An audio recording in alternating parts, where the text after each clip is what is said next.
to the left, out wide, leans into that corner, left, right. This position, one line, very difficult.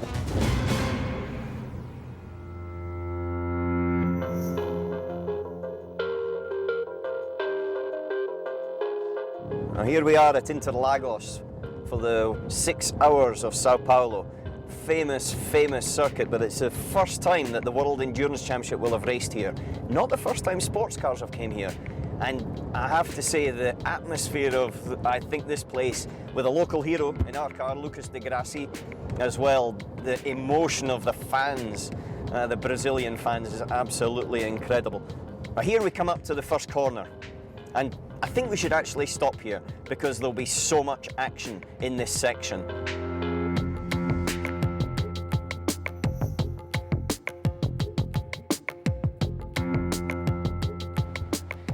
You look all the way back down there, and that's not even the start of the straight. It's around the corner and down the hill. And so you've got this long pull as you come up, and then you pop up over the top of the hill at the Quattro sign, and then immediately you're looking for your marker boards on the right hand side to hit the brakes to get down to second gear.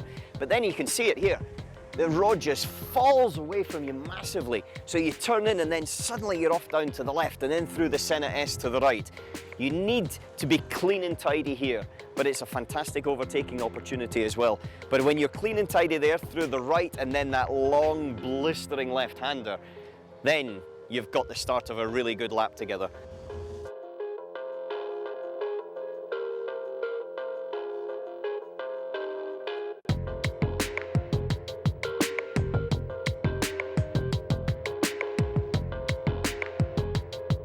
Here we are in the middle of the circuit.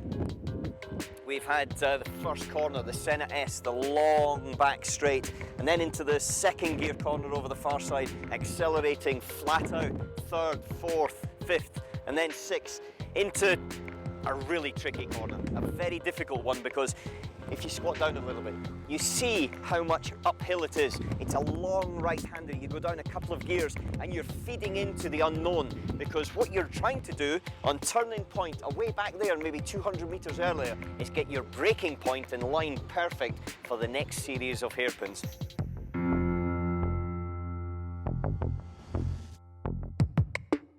First gear left, where you're playing on the throttle, waiting. It's so infuriating because you want to mash the throttle and get all the power accelerating up into the next one. But again, you accelerate up and brake hard, and again, slow right down into, and I've forgotten how tight it was, how tight that section is, how narrow the circuit is. And then you've got this bleeding into the long, fast left-hander. Now this should be flat out. But again, like turn 3, the long left we spoke about before, and I think it's going to be a bit difficult on used tyres. Physically, I think this circuit's going to be tough. It's going to be tough on the left-hand side of the neck. It's going to be tough mentally, because even although we have got a lot of very professional drivers, overtaking is going to be really tough. For one lap, that's one thing, but for a race, it's going to be a hard fight for the 6 hours.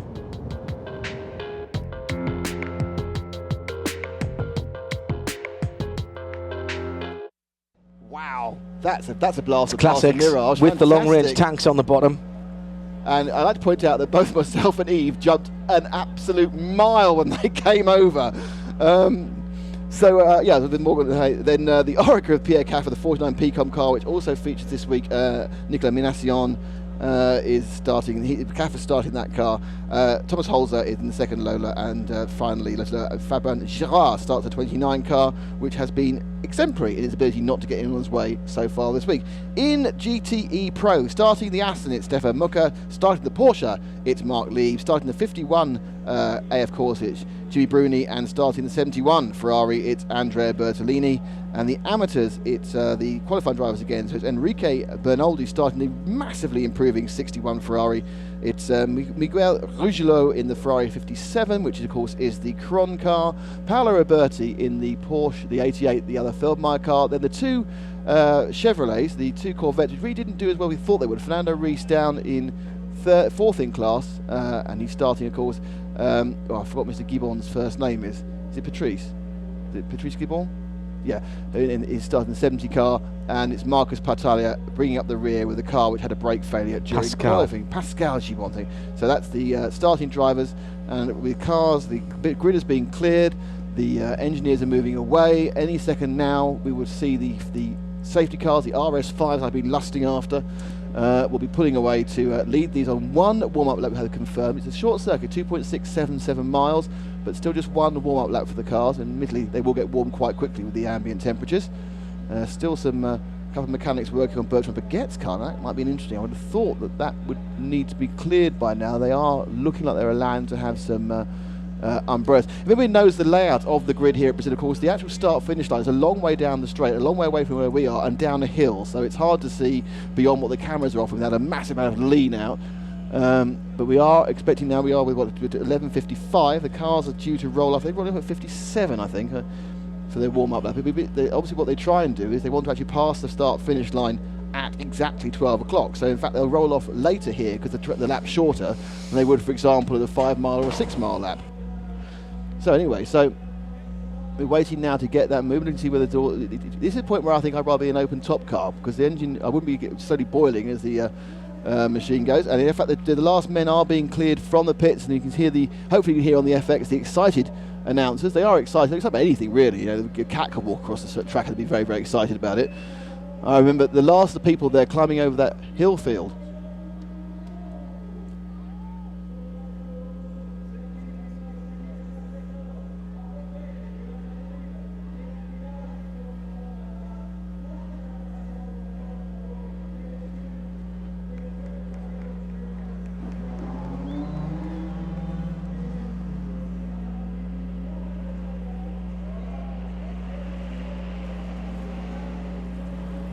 And there's cars. So the cars are pulling off the grid.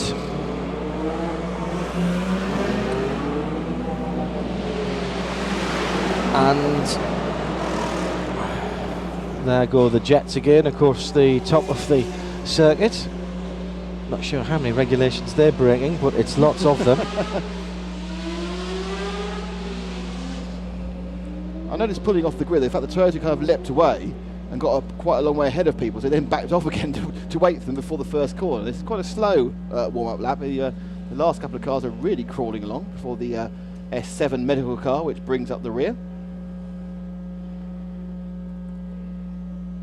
They're turning down now through the circuit. We're on board with one of the Morgan Oaks there, coming up the hill there, which is the hill from Curve de Largo de la Reina. That is so much steeper than it's looking now on the cameras. That's a really heavy rise.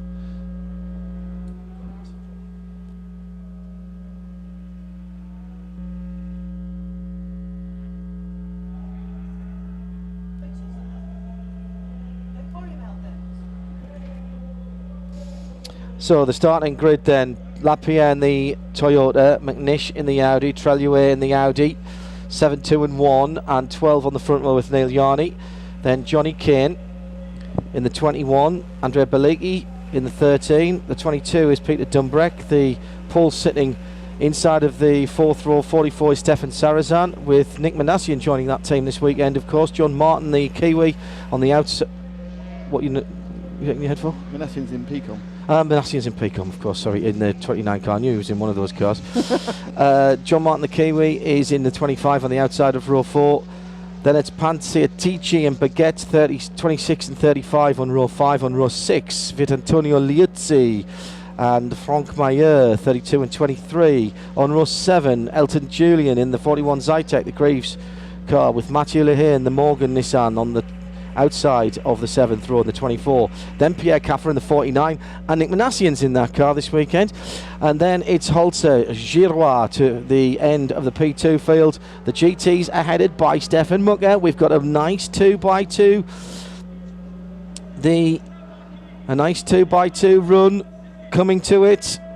Oh, and they've all broken ranks far too early. They've still got the red lights, and now it goes green. The crowd goes wild ahead of us, and the Toyota should get the run into the first corner with their hybrid drive, and they do. Will there be any kind of incident behind as Nicolas Lapierre pushes off into the distance already. Our calculations from Paul Truswell is that the Toyota, as off goes one of the Lotus there, and coming back on. That's exactly how the accident, and exactly at the same place as how the accident occurred in the Porsche Super Cup race. If Toyota can average 0.7 of a lap faster throughout of the 6 hours and can do 29 laps to Audi's 38, they can be as much as 4 seconds slower in each of the pit stops, then they'll win. That is the calculation. And there is one of the York racing cars, and that's the local Brazilian car as well, and the PCOM racing cars involved as well. 29, that's Giro. It's Fabian Giro on the 29 Lola. And that's had some big accident. Look at the fin. Look at the fin. Now, has that been... Now, it's the PCOM car spinning sideways with both of those cars together. Now, wait for the Ferrari. The Ferrari's going to come in. Oh, and he's right over the top of it. The Ferrari rides over the back. That is remarkable. And Enrico Benaldi, so that wasn't part of the original accident. So there was 2 Gulf cars there. We originally saw the open top car spinning round, and that was the 24 car that spun around, and that has got Mathieu Lehay on board. And then the big accident behind us, everybody checked up. Now, will that bring out the safety car? It's on standby, John, but it's not out yet.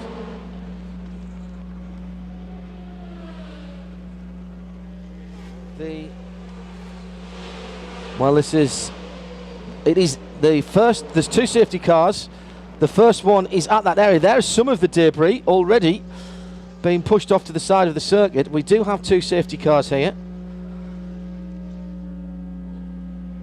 So let's see who the walking wounded are.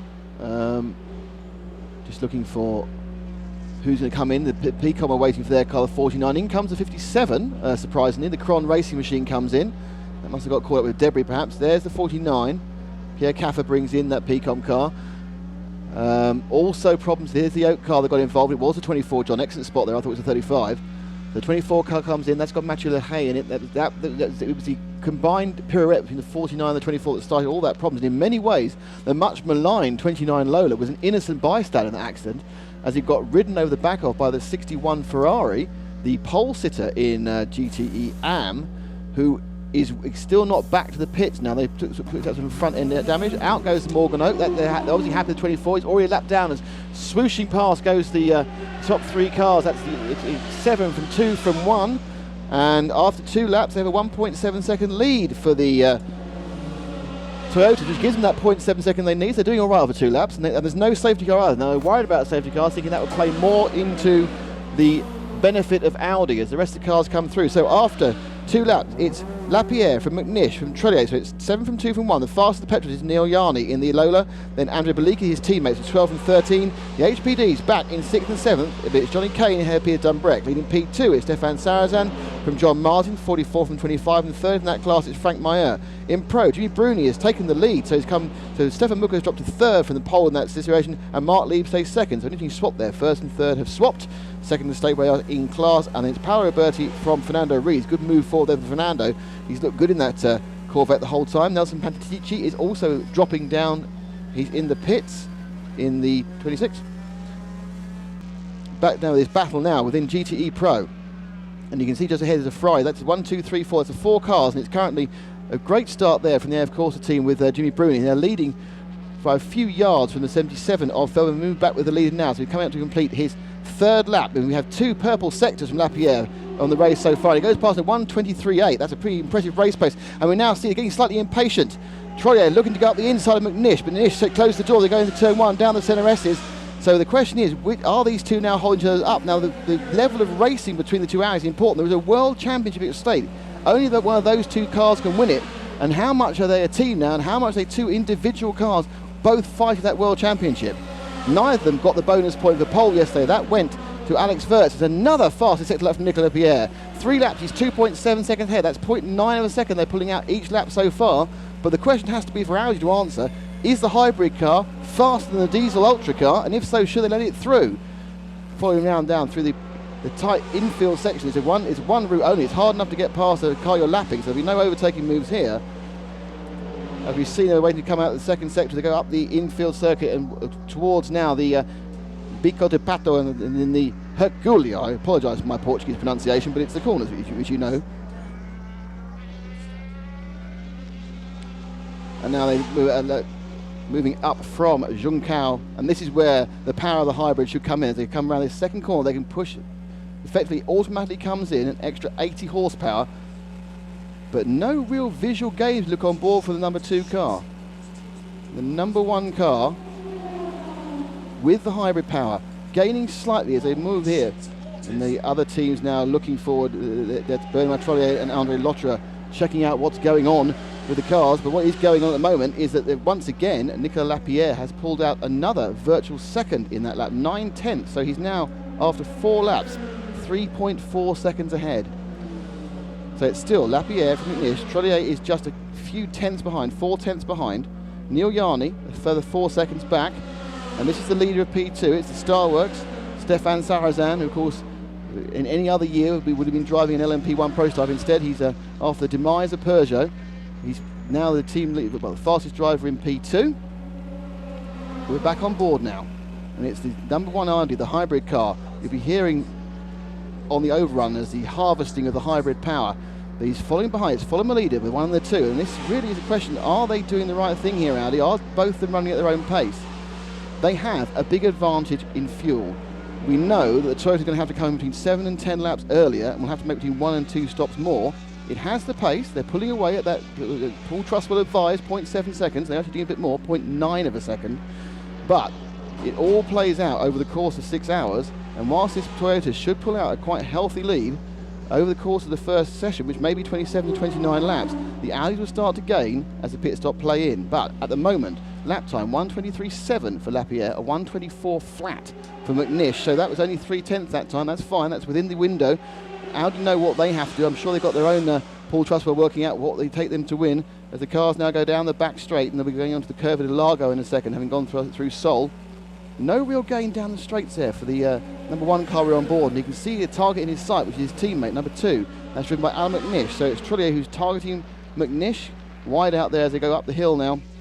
It's moving forward into the Curva del S, and then of course you have the very tight period of Pinarino coming up soon as well. But at the moment, I mean, now already into traffic, so 5 laps and the traffic starts, and this is when you rely not just on pure speed, but on luck, judgment, and sometimes just sheer bravery as you get past the back markers. But so once again, 5 laps in, Nicolas Lapierre is going to start dealing with traffic. Moving now, we're looking at the GT AM battle, and it's the 88 from the 50, Paolo Roberti from Fernando Rees. Fernando in that Corvette has looked brilliant every single session apart from qualifying, putting in lap times that we kind of thought that's pretty impressive for an AM car, and getting himself up amongst the pros. Obviously there was a slight problem in qualifying because he's now right on the tail of Roberti in the 88 Feldmar car, the 2011 narrow-body machine. One of the superstars driving in an unfamiliar car, Vittorio Luzzi there, that has put that Lotus car, the Lola Lotus run by the Coles organisation, far higher than we've seen it all season. The car has some problems, they've had problems really from test day onwards, and they certainly had more problems at Silverstone, losing engines before the race started, but Luzzi really has got some pace out of that car. He was quite critical of his team after qualifying actually, but obviously he said they panicked, they sent him out early, but it worked. They got much higher than they've been, and the car's running very competitively in P2, currently running 4th overall. Leader in P2 is Sarrazin, John Martin 2nd, Frank Mayo 3rd, Vittorio Luzzi 4th. As you can see, this is battle for 4th and 5th. It's behind him, it's Bertrand Baguette in the Morgan Oak, the car that wasn't involved in that first lap incident. Now, you just saw on board there, you saw the car going over the hatchings, the pit entry. We've been told that that is going to be potentially being pinged, but we think what's going to happen when someone's actually entered pit lane, there's going to be a white flag wave there, which is the universal indication for a slow-moving car within race circuits. And therefore, if there's a white flag, you'll be thought of or advised not to cross over that incoming white line for the pit entry, though it is, of course, very much the racing line here. So it's just in front of Luzzi, it's the Signatec Nissan, and that is Frank Mayer in that machine, in the 23 car. So you've got 3, got 3rd, 4th and 5th.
Right. In traffic now, Lapierre with the fastest first sector. McNish still in second, back some 2.6 seconds.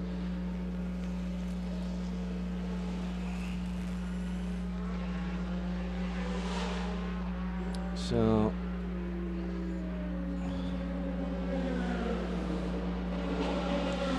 running after 8 laps, McNish only 2.6 seconds back as they've hit traffic, and that's not the lead that Lapierre want to see after 8 laps. He'd be looking for more like 6 seconds.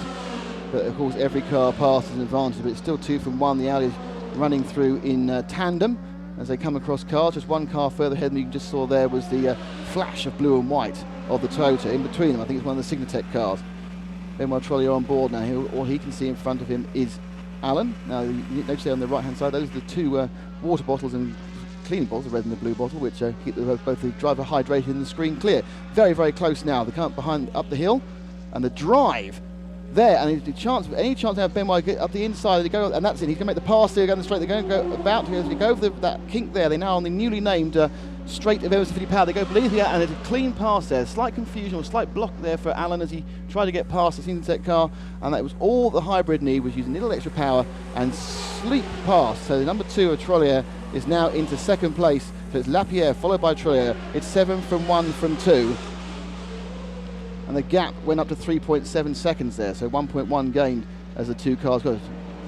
McNish not letting Trollier get away, but the fight between the 2 of them really isn't the best thing for Audi as a team, but they have always said they let their cars compete, and they're certainly doing it at the moment. The stoic look of the Toyota mechanics as they wait probably for another 20 laps, well, they'll be hoping another 20 laps before their car comes in for a fresh set of fuel. It could be another 30 laps before we see the Audis in, as they drift around the infield and the tighter areas. They'll be coming up now into the Pinarino before the Bico de Pato, and of course the very tight corner there. Speaking to Alan on Thursday, he was saying that at some points that really tight infield section where the GT cars are actually quicker than the LMP cars, because the P1 cars rely so much on aerodynamic downforce, and they're going that slow, they become very ponderous. But interestingly, now he's got ahead, it looks like Trollier can stretch that lead on Alan. So the hybrid car coming into its own now as temperature goes up and in race trim. And in fact, they crossed line. It was 124.2 for Lapierre, behind by 3.7 seconds, and 124.2 again from Trollier, but McNish at 125.6, dropping back 1.4 seconds. So he lost 1.4 seconds on that lap. He lost a little bit of that by being overtaken, but more of it as Trollier found it quite easy to pull out a gap. Now, whether McNish decided not to drive in the direct aerodynamic wash of his teammate Audi, that remains to be seen. GTE and battle hotting up here, and it's still 88 from 50. It's still Roberti from Rees, Roberti in the Feldmeyer Porsche and Rees in the Corvette. But he's getting very close now as they go up the first part of the straight. You see there taking that big entrance part of the pit lane, coming up the hill, and there's a huge rise on the start finish straight as they go below and now tight into turn 1, but no way through there for the Corvette. Down through the centre S's. There you see the joining lane for pit out, which will come into play later, and they go now round the deep curve of Del Sol before they go down the back straight. Taking all the curb, and when they like to see it, it's nice that the curbs here are actually in Brazilian colours. It's green and yellow for curbs, rather than the traditional red and white of the UK. Going around the Largo curve now. And behind, there's 23 here, that's a Signatech Nissan, and it's a third, fourth and fifth battle here for P2. That's been hotting up for a while. And the car in the front there, that's you can see the damage from the first lap accident. The 61, the amateur pole position car, was just sweeping left now. That car did not come into pits after that massive impact it had with the 29. The 29, by the way, has not left the pits again. Neither has the 57 Cron Ferrari. Both those cars came in off the first instance. The Cron Ferrari, I don't think was involved in a crash as such, so may well have had a mechanical problem, bit of bad luck that it happened on the first lap. Both those cars are in the pits. There's a lot of damage on the Golf 29 load. I'm wondering if we'll see that again. I can see below me that the Cron car is being worked on actively now. They're looking at the engine bay. Actually, no, of course, that's the front of the car. So in the Ferrari, that's actually where all the electrics and the hydraulics are, as well as some of the water cooling. And now you see the huge amount of damage in the front of that 61 car. And we see it on board now with the Oak as he tries to get round the JWA Avilia Porsche. And behind the Lotus, again, cars are bunching already, and this is the battle for GTM Pro, going left, going right, looking both ways, but another car coming inside. I think that's Stefan Sarazan, the Star Works, who leaped in the outside and gets inside the Corvette. And now he's got the second car to overtake, which is Roberti, as they come down now the bottom of the Ceneresses and move on to the curve of De Sol. And that's managed to give Roberti a bit of breathing room. He's separated two cars, as the rest of the second place man, John Martin, will be coming through soon. You can see him 2 cars back. That second P2 car is the recovering 24 car, I believe, which lost a whole lap whilst it was being looked at after that first lap instance when it had a simultaneous pirouette with the 49 Pcom car. So the second place, you got first and then third. First and second in P2 there, but they're separated by a erroneous, as such, Morgan Oak. John Martin, Kiwi. Obviously running for Alan Docker and rating 80-yard Delta, because he raced for them in a couple of other series, including the single-seater of Super League Formula. And they kept the team around. So the amateur driver there, Tor Graves, a very good driver from Thailand. They'll be in all the P2 drivers. Teams have to, of course, have a car at least an hour and 15 minutes with their silver-rated driver rather than 2 platinums. And right up behind now, so that this actually is lapping. The 25 is trying to lap the 24. We drift back again for the GTM battle, and they come over the crest and the half kink on the straight, going past that very little strange cutout. I think might be used for motorcycles. Just slow the cars down to come up the straight. Over the hill coming in now. This would be the normal time to take it. We just dive out now, move out onto the first corner, but not let through really. No blue flags, I suppose. And now looking for a gap. It's not really there. And again, Roberti has the measure of Fernando Reis as they come up. And the first lap incident involving cars 24 and 49, that was the Morgan Oak, and that was the 49 Pcom Lola. That's under investigation. It seemed it was like a mutual spin, and more work here on the Crom Fries at the front of the car. And whether it got a knock underneath, it's hard to tell. Oh no, it looks like it's got some damage to the front of the chassis actually. So it may have actually had a bit of a coming together, which we didn't see off camera. It's managed to strip a lot of that car out very quickly. So interesting there to strip the car down, see what's going on, but that doesn't look like a work of a moment. And by the time they rejoin, they're going to be a long, long way back. But you know, there's only the 6 GTM cars. If they can get to the finish, get classified, they'll get points. And the Cron team is obviously a full season entry and looking to get as high up the World Championship as possible. So it is worth them mending it and getting it out, because you never know what's going to happen to the other 5 members of your class. And we're looking at the leaders now, which is Roberti and the second place car of Fernando Reis. Lapierre leads by 3.3 seconds after some laps. Where's the lap counter on that? There, 13. Oh yes, thank you. So that's not enough, is it? No, he's not done as well in traffic, in fairness. I mean, he got that 3 or 4 second lead quite quickly, and then traffic it hasn't gone anywhere. And we've been seeing Alan dropped about a second back or 2 seconds back almost immediately from Benoit when he got past during the replay there of that first corner incident, and they try and work out who's to blame. It still takes some no, time. that's another one. Oh, it's the same 2 cars again.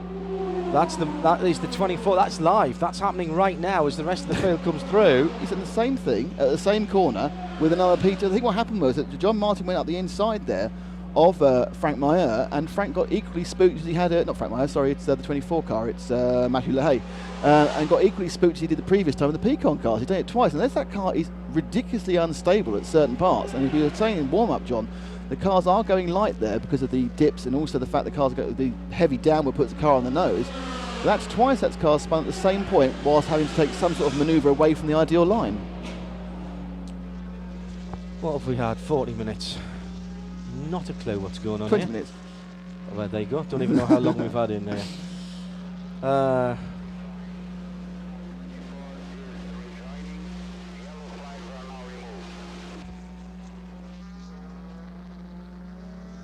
What did he say? What did Eduardo say? No. Okay. Unfortunately, we've not got the line to the. He did it himself. Looking at that replay Yeah, there, hopefully you're seeing it. He just felt like I think that car's got an instability about its setup. The interesting thing is that the 61 amateur car is still trotting around with a massive hole in the front of it after it rode at the back of the 29. I mean, that's one of the most surprising non-pit callers I've seen. Now I'm just thinking that 25 seems slow up the straight there. Oh, I see. He was moving out and around because the Toyota was coming through. So he's got past 3 bits of traffic. Now that's going to help a lot for Lapierre, because there's 3 medium-speed cars between him and Benoit Trollier. There's 3.5 seconds as well. McNish continues to drop back from his teammate. He's now 2.7 seconds back from Benoit. Leading the petrols is Neil Yarni from his team at Andrea Bellicchi, and that distance is about, I think about 6-7 seconds. He's 24, just so you know, Yarni's 24 seconds back from the lead. Bellicchi's quite a long way behind him, so Yarni's managed to get himself in a nice position in the middle there. He's 8 seconds ahead, and then right behind Bellicchi is a big battle for the second, third and fourth in the privateer class, because Kane and Dunbreck are both within a second of him, so there's 3 cars covered by a second there in P1 privateer. And we see some tripping over it, so the Audi has to get 4 cars. This is on radiolemans.com on the WEC feed from David Turnbull, as we see the York going through some traffic there. Just a quick question, looking at turn 1, seems to have quite a drop. Is it on a similar scale to Paddock Hill Bend at Brands Hatch? It's more. Yeah, I would think it is more. I haven't been there. The only thing I think is probably steeper is the corkscrew at Laguna Seca. It's very steep indeed. It's at least as steep, if not steeper than Paddock. I haven't. No, it's steeper than Paddock Hill Bend, definitely. Have you driven around it? Yeah, it's steeper. I think the only thing steeper is corkscrew. It is a huge drop, and it's also, as you said, off camber and not very flat. It's all over the place, camber-wise. I mean, it is just unbelievable. So a good lap for Lapierre there. He picked up 3 seconds whilst Troy was stuck in traffic, and therefore he's pulled the lead out now to 6.2 seconds after 16 laps. It's a bad lap basically for Benoit, because also Alan's now squeezed up a second him as well. So Alan now has to get past the same amount of traffic, though he appears to be quite lucky and met it on the back straight, where it's quite an easy way just to blast past it. And if you look at the first sector, he only lost 0.4 of a second in getting past 3 cars, which is a good turn of events around here. So a bit of luck played into Alan's hands there. He's managed to tighten up the distance. The interesting thing is the timing here is dynamic, so it's not changing every lap, it's changing every sector, John. So as it goes,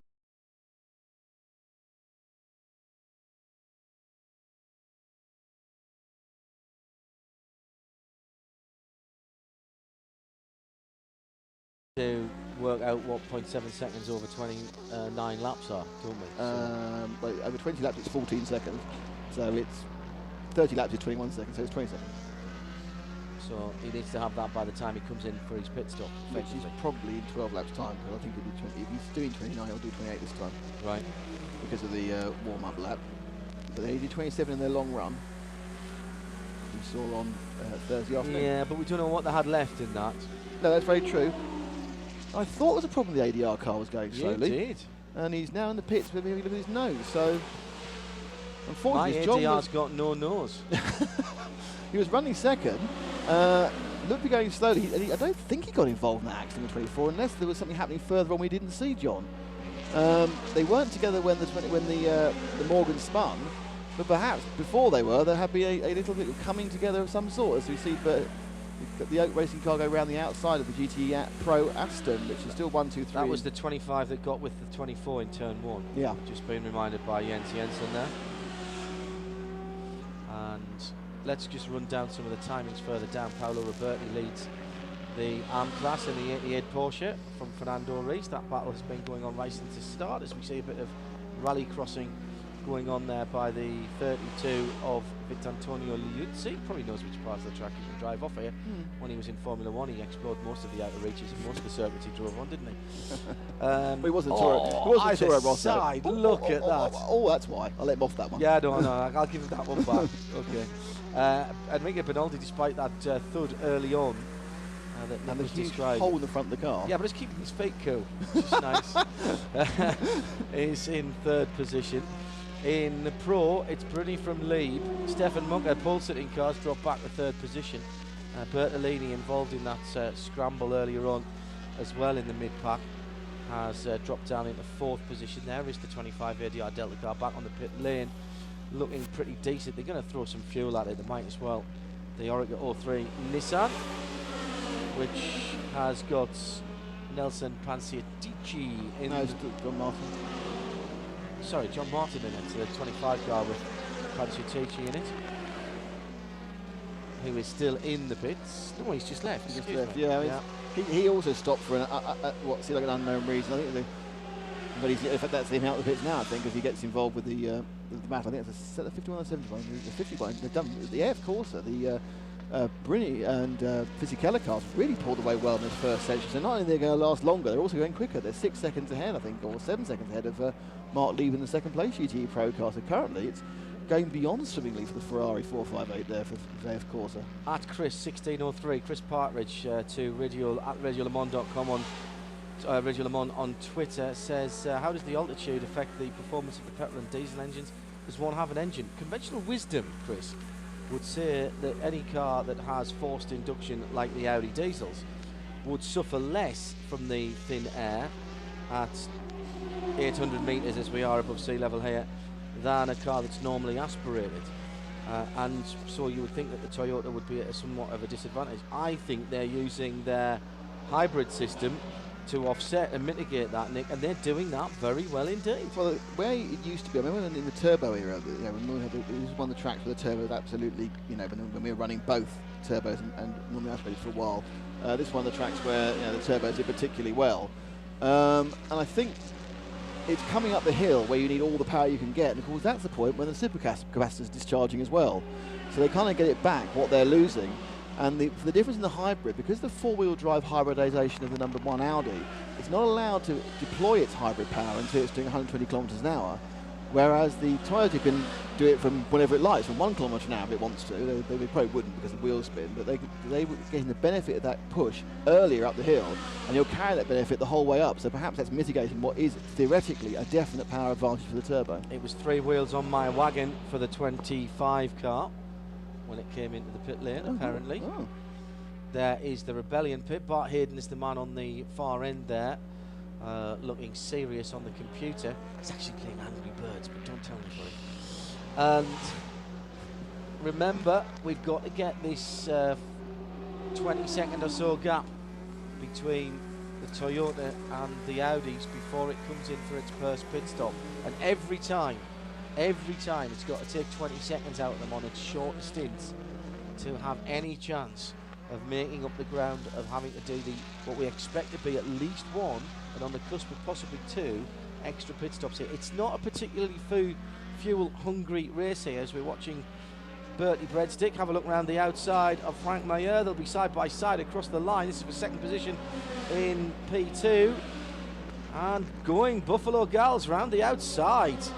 Nice job by Baguette, and there's the change of position. I think Frank decided it wasn't worth fighting too hard on that one, in fairness. He's got Liuzzi behind him. Liuzzi's steaming up through the field. His last lap time, his last lap time's not very good, 31.1. But Liuzzi is wringing stuff out of that car we've not seen all season, and I don't think we'll see the next 2 drivers get in either, in fairness. No, that's a fair point. But, very wide there, one of the vets, and he's coming... That's the 70 car. That is Pascal Guibon in 5th position in the GTE. And the Lotus is right up on the back of the Signature. Has Frankie Mayer got a bit of a problem? You'd have to say it would almost appear to be that way. Well, the cars look good. We've seen it topping the timesheets, both the 23 and the assisted car 26 during the event. The Cordova is the entrant of the Lotus. That was Baguette just a few moments ago. And there is... Yeah, I think you're right. He seems to be certainly struggling a bit, whether it's just its setup because the temperature is so much warmer than they've seen for a lot of the day. Look at how defensive he's gone there into Jean Cao, heading up the hill. He's got no tyres under him. He's burned the tyres off. I wonder if that's what it is. He just doesn't seem to be able to keep the car on the circuit, and he's drifting wide, and this is going to be easy meat for Tonio Liuzzi as they go into the pit lane and across the hatching again. Blue flags are being waved. Now, interestingly, once he gets up to speed, that's clearly got a good donkey in the back of it. That's 23, the Nissan motor. No slouch at all. And look, coming up behind, that is Neil Yarney, is it? About to lap them. Yes. Yes, it is. Goes down the inside. Now, can Liuzzi get a bit of a toe on the P1 version of the car? No, he can't. That was easy. Look at the difference in speed between P1 and P2. Yeah, but also the interesting thing was the way that you said, that Panatici was able to recover from, Mayer was able to recover from an obvious deficit. It's got, you'd say, more ponies or less downforce, which might be why it's struggling around this part of the circuit. It's got big sideways slide there from Mayer. And he's got some washout at the front as well. I think that Mayer's not got enough downforce down for this slow circuit. Look at right at the back end, Liuzzi now. This is a battle of downforce. In that Liuzzi's got so much more grip around this section, but it's one line only, and getting past here, is not really possible if someone wants to help you. And he's trying the outside coming into the first half. Track of temperatures are only 26.3. They qualified in over 30-degree heat. Sun's right out, and now humidity down to only 60%, and we've seen that at 83, 85. And as they climb, Liuzzi now gets up the inside. I think that's a mistake. I think he should try and stick more on the slipstream. He gets more drag. Now at this point, he's got the lead. Now, can he get enough slipstream to get through? But I think at this point, the downforce levels come off, and Mayer can pull away again. Yes. Yes, it's equalising itself once they get to a... that'll be interesting to see what the top speeds of the... Well, they're pretty much exactly the same, aren't they? We can see that as they're going through, down in the first corner. Of course, Liuzzi's doing that with a toe, of course, John. Yes, that's a fair point. That is a fair point. Now, can he get a run out of the centre S and down the straight towards turn number 4? You can barely see there's a second car in behind there. Lapierre, by the way, 7.6 seconds ahead on lap 22. We're expecting him in 7 laps' time. Treluar's just put the fastest sector for him in. Superb dive at the inside there, coming round 4 out the curve of Largo. I think Liuzzi's going to make it. No, we've got the inside lines and Mayer's inside line. Do you know that Baguette pulled 2.4 seconds on him in 1 lap once he got past the Signatech car? NFA, no further action for all those people being slightly out of position at the start. That's a wise move, I think, by the stewards. As we're continuing to watch the battle for 3rd place and Antonio Liuzzi now. Will we see a dive up the inside? Will he be able to use traffic? Will he run out of patience as single-seater drivers often do? He's being caught hand over fist at the moment by Elton Julian in the white, black and orange car, and that is going to take Liuzzi's attention, and he will know that they're going to be well off the pace at the moment. Mayer is 2 seconds or so off the pace, but gets just done a 29.3, and these guys are lapping in 31.7s. And here's the second of the Rebellion cars, the 5th place P1 car, Andrea Bellicchi. Back straight unless he can get up right up under the rear wing of that Rebellion. No, he's already lost the toe of that car. The P1 will pull out the driver's left, as you see it happening now. And Mayer has a bit of a breathing space. That's going to be eaten up, I fancy, very quickly, Nick, as they start dropping down. The car, yes, it's different downforce. That car's not working properly. Yeah. Now, for whatever reason, tyre pressures or whatever, or they've just got a setup that really isn't happy with the current combination of temperatures, it's a sitting duck. And with in 2 laps, suddenly 3 laps, Bertrand Baguette has got 7 seconds ahead in 2nd place overall in P2. Stefan Sarazan is 26 seconds ahead of him. Watching 2 Nissan GT Academy mentors battling between themselves there, Liuzzi and Frank Mayer. As now we're looking at the GT battle for 3rd place between second place, excuse me, between Mark Lee and Stefan Mucker. And now, of course, as I say that, we're now looking to the front of the GT Amfield. And that is a change of position for Fernando Reis, and that's happened just since the start line. Well, there's the answer. It was at turn 1, and that looked very easy. It takes a while for the vet, it seems, to get warmed up, but once it does, and on the longer runs, it's clearly very quick. Good point, John. Might explain the poor qualifying, because they have been the fastest the Ants, and we've seen them, and certainly during the practice, we've seen them pinging up in between the pros, haven't we? Yeah, we have. So we're back now with Lieb and Mucker. 2nd and 3rd, he's still away by 9 seconds, of course, the car. And this battle's going to get disturbed by the 3rd place man, Alan McNish. I think he's going to actually get past with no effort whatsoever. So that's a bit of a result for Alan. He met those cars at exactly the right place. He was able to power up the straight as he goes past the 70 car as well, which is the other amateur Corvette. So hopefully we'll switch back now and have a look at the battle as Mucker now tries to hop out of the slipstream of Lieb coming into the first corner. He's got him easily there. Used a bit of extra wind, I think, from the other cars, and he's got that little bit of extra push. We know that both his cars are a little bit more draggy than the Ferrari, but certainly the Porsche is more draggy than the Aston, and of course they put that thing on pole, but it's not looked so quick so far. It dropped back 9 seconds from the A, of course, with Jimmy Bruni. That appears to be a lot of Bruni driving, because the second Ferrari is 41 seconds behind Jimmy already in just 22 laps of those cars. So Jimmy put in a sterling performance, another one of our XS1 drivers who's driven around here with his Sticks and Wings car. Still this battle goes on with Frank Mayer holding off Liuzzi and Elton Julian now. So now it's a 3-car train. And now let's see. In fact, no, that's Pierre Caffer, excuse me. No, I'm sorry, I'm confusing myself. that is the battle for position. The two black cars, the coupe and the open top car. Behind them is Pierre Caffer coming back, having spun in that first lap accident. The bright yellow helmet telling me that. So that wasn't Elton Julian closing in on them. Elton is still about 11 seconds further back. So this is Liuzzi trying to make up ground. This is Caffer trying to make up ground. Yeah, he needs to lap himself. He's a lap down to these two guys, and of course the two ahead of him. So he's a lap down to 4th place in his class at the moment. Plenty of time to make up a lot of that gap, but obviously never helps you start yourself with a disadvantage like this. I think about now, Liuzzi has gone past fuming and seething, has moved straight to why can't I get past this car. He's going to need to be really, really brave, but he's going to need to be careful now. He's tried this before. He's tried to get, I think he may have done it. He's done it. He's got enough run to get on the inside for the first part of it, and that's just an extra bit of bravery as he went round the outside of the Bico de Pato. It meant that when he came to Hergulo, he was on the inside of the corner and he's got through. So finally he's released from that slow sequence, and already he's pulled away, what, 15 cars length, but now can the Pecan car, which is a lap down, to get past easily. Now it's possible that Frank will let it through, knowing it's not a direct competitor, but it's also possible to hold it up. But Liuzzi must feel beyond relieved. See the flashing lights of Nicolas Lapierre, and he needs to be a flashing racer. In fact, he's got the 25 of the recovering John Martin after a wheel fell off his car apparently, and the Elton Julian 41 car, Grease car, gets both of those quite easy. No loss there, so that's a good big advantage for him.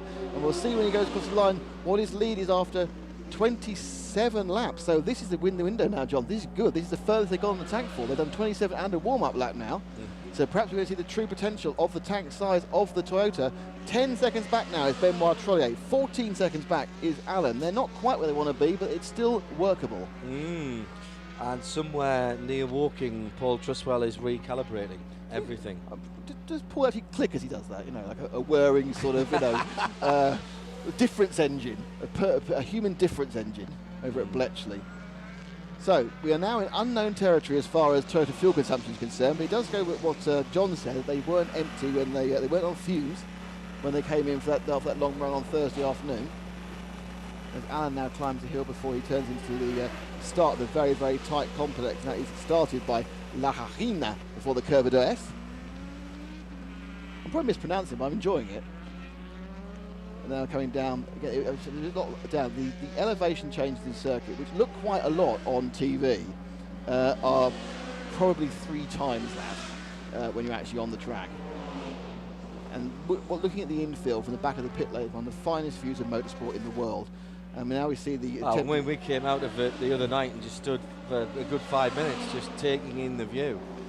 There is the Pierre Caffer car unlapping himself. Now let's look a little bit further down. That's your leader going on to lap number 30. No, 29. No, he's completed lap 29. 28. Oh, sorry, that's my bad. It is his 30th lap. He's the warm up as well. Ah, yes, good point.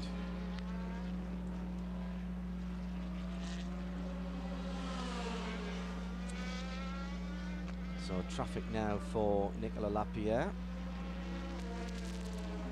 as he picks his way around. Nick's just nipped off to get a pen. A pen. Animal, vegetable or mineral? Now he needs to make hay through this traffic. He's just going by Meyer there, and the Pecom. And the Toyota guys are getting ready. Now, they normally do this, Nick, about a lap, maybe 2 sometimes before they come in. But I'd be surprised if they can get a lap 31. That would be very impressive. We obviously don't know whether the Audis were on fumes when they came in on 37 either, of course, on Thursday. But 37 and 38 they did. So I would think they'll do one more because they were just getting ready. And they'll be diving in next time. Well, that's what Paul Truswell told them they had to do, so clearly they've been listening to us this morning. They're saying 29. Is he coming in? No, he's popping back out again. That's good news for Toyota, because that means they will run 30 laps, we think, plus this. They've obviously always done the warm-up. They may be able to do 30, 31, depending on where they're playing with the full throttle and the engine maps. So they're a little bit more than we expected. But of course, the big methodology really is where will the 2 Audis come in. Historically, of course, the McNish Audi, the number 2, the Ultra, has been more economical than the hybrid. So, and I'm sure they would only 6 seconds apart. They won't stop on the same lap anyway, because that would really lead to potential issues. So if the McNish car can do an extra lap, it will do the extra lap as the unbelievably quick strobing light there he was flashing. Trelliway though, 25.9, 25.3 for McNish against a 27.2, and that's all traffic. Catching that traffic in the 6, 7, 8, 9 area last time around, 2 seconds in one 2.6 mile lap. It is, yeah, I mean, this is where, now theoretically, in the words of Offside Gold, it should play out over 6 hours to be pretty evened up, but I'm not sure if it actually does. Looking there at the activation zones for the hybrid, you can see coming out as Young Cow, they can fire it up there, and that'll push them all the way up the hill. Going through the S's, that'll get them all the way down the straight. In the second one there, that'll get them all the way down the hill and up the other side. This supercapacitor technology is very good. There was only 4, weren't there, in Silverstone? Only 4 activation areas. Yeah. So it's interesting to have an extra one here for a smaller, tighter circuit. Oh, he's done another lap. He's gone round. 24.5 as well last time around. Now, where will the Audis hit the traffic? And with that 11-second lead, bing back out again. He gained 2 seconds exactly on right. and then 1 car, 1.5 seconds on McNish in the 2 car. So that's looking good at the moment. But now I'm wondering how many laps the Audi is going to do, because they've now done, what, 4 or 5 more. He's got 2 cars. He's got a different problem. He's actually the rejoining. Well, they've got Fabien Girard's got back out on the track again, John, after having most of his car taken away entirely innocently by the attack from the.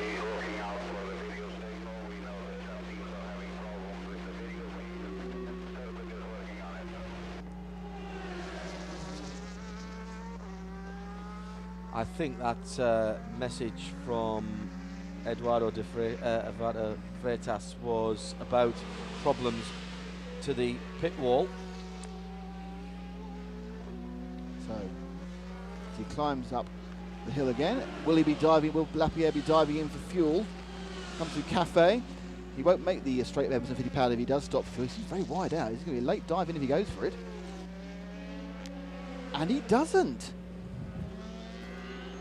About now, either Audi are going, we knew this was going to happen, although they're beginning to look a bit surprised, I would think. As they trot round to 31 laps. I'm sincerely hoping after the first stops we get an update on that email from Paul Trustwell. I don't know how this is changing it all completely. Because we thought they'd be doing 20, perhaps 29, and we thought Audi would be doing 38. Well, already he's done 31, so he's going to do at least 32, and he's also done the warm-up lap. Now, whether they've managed to find a super map and they've been sandbagging, as they insist they were during qualifying, will remain to be seen. But Lapierre moving through turn 5, tightening up turn 6. He's got one of the Morgans ahead of him, the 35 car. That's the car piloted in second place in P2 by Bertrand Baguette. So he's made here when once he got past everybody else, he's disappeared off in the distance. He's put 9 seconds between himself and Liuzzi in the space of what, 10 minutes? Yeah, unfortunately he's half a minute back on Sarazan, who made even more hay while they were stuck behind him, and now losing some time behind that 35 car. It is Nicolas Lapierre, and I think this must be his in-lap. He's come right behind, get out of the way, flashes urgently to make every last. This is the point now, these guys have got to push for every last yard. They can't relax for one car because they know how much they've got to gain. Sweeping down, will we now see the car peeling? Yes, he's gone in. So he stops on lap 30. Oh, he hasn't! He hasn't! He's come out again! He's gone round! That was a very late decision, so he's now starting lap number 33. Ooh, now.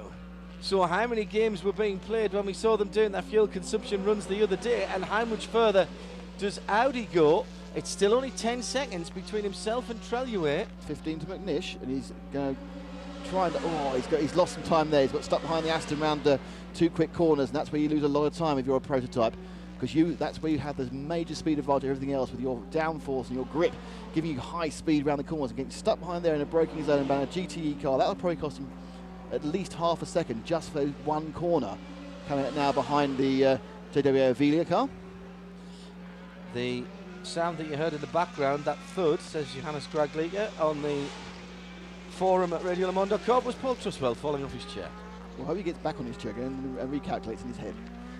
So we're now looking at a train once again of P2 cars, though I think none of them's actually on the same lap. It's a Sigmatech car, followed by the Peacon, and then in fact we have the first P2 car going for petrol. I think it must be Liuzzi's coming for fuel. Was his teammate? No, that is the 31 car. No, that is his teammate. Thomas Holzer comes in from 5th in P2. Very arty shot. Andrea Bellicchi comes in the Lola from 7th.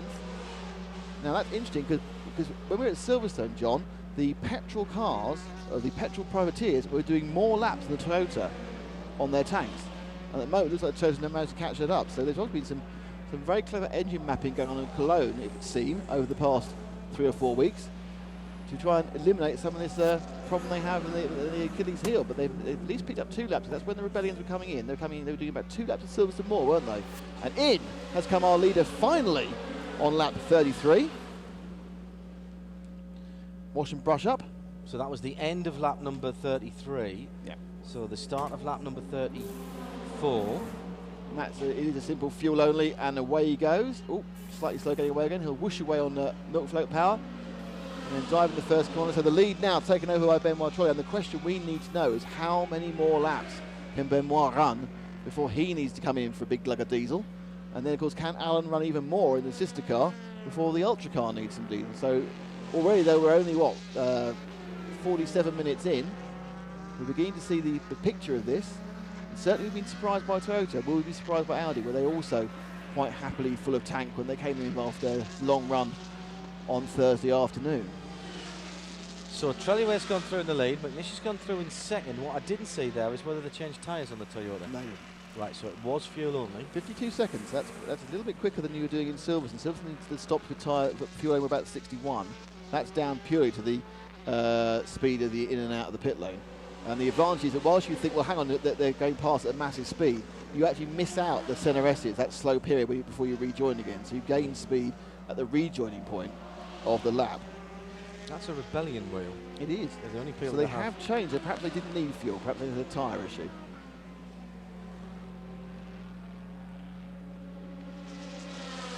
So 3 classes coming towards us. It's the leading car, Benoit Trollet, followed by one of the Morgan Oaks.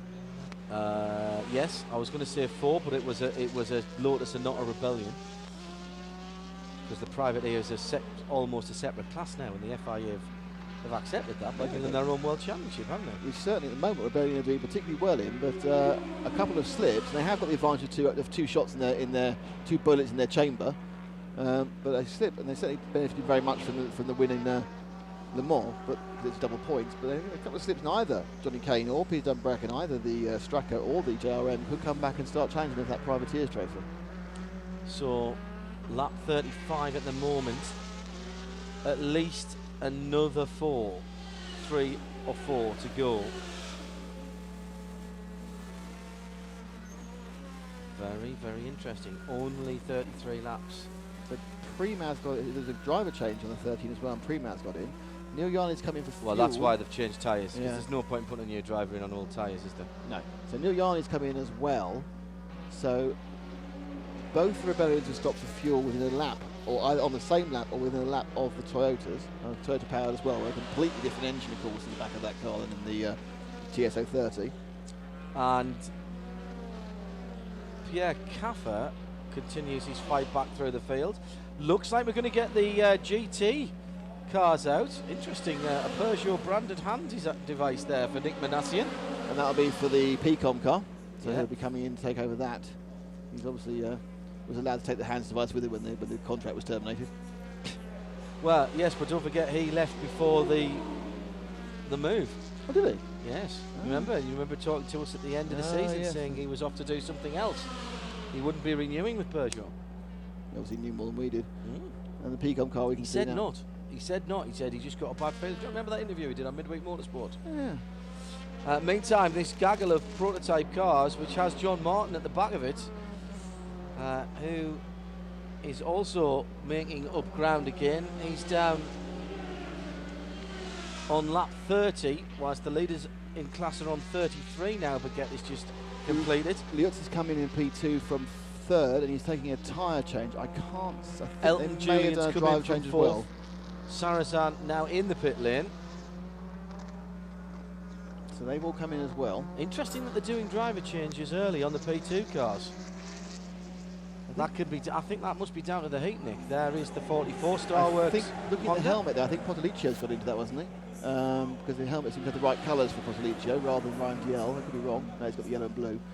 So perhaps it's a time they decide now they're going to get the silver and gentleman drivers in, run them for a bit. It'll be the tactical case. We're waiting for the Liuzzi car. Lost a lot of time in the pits compared to the Elton Julian machine, and it hasn't even started up yet. They've got a problem with the 32, John. So after all that good work that Liuzzi did, there's a problem getting the car restarted. Where they got? Do you think they've got a Renault alternator? As in comes the 49 Picom, that will see Nick Manassian take his first mile in anger in that particular LMP2 car. He has driven every other single LMP2 car in the world this year. He's had 4 different drives, Nick. Don't exaggerate so much. Pierre Caffer out, and Nick Manassian into the 49 as we were expecting. Pierre Caffer will help with the belts as he's allowed to do. No other work allowed to continue to be done on the car other than the fueling. The fueler getting ready to pull out. He's waiting it out. Away goes the fire bottle and up goes the car. They're taking a new set of Dunlops. So new tyres. New tyres. Johnny Kane has brought the Stracker Engineering HPD in, but that's the driver staying in and no tyres being offered. So that's a fuel only. He'll double stint those tyres. And in comes the Audi. The leading Audi is in on lap 38, or at the end of 38 laps. Now that must throw this much more towards Toyota than we were saying earlier. Because we were talking about a 9-lap difference, John, and the actual difference is 5. Yeah. Which, to my mind, very basically means you need to have half that distance, because it's half the gap. So you need to be about 0.3 or 4.4 seconds faster. So unless Alan can do 2 or 3 laps more, I'd say at the moment it's advantage Toyota as the Toyota goes past the start-finish line and moves into second place. I just called the Toyota a Peugeot, I do apologise. But we did see Peugeot earlier. We do have a pound in the Peugeot swear jar, by the way.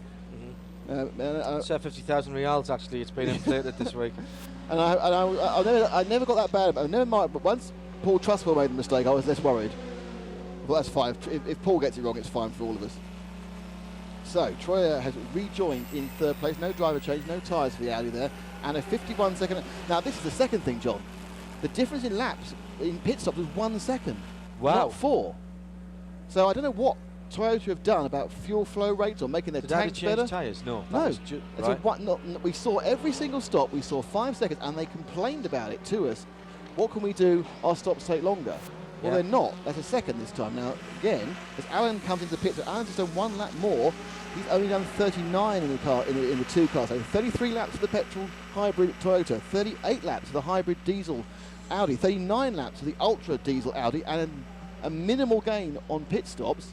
At the moment, I'd say it's advantage Toyota. 38 for McNish, 37 for Lapierre, for Trelliway. Oh, yeah, they have. They've tagged the thing, haven't they? Yes. Okay. Because they're all down at that end of the pit lane, so you've got to get good them point. on the go through. Yep.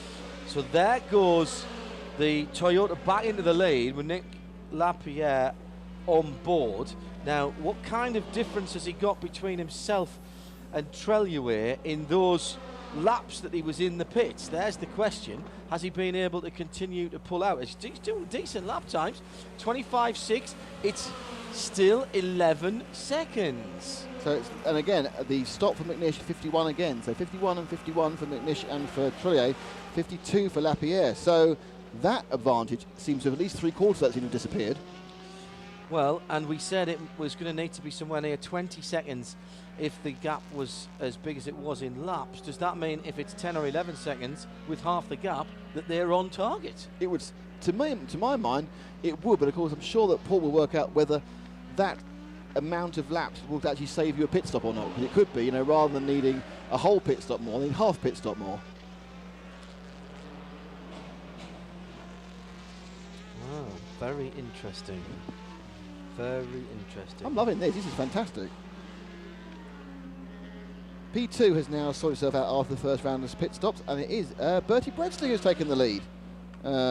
Mainly because P2, he's done a fuel-only stop, whereas Enzo Posolicio is a fuel and driver stop for the HPD 44 Starworks, so he's actually taken 40 seconds longer, and only 10 seconds behind.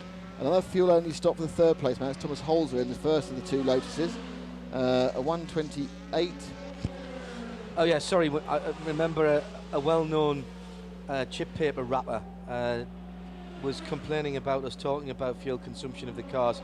Apparently called it dull, uninteresting, and completely insignificant to the outcome of the race after Silverstone, which proves that they know nothing about sports car racing. But we've known that for a long time, well, yes. and they don't care about it either, despite what they say. That was just a nonsense thing to say.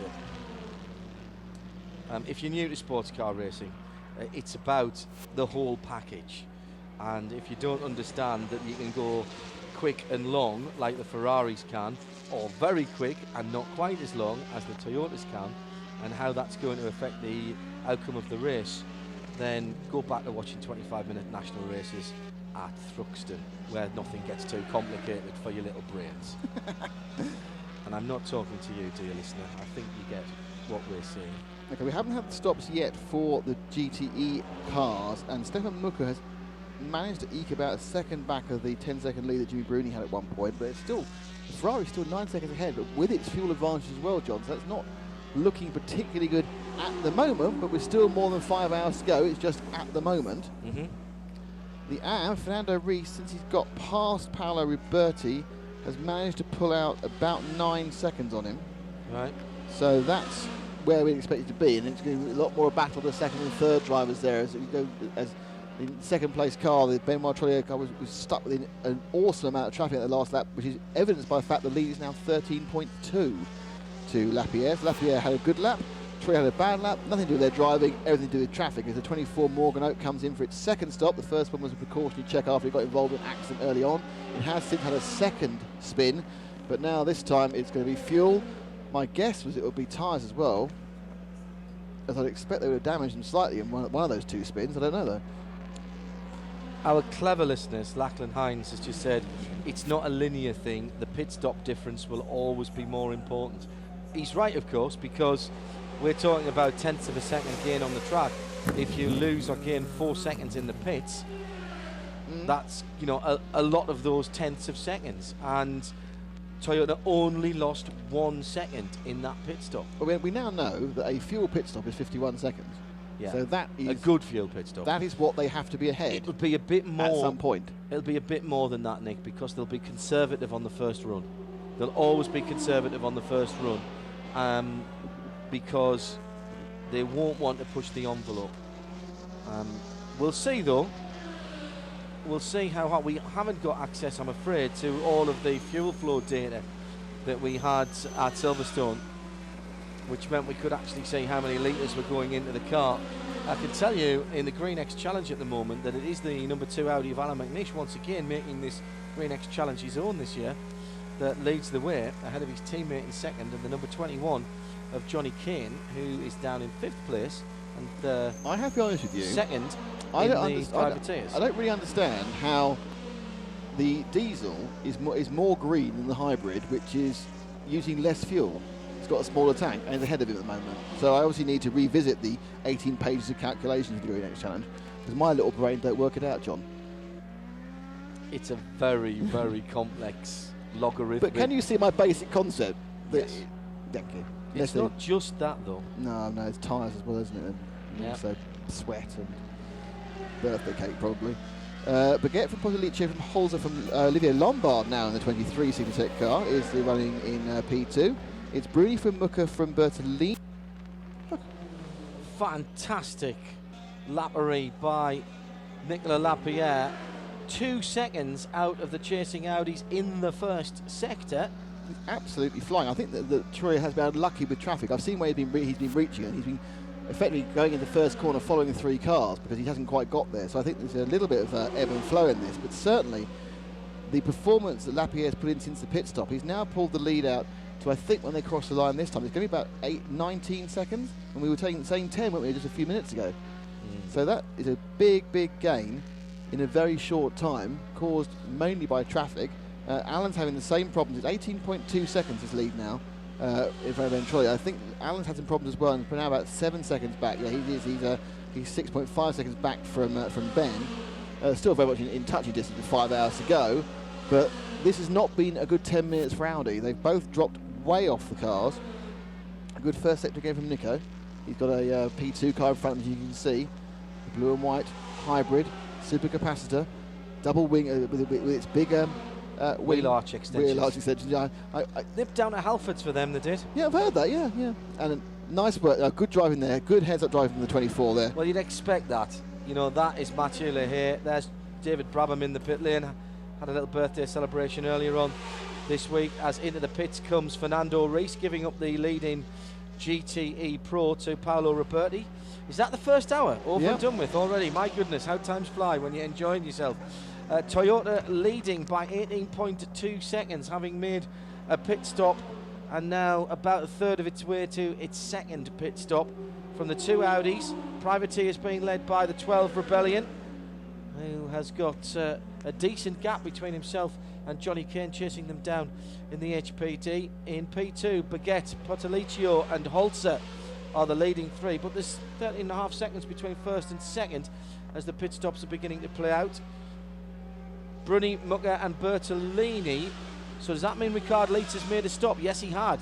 The Porsche not as fuel efficient as the Aston or the Ferraris, and we're hearing, as Nick mentioned earlier, but if you are just joining us, there is talk of trimming back the Ferrari's advantage on fuel consumption by giving them a smaller tank.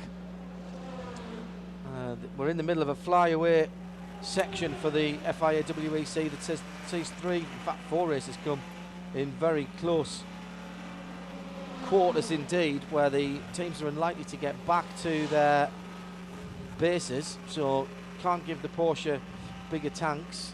The Aston already got bigger tanks and bigger restrictors, of course, so the easiest thing to do is throw a handful of ping pong balls in the tanks of the I'm sure it'll be very expensive ping pong balls, manufactured probably out of carbon fibre. Well, there'll be something that won't react with the fuel, as in comes the 88, the sister car of Paolo Roberti, having just taken over the lead in GTM. It will give it now to Enrique Benaldi, who was involved in that first lap shenanigan, of course. Because when the 61 finally comes in, you're going to park right in front of us. It'll be interesting to see how much the front of the car's missing. But the 61 people are checking the fuel tank now, but we haven't seen. We're about to see the Aston come out. There's Darren Turner, suited and booted in the pit lane. Okay, so that was 38 laps for. Might jot this down in another part of your piece of paper. Number 77, 38 laps. This is for GTE. Yep. Sorry, we'll annoy everybody by talking about fuel again in a moment, because it's not that important. No, in nothing to do with it. Everyone knows that. Okay. 39 for. No, because I think it'll say 40 when you get it. 40, yes, 40 for Mucker. I think it'll be as he comes in. And then we've got to see how far Jimmy Browning can go. 106. Yeah. So I don't think it's quite. Do you think it's that?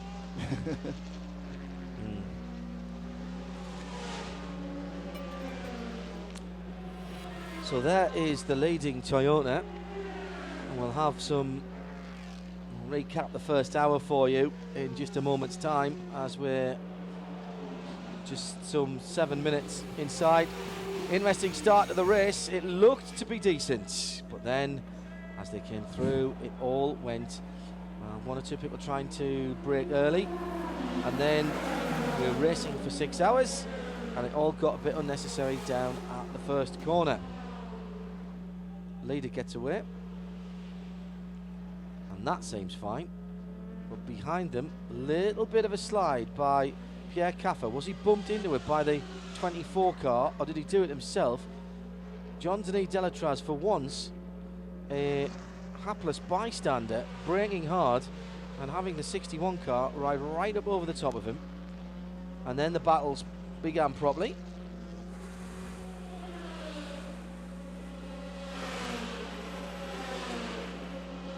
And we've seen plenty of it. It's been all about traffic and dealing with it. Seconds can be lost in sectors, not in laps here, in a full lap here. Alan McNish getting caught up and lost second position to his teammate Trellier, who's held on to that after the first set of pit stops.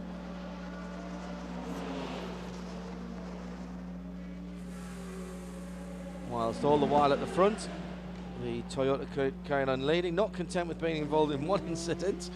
The 24 and the 25 caught up again, And we think the 25 may have lost a wheel, although not clearly in that contact. That wasn't hard enough for it. But Antonio Liuzzi spent a long time bottled up, as did Bertrand Baguette, behind Frank Mayer, whose car has dropped the wheel a little bit, although Olivier Lombard's back on the pace. Eventually, Liuzzi muscled his way through. One or two of you pointing out he never drove like that in Formula 1. Never had the car underneath him, I wouldn't have thought. But Nick rightly said he's unlocked potential from that 32 Lotus badged Lola Coupe. Pit stops, we were expecting 29, we got 33 from the Toyota. I know they've only been in once, despite the pictures. The Audi's going to 38 and 37. So that was the first hour in recap. Let's join the action out on the circuit. Christian Zugel is about to be put another lap back by Johnny Kane, and behind Johnny Kane that is Peter Dunbreck, and the two HPD chassis with the Hondas are battling for position there. That's 5th and 6th in LMP1. Nice pick up by the guys in the truck. 2nd and 3rd in privateer class. Well, yes, and more importantly for that, and identical equipment, identical tyres, and therefore preparation and driver. Again, if you're joining us late, there was a problem in qualifying for Peter Dunbreck in that car. They found a problem in the suspension, Nick. Yeah, front left damper had gone, which not completely failed entirely, but it wasn't working properly, which is giving him huge problems during the very tight sections 6, 7, 8, 9, which on some tracks would be an inconvenience, but here is a major time sapper because you're not going very fast for quite a lot of that lap. And that's when you need your mechanics to work well, because you're not getting anything in the aero. Interestingly, after holding the gap for a few laps whilst the highlights were on, Benoit has just dropped for the first time. He's now 20.1 seconds behind Nicolas Lapierre. Still about 5 seconds into Audi, and Alain McNish is 5 back. So that's that 10-second sudden sprint lead that Lapierre got out of the pit stop. He's managed to maintain that. Yeah. So he's now looking at 20. That's looking pretty good for him. I mean, let's remind ourselves that Audi have won the Manufacturers' Championship.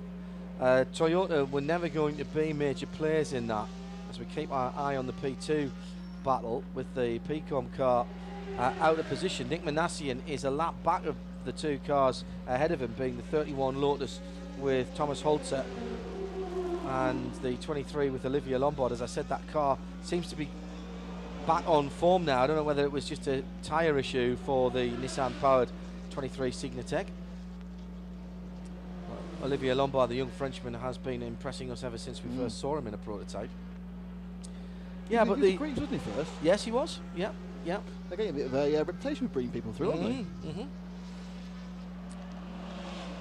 Now, interestingly, the 71 Ferrari is in front of us, and the 51's prepping, which would mean that theoretically the 51 could be coming in as early as lap 45, which is nothing like the lead again in laps we thought they'd have, John. If he does come in 45, that'll be 3 more than the Aston.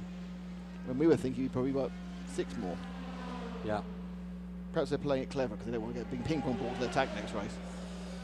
Yes. Or could altitude have some bearing? Well, I think also do you run lean? See, I don't. It's thinner air, so you run leaner, don't you? There's a lot less full throttle here than was at Silverstone. Yes. So if your car is, you know, at full throttle, a lot thirstier than the Ferrari at full throttle, but not quite so bad at half throttle. Do you want to know how Bristol Rovers are doing at Gillingham? No, I'm fine. Please tell me. You won't want to know. We are leaders of that division. Really? Who to? Us or them? France! Oh, go Gillingham. This is ridiculous. We never start like this. It's only since I've been going to see them. 4-0. 31 continues on. It's the strange things from home that you cling to when you're far away, isn't it? Like a really rotten League 2 football club. Thomas Holzer then in 3rd position in the P2 category. That's under good. Some challenge now, and I feel some Manassian frustration now as he in fact that's the 25 car behind, isn't it now? That is also a car that's making up laps. He's back on the first timing screen though, John Martin. Got the first time I've confused those cars today. And Jimmy Bruni is coming in. No, he's not. First of all, we're going to get the excitement to see the damage to the 61 car, and it's missing a huge chunk of the front right. Oh, nearly misses his turn in They there. have missed it a lot before. No, he's there. 61. And now the 51 comes in 51 behind. comes as well. So Jimmy Bruni comes in on lap number 45. That's only 3 more. Oh, you're right about the damage to that right front. That's what the damage of the fin on top of Delatraz's car did, and it's taken a huge, almost a sharp bite, ironically. The interesting thing about 61 is the people most interested in that car are the WEC officials, and they don't like something at the back of the car, and they want it to be fixed in the garage. So the 61 car is going to go in the Brazilian, all Brazilian Air Course of Wall Trip coming car. in from the lead of Am, by the way. And he's had a look at the back of it, and he wasn't happy. Now we get to the front. Yeah, he was pointing at the front. I think is just a bit. That's 2 strips of gaffer tape to sort that out. But I think there's a problem at the back too. Right. So Well, there's some dashed into the the Galaxy garage. panel element at the rear, I suppose. No, not in a GT car. Is it not? No. That's a good point, because the Porsche had a huge hole. The 88 Porsche had a huge hole in it for most of Silverstone. So what are they doing? Our TV colleagues are down there as out goes the 51 car. Jimmy Bruni, full service for that car. I assume Fisichella would have got in when it trips the timing line. Yeah. Indeed. So a new set of tyres and a full tank of fuel. McNish, for my money, closing down a bit on Trellier in this. No, absolutely. From 5 to 2 seconds in a couple of laps. A very, very bad lap for Trellier in the last lap, a 1:31. So he must have horribly tripped over, perhaps even went off the track, because it's now 25 seconds behind Nicolas Lapierre, did a nice 1:24. So just a bad lap. The car's picked up speed again. There's no problems with the number 1. He's back up with a very competitive first sector time. We had a very bad lap whilst we were watching the damage being assessed on the 61 Air Course Wall Trip machine. So not so prepared. Now we have the camera of the damage. Oh, it's very deep on that front right. I'm not sure whether they're happy with that. I mean, that was, if that had been a Porsche, he'd have been out because his radiators would have gone. It's pushed the front end back a good 3 or 4 inches. The mechanics are. It's taken it looks like it's had a shark bite out of the front right on the splitter. Shark fin bite. We probably had, actually. But the guys are saying that bit's all right. Don't worry about that. I think they're worried about the whole front end. Get an opportunity to see it again. I think that was synchronised spinning. I don't think there was any contact between Lahey and the Picon car. And there, I mean, I've never. There is the bang at the back, and you're absolutely right. It has taken the rear mud flap area off the left rear on the GT car, which covers the back Are they tyre. they put that rule where you're not allowed to see the tyre from You're the not back? allowed to see the tyre from the back. Well, I'll be honest with you. That's the first time I've seen that applied on a GT car. Interesting. That is the first time I've seen it applied on a GT car. If you know better, give us a Cool. tweet at Radio Le Mans or at Specutainment. Of course, you can also join in the conversation on the forum at www.radiolemans.com. So, Lapierre had a slow first sector taking past traffic, but he has a 25-second lead over Ben Troyer. Ben Troyer is now just 1.327 seconds ahead of Alan McNish. So it was 5, it's now 1.3. Thankfully, we've got Trussers working remotely. The 7 took on 68.47 litres of petrol out of a 73 litre tank. Number 1 only took 55 litres out of a 58 litre tank, and number 2 took on 55.65 from a tank size of 60 litres. So that's why the stops were... So the good news, he's obviously got remote access to that very advanced information. He has.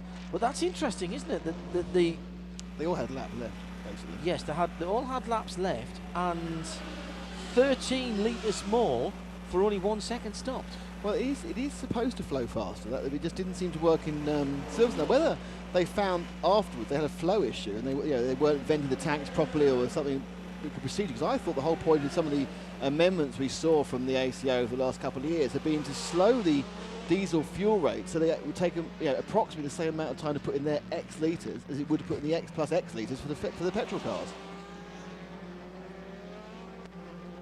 So One Lapierre lap, now. 6 seconds he lost in 1 lap. Yes, yes. I'd love to see what happened on that lap. But Lapierre is staying in the 25s for the most part.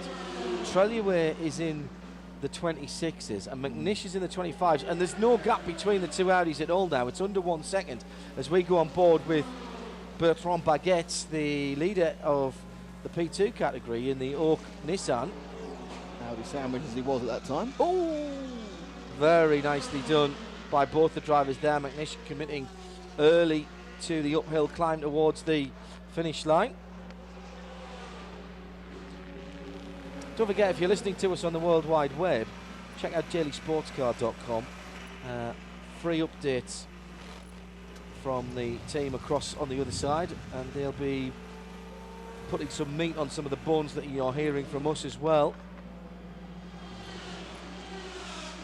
So the attention now switches to that battle for second place within the privateer petrol class. It's HPD from HPD, it's Stracker from JRM, it's Johnny Kane from Peter Dunbrett. They've both done a single stop, which was a fuel only, so they're running on older tyres. We know that JRM were happy to do 80 laps on theirs during practice on Thursday. These cars, I think, are pretty much lapping in identical times, give or take a bit of traffic. But it's really now for Peter now, what he needs to do is take advantage of any confusion caused by things like that, overtaking a GT AM car. That's the AM car of Joel Comathius, the 55 JWA Avelia machine. And they speak about you're not going to get past in this tight slot, and you've got a huge advantage. We did see a single class battle overtake here, and that was when Liuzzi overtook LeHay, but LeHay was struggling badly. Not LeHay, it was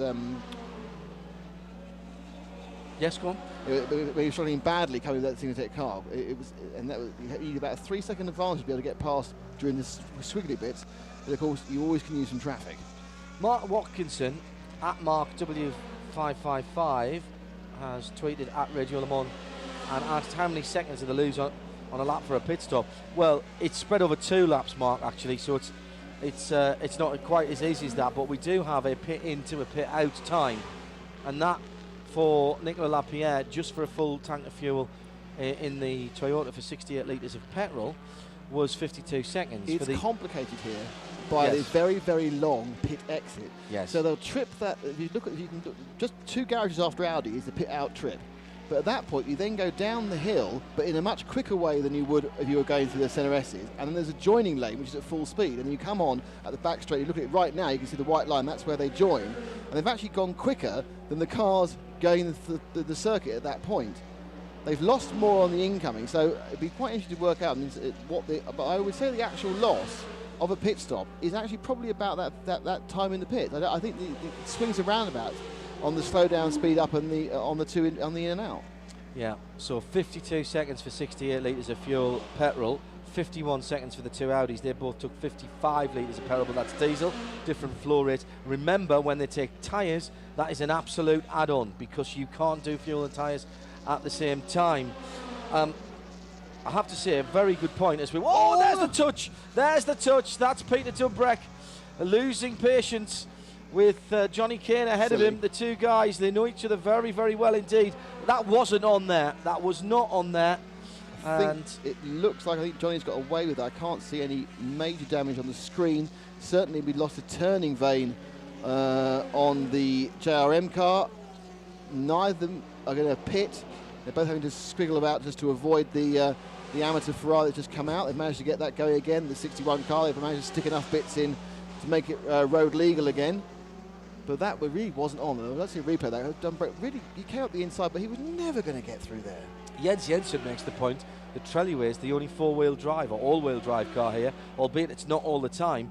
But on that rise up to the start-finish line, there's an awful lot going through that front wheel, and it is the quickest corner on the track. McNish was telling us through the day at breakfast, there aren't that many quick corners here, so the tyres don't take a lot of load. So that's why you don't have too much wear on the tyres. But he's coming round now to the second half of his second stint on the tyres that he started on. And they did qualifying. And he did qualifying on, yeah, absolutely. Hello to Kelly McNish. Your boy's doing all right this afternoon. He's just dropped back to about a second and a half behind Trellier at the moment. I love the new avatar, Kelly. Well done with that. Keep calm and release the Scotsman. I didn't know anyone had locked him up. Well, I think he was penned in for qualifying, that's for sure. 30.1 now the lead, so we have a half-minute lead for the Toyota. So they pulled out 20 seconds in this second stint, and at that sort of rate, they are looking pretty good. So, I was going to say early on, also hello to Julia Wirtz as well. Is Julia here? nah, No, she's back at home. Hello, there Julia. are many children to go to school back there. Ah, yes, of course, as the school started again. I was going to say about Audi earlier on, of course, they've won the Manufacturers' Championship as we continue to watch this Privateer Championship battle. Audi have won the Privateer, have won the Manufacturer World Championship. Toyota were never really competing in that this year. But what if Philip it would be to their programme if Toyota could take a pole position? Oh, did that. And maybe a victory. And certainly if it was now or the next race, going into Fuji, which is of course home ground for Toyota, literally, because they own the track, then one might think that some of Toyota employees might be given a day off and some tickets to go out and wave flags. Here's the battle for second overall. I'm surprised, because I thought, given what we'd seen at Silverstone, that they'd have more problems here because of the altitude. However, once again, they've obviously done an awful lot of work in the intervening time, perhaps nothing visible, all under the bonnet, all on the electronics, and they seem to be, as we stand, 1 hour and 23 minutes in, certainly at the moment in the box seats. So with Nicolas Laprière leading by some half a minute now, 31, nearly 32 seconds from the two Audis. You're listening to live coverage of the fifth round of the FIA WEC World Endurance Championship at the circuit Interlagos, Autodromo Jose Carlos Pache, Nick Damon, John Hindhaugh on our coverage in association with Sim Raceway, Online Racing World. And I know a number of people are listening on a number of different areas in terms of streaming, television, all around the world. Great to have this big endurance racing community together. And what we are seeing is an intriguing first 90 minutes or thereabouts, a little bit more than that now, not only at the front of the field, but in all the classes. Bertrand Baguette has still only got 11 seconds. In fact, he's been closed down a little bit by Potolicio. It was 13. It's down now to 11, the 35 Morgan and the 44 HPD, as we continue to watch this battle between Johnny Kane and Peter Dunbrecht. They're doing British F3 together. As Dunbrecht has a little look down the inside. They got hit last time. And Johnny closes the door. In GTE, it's 8.2 seconds between Fisichella and Darren Turner. And Darren manfully pulling back about half a second a lap as Dunbrecht goes to the outside again, and he'll try the cutback, but Johnny Kane surely is not going to set himself up for that. And the incident that we saw a couple of laps ago between these two cars is being investigated by the stewards of the meeting. Not surprised at that. Fernando Reis gets back into the lead by something like 17 seconds on Giancarlo Roda, 50 from 88 in the AM category. So he stays in the car at the first stop. Yeah, that's Ironman stuff if he has done. Double stint in a GT car is a long time round here. We'll be heading to the pit lane in a moment or two for a word with Michele Rugolo in the number 61. Bernardi going back out after that incident at the start, but the biggest casualty was Crane Racing. Michele, tell us what happened.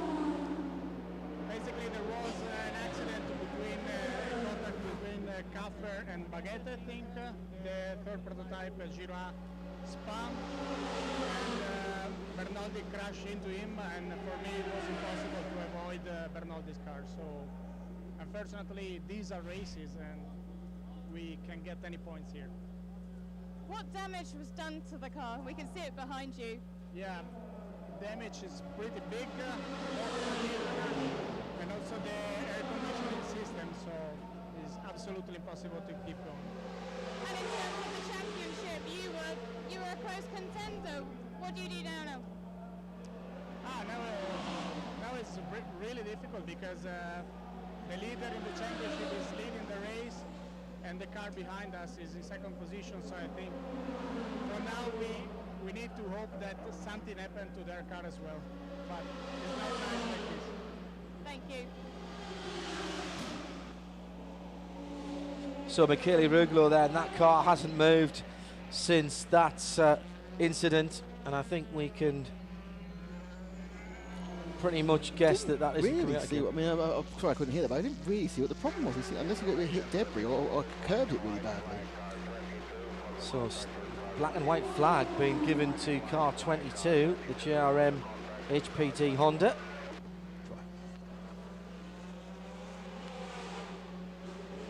Now that's the driver standard flag being held out over the start-finish line. It means you're being watched, and any more jiggery or, if you will, pokery. And is it out there? Yes, Yeah. there it is. Yeah, 2 hour left. Not seen that one for a while. Yeah, black and white. So Excellent. that's the warning. Any Don't more do of it that, again. and you'll be into the pit lane. It's basically Eduardo Freitas waving his finger and giving a Paddington Bear stare via the man on the starter stand to Peter I Dunbar. can't think he will wag his finger the same aplomb as your wife, in fairness. That's just ridiculous. As they're showing a repeat replay again, I mean, Dunbar goes for a scap that was never there in the first place. That's a karting error, and that's in a arrive and drive hire kart.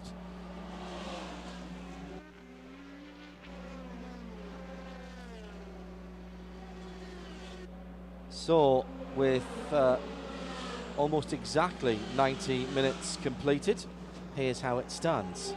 34, nearly 35 seconds the gap between Lapierre and Benoit Treluet, who is just managing to stay ahead of his teammate McNish by about a second or so. 7, 1 and 2, the leaders. They're on lap number 82. On lap number 81, about to come round, still on the lead lap, is Neil Yarney leading the privateer battle. In P2, it's Bertrand Baguette by just 6.8 seconds now. All of a sudden, Baguette has lost pace in that 35. Now, is that a problem, or again, is that tyres? Have they gone the wrong way on tyres? Well, in the Vincenzi Positici obviously came in a driver change from Stefan Sarazan and took on tyres. When he came out after that much longer pit stop, he was about 11 seconds back, and now he's only 5. And he was a 13 at and one now stage. he's a gentleman driver. Look at the track temperature though now, 31.70 degrees on the track and 28 degrees Celsius in the air. This is the sort of time that we qualified, wasn't it, Nick, yesterday? It's warmer. And it was very, very warm then, and I think it's even warmer now. And I just wonder if people who qualified on one tyre yesterday and changed that at the first pit stop, now thinking, oh, well, maybe we need to change the compound, as down the inside of the 26, putting a lap on the 26 goes Johnny Kane. Now, was the contact there, Nick, or was that just riding up the curb? That was just taking every inch of the track and then the curbs as well. It was a good move as an overtake move on a piece of traffic. And that was a lap, of course. Yes, but of course it's a different class. So, interesting what has happened in this battle between Kane and Dunbrek is that Neil Yarney's pulled out 48 seconds in the privateer petrol battle. Couple of tweets coming in while we'll keep our eyes on this fantastic battle between the two Honda-powered HPDs, and in fact, it's still raging on around the circuit. Blaney Scott has tweeted at Radio Le Mans, do you think Toyota can beat the lap record for Le Mans Series LMP1 set by the 908? No. No. It's a completely different set of rules now. 118.7, never going to happen. We hear, by the way, and we've been talking a lot about Lotus. Lotus will be taking no further part in IndyCar after the final race at Fontana this year, thanks to Marshall Pruitt from Speed.com for letting me Don't think that was a surprise. No. And does the hybrid boost on the Toyota kick in automatically, or is it similar that occurs in F1 and driver activate? It says auto.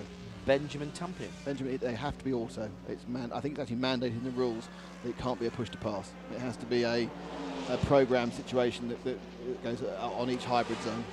And further to my invitation to Toyota employees, Danny Chen says, I don't mind getting a day off and going to wave some flags to cheer on at Toyota_hybrid in Japan. Bring some of your friends. Where do you live? I live in Austria. Go anyway, it's fine. I assemble cars at Swindon. Yes.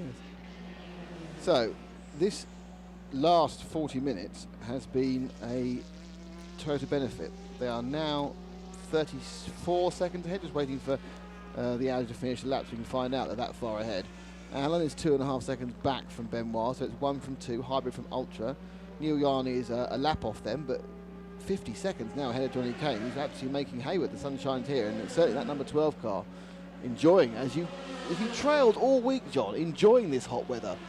Now, Harold Premat's in the 13, he's bringing up the rear at the moment, but he's only 6 tenths behind Peter Dunbreck. So when they get those 3 cars, they have the 3 cars on camera, John, and that is the 2nd, 3rd and 4th in the privateer petrol battle, nose to tail behind some of the LMP2 machines, one of the Lotuses, the Lotai.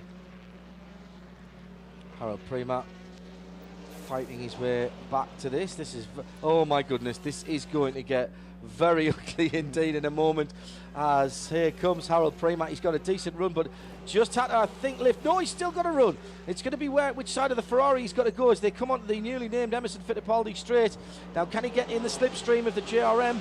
And Peter Dunbreck, Johnny Kane has just been able to eke out, but he's braking a little bit earlier for the first corner, and that's because he's got the class leading Fernando Reis ahead of him in the GTE AM Labra competition. Now down the inside, that's a fantastic move by Harold Premat. He saw what was happening, the 2 guys going the longer way around. He's dived to the inside as they come up to turn number 4. He might have made 1, possibly 2 positions. No, he's got past Dunbreck, but has to fall back in behind. Well, that was a very, very canny piece of driving by Harold Premat, and in fairness, Johnny Kane could have lost his position as well there, having to go the long way around. No, Premat there, brilliant move. That's what you need to do if you're in traffic or you're in the best chance of getting past some of your same class as you here is when they get confused or get balked by one of their own attempts to overtake, and that was an absolutely perfect textbook move. Left, right, and John, the hybrid number 1 Audi's in out of phase. Now this was the car that we thought had problems earlier on in the weekend. I might have to send you down there. I don't know, you don't want to go out into the sunshine. That is on lap number 65. Don't forget to write that down. If you're going to be part Trustwell, you've got to write that down again. I wonder if that's tyres going off, because the problem is they're going to change drivers and fuel it before they do anything else, and at this point they may now push it back in the garage. I don't see any. Yeah, they're doing tyres now. I can't see any dolly wheels.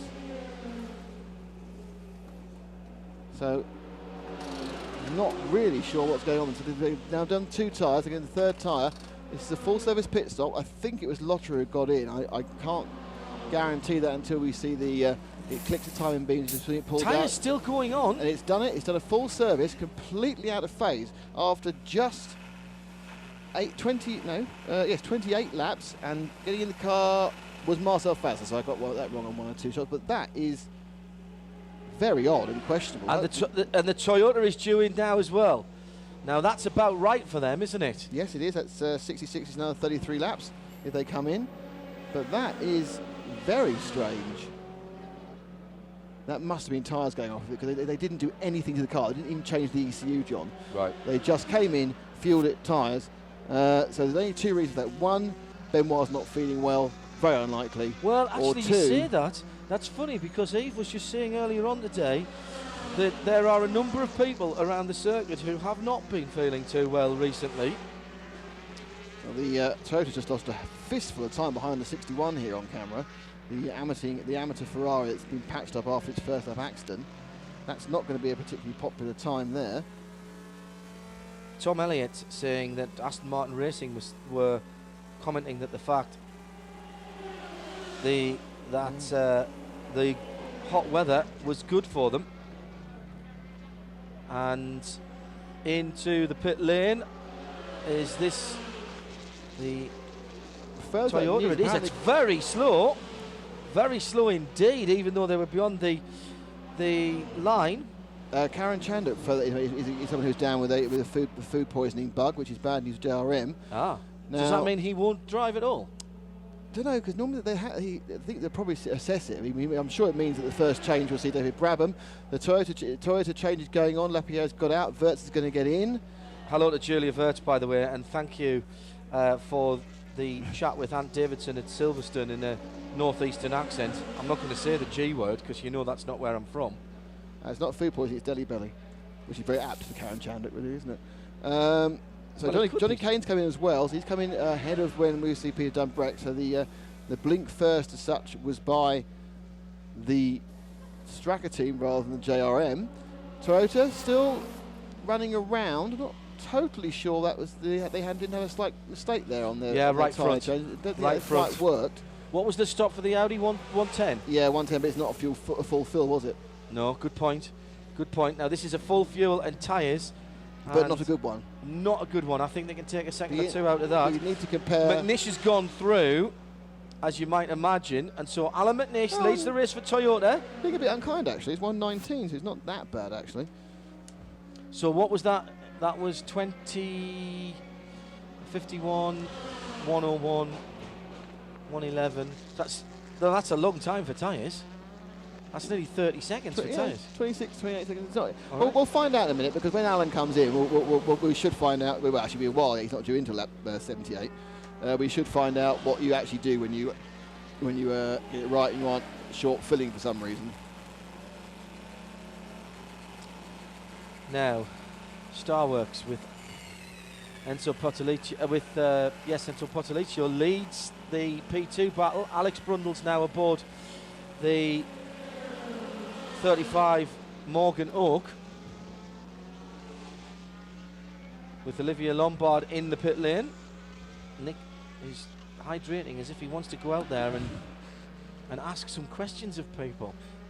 It's in his nature. He can't help it. He's like a bloodhound. He wants to seek out the stories. There is the 31 car. But Martin Pass hasn't got internet to tell us what happened with Fazla, has he? No, Oh, damn. don't think so. If he has, I'm sure he'll be on. If Martin and Teresa can hear us in the pit lane or in the. I do think there's only two reasons for that. One, Frustrating. tyres went off, or driver not feeling well, because they literally did not look at anything on the car, so there was no telemetry issues. Lena, very pragmatic on the pit wall. I think as soon as she felt that performance going off, she would have very quickly worked out, no, let's cut our loss and let's come in. It means at the end of that particular run, they were 20 seconds back, and they've now got to make that up over 4.5 hours. What it does do, of course, is puts McNish and Tom Christensen back in the hunt in terms of the championship, the Drivers' Championship. 4 points difference between the two of them. No one got a point for the One of the qualifying. Audi drivers did. So, and it's 25 for a win, 18, 15, obviously, because it uses the F1 point scoring. It does, apart from at Le Mans, where it's doubled, of course. So, if they finish ahead and win, they'll go to the top. If they finish second to Benoit's, or sorry, the one car's third, they won't, because there's only a 3 point difference. Bit of luck there for Alan on board. He managed to meet the Corvette at just the right time, but now as he comes down here in the straight, he's about obviously to nip around the Curva de Largo. I think so far he's managed to be unbalked, but now coming up the hill, moving into the La Harina code in the Curva de S, he's got a great number of different modulated cars. Now he doesn't want to get stuck for very long behind this Ferrari, because this is going to go a lot slower than him as they come out this next It stop. is one of the pro cars, though. That is Fisichella, isn't it? Good move by leading, Fizzy, got out well. yeah, leading the pro category, and so that wasn't so bad for McNish. Ahead of him, 12 is the 12 of Neil Yarni. Neil Yarni. Well, Neil's pretty good, So and that car's not that slow through here. We've also got Fernando Reis in the Corvette, and that's not too slow in the slow bits, but now he's not quite getting up to speed. Now that is definitely the Greaves car, the 41 car. We're misidentifying that one all day. That's Christian Zugel at the head of that field. So interestingly, we watched that. It didn't look that bad, but he lost 2.5 seconds. Yeah. Even though you think, that's not too bad, not too bad. But he lost 2.5 seconds in the middle section there, Alan. Just because the way the traffic fell at that particular point. Now he's going to suck up behind with the Rebellion, using the slipstream of that car. Well, we won't have a massive advantage in top speed over it, but with the drag, will get past quite easily. Hello to at Anders Finn Kai on the Twitter. Says he thought he might have detected a little bit of a limp from Benoit Trellier when he got out the car. So I wonder if it's cramping. It is hot. That would be very possible. Very possible. You know, we've had this before. We had with Johnny Kane, didn't he? He had a cramping situation where he couldn't feel his leg. Now, if Benoit is not feeling 100%, then cramp is one of the first things that will come in, because you have dehydration and salt issues. And it may well, but it's a very, very good spot, and that may well be the fact that he just wasn't feeling, he could carry on as Tom Christensen suits up for the taking over from Alan in a few laps' time. But that's a good spot, and that may well explain it, because there's no other reason for it other than tyre degradation. Whilst they weren't doing great, they weren't going bad. Jake Handley says, does the black and white flag for Dumbreck stay on the GRM for the whole race, or just him? It's just him. Is it? Are you Yes, sure? in that situation, it's just him. I'm pretty certain. Okay. But when you get multiple pinging for going over the track, it's cumulative to the car and not for the driver. That is true. I would be surprised. I think you've black and white flagged the car. If David Brabham, which is very unlikely, does something silly, I think they'll add to it. You can't kind of have a car constantly driven by people who are not observing etiquette and hoping to get away with it by the fact we all get one go each. 40 litres of fuel for the number 1 in that 110. 71 litres of fuel for the number 7 out of a possible 73, isn't it? Yes. So they only had 2. And we have a second stop for the Rebellion. Now this is interesting because again now the petrol cars are beginning to get the right amounts, but the privateer petrols. Incident at turn number 11, which we haven't... Oh, and there we are. It's a JWA Avelia car, the 55, with Joel Camathias aboard. He's got a right rear puncture there, Nick. Now, is that cause or effect? And, oh, he's driving too quick, and the Dunlop rubber is crying. Crying, definitely. It's he's obviously, luckily, he's at turn 11. Pirelli rubber, sorry. Only car on Pirellis. How can I not What get happened? that? Looks like he... Oh, now that looks like that's down already, I would say. Yeah, I mean, interestingly, there was a prototype going past, but I don't think that was involved in the accident. Do you?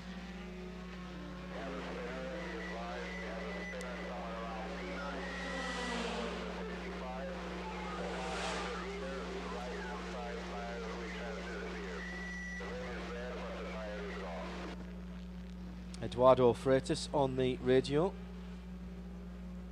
Right rear puncture on that car, coming up on the timing screen as well. 4 hours and 15 minutes. Tom Christensen, Mr. Le Mans. What do the 3 feathers in his helmet mean? He's always had that. He's always had those 3 colours on his helmet. Everyone the collective knows, and we have some Danes and some people know. You know what the symbolism of the 3 feathers is on Tom Christensen's helmet? I'll be very interested in knowing the answer to that question. It's troubled me in a way for the last few months. Should have asked him really. He was sitting next to me at lunch 2 days ago. But Alan with a huge bit of empty tyre behind him, Very and unusual. a huge amount of tyre in front of him as well. So this time we want to see a really hot lap. But I think at this point the tyres are very tired. He's just on a 21.3 in open air, which is not a particularly fast time. So I think at this point you're getting a limited return for the tyres. Now, of course, this is the hardest they're going to work because they've also done qualifying as well. And the JW video was going too quickly as the rim detaches itself and starts to flail and destroy the wheel arch. Oh, and look at what's happening now. So there's been a bit of a minor fire, probably a brake fire, and it's not being helped by a rather overzealous fire marshal powdering it all up, because that wouldn't have caused. You're not going to get flames from oh, look at that on the pit lane, John. That's a clean up now, isn't it? Yeah.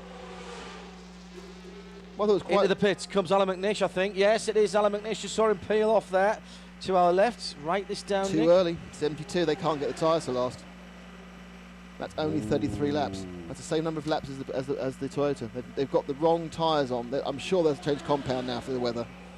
It's much, much hotter than they were expecting, and much, much hotter than the other 2 days. And so, as we have the second stop also for the 44 Starworks car, Postolici has put in a brilliant silver drive performance. Unless, now, Hindhoff and his conspiracy theories. That's a stint and a half for both of the starting drivers, effectively. Stint and 3/4, right? Does that mean that the other 2 guys do full double stints and there you are at the end? Kerr and indeed I Chu. don't think you back count this early because of safety cars, John. Okay. I think you can get that sort of clever in the last 2 hours, but not in the first 2 stints because there's too many variables. So it's a full service on the hour. We need to see what this times as. Now, Alex Wirtz and Alan McNish are good mates, and wives and children socialise together as well, but Wirtz out just get a chance to fight with McNish. The Audi pit stop is very slick indeed. Where is Wirtz? Answer, he's gone through into the lead. He has a 15-second lead on Marcel Fessler, and the time for Christensen in the pit lane? Now, 1:15, which is interesting because obviously he hasn't taken a full glug of fuel on, so that we thought there was a problem with the Toyota pit stop. I don't think there was. I think we just they fooled us. We looked up and they looked like they were having a problem with that front right, but given the fact it's only 4 seconds longer, and they would have taken on more fuel because they've done 2 full stints rather than this half stint that, 2/3 stint that the Audi just did. Remember, we were expecting it in around 78, and it came in at 72. But I think he just wanted to get off the tyres. It was noticeable when Alan got clear air, he still wasn't going that quickly. Now, Jens Jensen tells me, I can't remember what the 3 beams on TK's helmet means, but he certainly used them for the names of his 3 children. the 25 car recovering from another off there, John. It's coming up, it looks around about turn 10, I think that was. Grid Dean says that as well, thank you. The 25 is still got John Martin. He's been in since the beginning, including a problem when the car lost a wheel. That was him losing the car off the track. Not sure what caused it, but he regained it. Looking a bit cumbersome as these prototypes do at slow speed, but not looking cumbersome as the number 7, the TS030, that is putting down a masterclass today. And I would expect there are some surprised faces in the pit and also in Ingolstadt monitoring it back home. Even if we only do it as a gesture, can we have the TS030 in Toyota GT1 colours, please? Just for a photo shoot. Off has gone the replay. 25. Yeah, that's happened quite recently. We saw him recovering about a lap ago. Yeah. But so now there's a 15.5 second lead between Wirtz and Fazler, and they're on a reset because they both stopped effectively at the same time. In fact, Fazler stopped slightly before Wirtz on the lap number, so there is no fuel or advantage. That is a pure 15-second lead.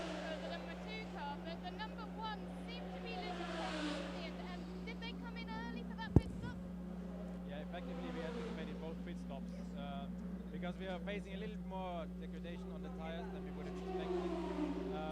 So we anticipated the stops a little bit just to get a fresh tire on the car, but it shouldn't be a problem towards the end of the race.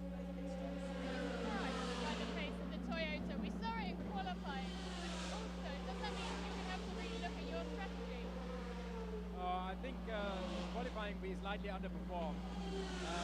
So what we've seen so far in the race was at least the first stint was what we expected, but after the pit stops we seem to be dropping off a little bit more because we seem to be facing a little bit more degradation on the tires, and that's why we have this race. Okay, thank you.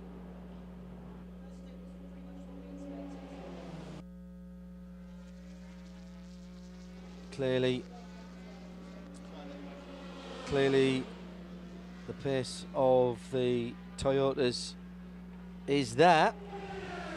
So Audi's problem is tyre deg, as we thought it has seemed to be.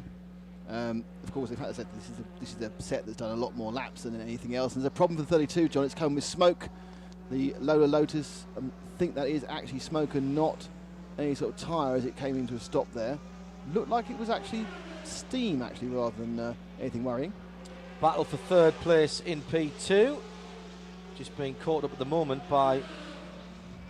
Oh, and Fessler's gone through. Where's Alex Wirtz gone? He must be...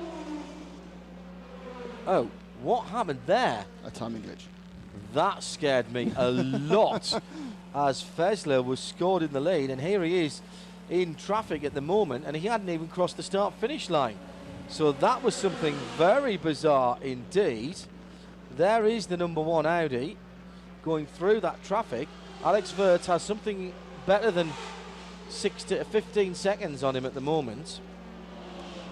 And again, I get a waft of barbecue. If anyone wants to bring us a barbecue, we're in the BBC TV suite at the end of the, at the main grandstand. Yes, I'm very surprised it doesn't have its own barbecue. Well. The responsible adult is getting severe hunger pains now. And there is the change at the head of the P2 field with Alex Brundle on board.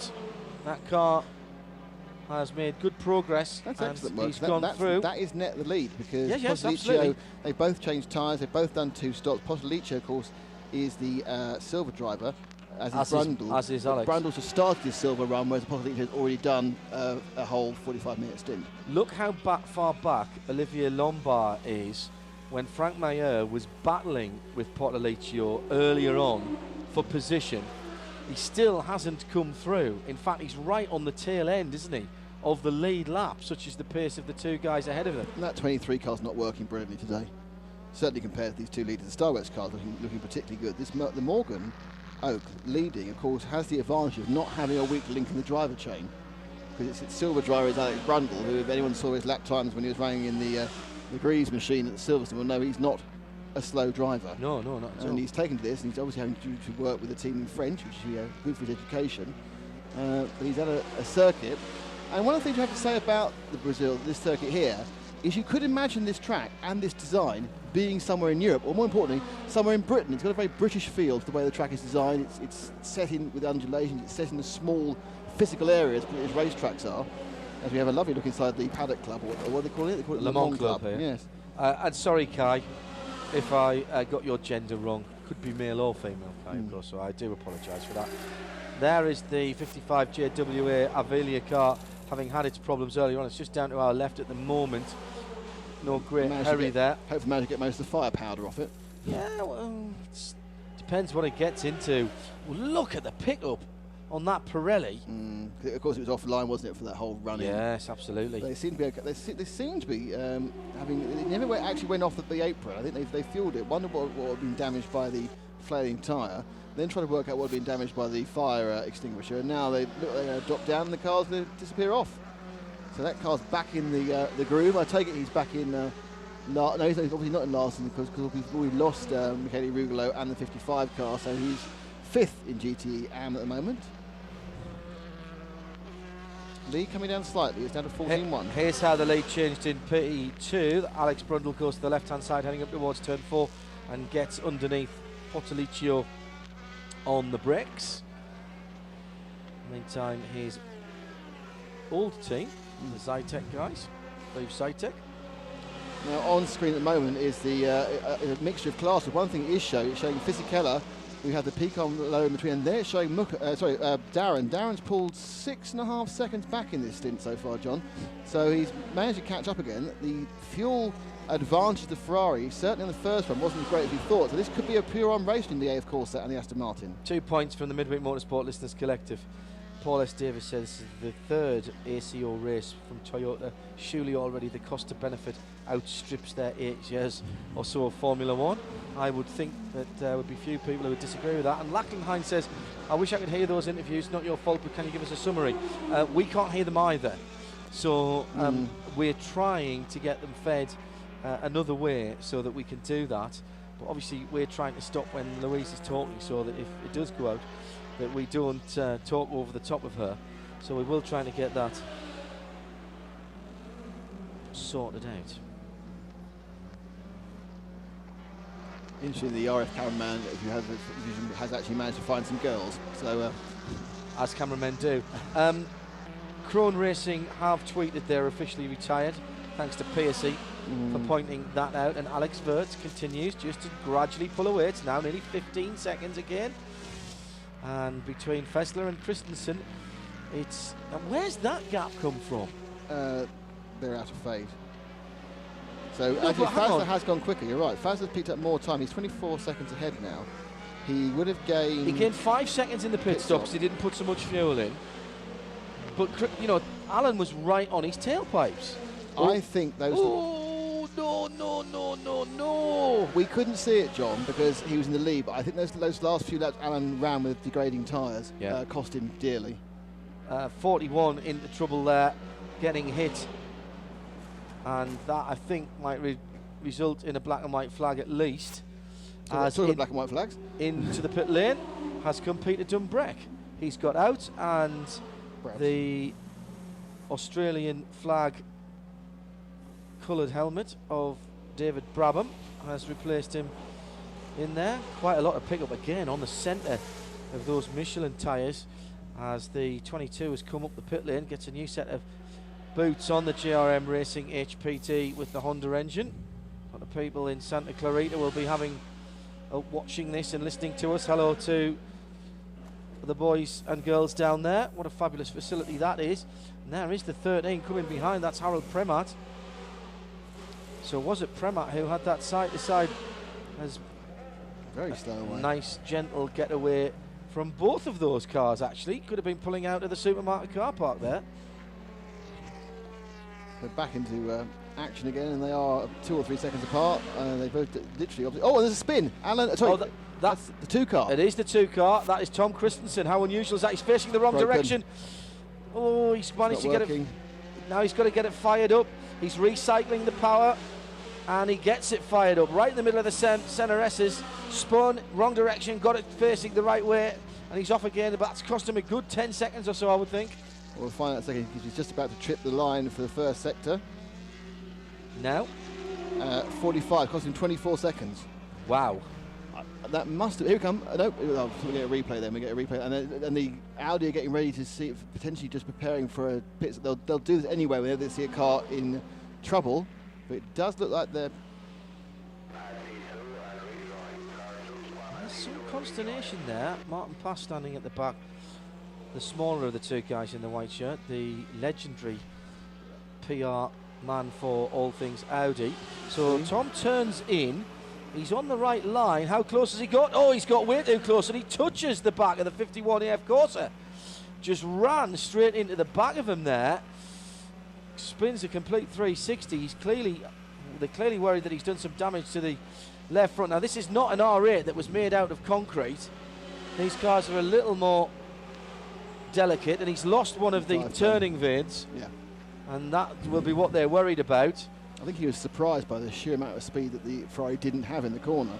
Well, he was checking up with I think it was one of the GT cars ahead of him. I think it was Pascal Gibbon, who, by the way, is up to third place now. The two Labra competition Chevy Corvettes are first and third, with Gianluca Roda in the 88 Porsche in the middle of them. Haven't talked about GT for a while, but Giancarlo Fisichella has not been able to shake off the 51 Ferrari, not been able to shake off Darren Turner, who's only a couple of seconds back from him. Ricard Leach has dropped away from that little battle at the head of the field. So 51 and 97 Ferrari from Aston.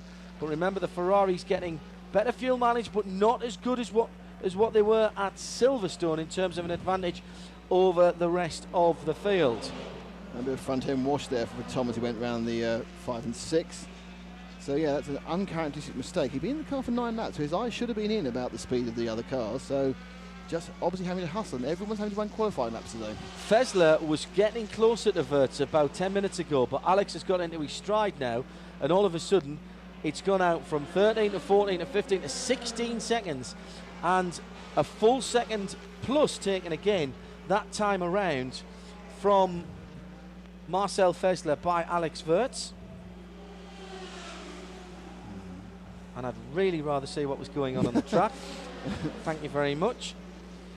There is the Lola Coupe number 31 with Luca Moro at the wheel. He's flashy, but this is for position, so he's got no right to overtake it. This is the 24. It's Olivier Pla. Once you go past Luca Moro. Yes, but he's so used to seeing now those cars going slower, isn't he? That is true, and it's all very well flashy, and he can do it. There's no rule against flashy. Not from there. But backs out of it at the last minute as they're going up the hill into turn number 7, 6 and 7 they are at now. It's a clever idea to play the trick on the driver, saying, no, I'm lapping you. Hopefully his team will tell him, no, he's not, and hold him back. He does look quick, Olivier, actually, in fairness. Olivier Pla's got a good car underneath him. This is for 4th place in the P2 battle. And his teammates leading. Yeah, they have dropped off the lead lap, though. It's only the first, in fact, it's only the first 2. 24 had a problem right at the start and lost a lap. Yeah. When they were one of the synchronised spinners on lap 1 with the Picon car, and they both came in for a quick check-out. There was no real problems, but by the time they'd done that, they lost a lap. So he's still flashing away at a man who's actually ahead of him, legitimately. And they blue flagged him. Well, it's sort of okay. Oh, Moro deep in the pit lane there, and I'm not sure that is a good move. 13 and 41. That's Prima and... that was... And Zugel, we didn't see that one. No, we did. That was the dive up the inside where they came side-by-side contact at turn number 7. I said somebody would be getting a warning at least for that. Pla now this time has the inside, surely will go through. Moro's got to be careful, he turns in very late indeed and slams the door in the Frenchman's face. Those Lotus are going much better this weekend. Luca Moro is an interesting character to say the least. Is that his name this week, is it? Well, I'm not sure that was the passport he came into the country on. Let's say that about him. An interesting character. He has often not flattered with his talent. And at the moment, though, he's holding off Olivier Pla. Again, the situation Olivier Lombard, excuse me, very well indeed. The problem Olivier really Pla, is that unless you can get the blast up the straight, class-to-class overtaking takes a lot of real skill and balls, because you can be closed off, and then you've got that long period in the middle where you just can't get past. As the teammate of the Luca Morrow, it's the 32 car, and that's currently being piloted by Kevin Wheeler. Comes into the pits, it puts up a cloud of smoke, but that smoke is just dust. And right in the slipstream now, can Olivier apply? He comes up over the hill. He's got him. Waving the blue flag erroneously, that shouldn't be waved. Of They're course both it should. It's somebody's passing you. It doesn't necessarily Lapping. mean... No, passing. I can tell you've never had a competition license. It's passing, right? Even if you're the leader and you've got somebody up your tailpipes, you can be shown the blue flags. It's to warn you there's someone else there. It's generally thought of as lapping. But he's lapping passing. in F1. Yes, okay, well. And you're only allowed 3 of them, I know, before the cars exploded from under. In a while you could. Well, this has been a fantastic session here from Darren Turner. He's now right up his backside, and then he gets more example of passing / lapping, such overtaking as Olivier Pla finally gets past Luca Morrow in the replay there. Hopefully we'll go back to the GTE Pro battle now, which has been ignited since the pit stops. Yeah, Dazzle has lived up to his nickname as they come across as we're coming towards the end of the second hour. Again, that 60 minutes is just blasted by. You get a lot for your money here in terms of lappery, don't you? And the crowd in front of us has migrated down, some of them from the seats, to be leaning on the barriers to get closer to the action now that bit's in shade. So now, of course, we're looking at the 2003 F1 winner here in Giancarlo Fisichella. So we have an F1 winner at this very track. But he's been caught up by a man who has certainly carved name for himself in Aston Martin driving the last couple of years, Darren Turner. Darren, of course, put the car on pole. When he took over the car, he was 9 seconds behind Fisichella, but now he is within, I would say, a second. And when are they due their pit stops? Well, you jotted those down, theoretically, 84 and 90.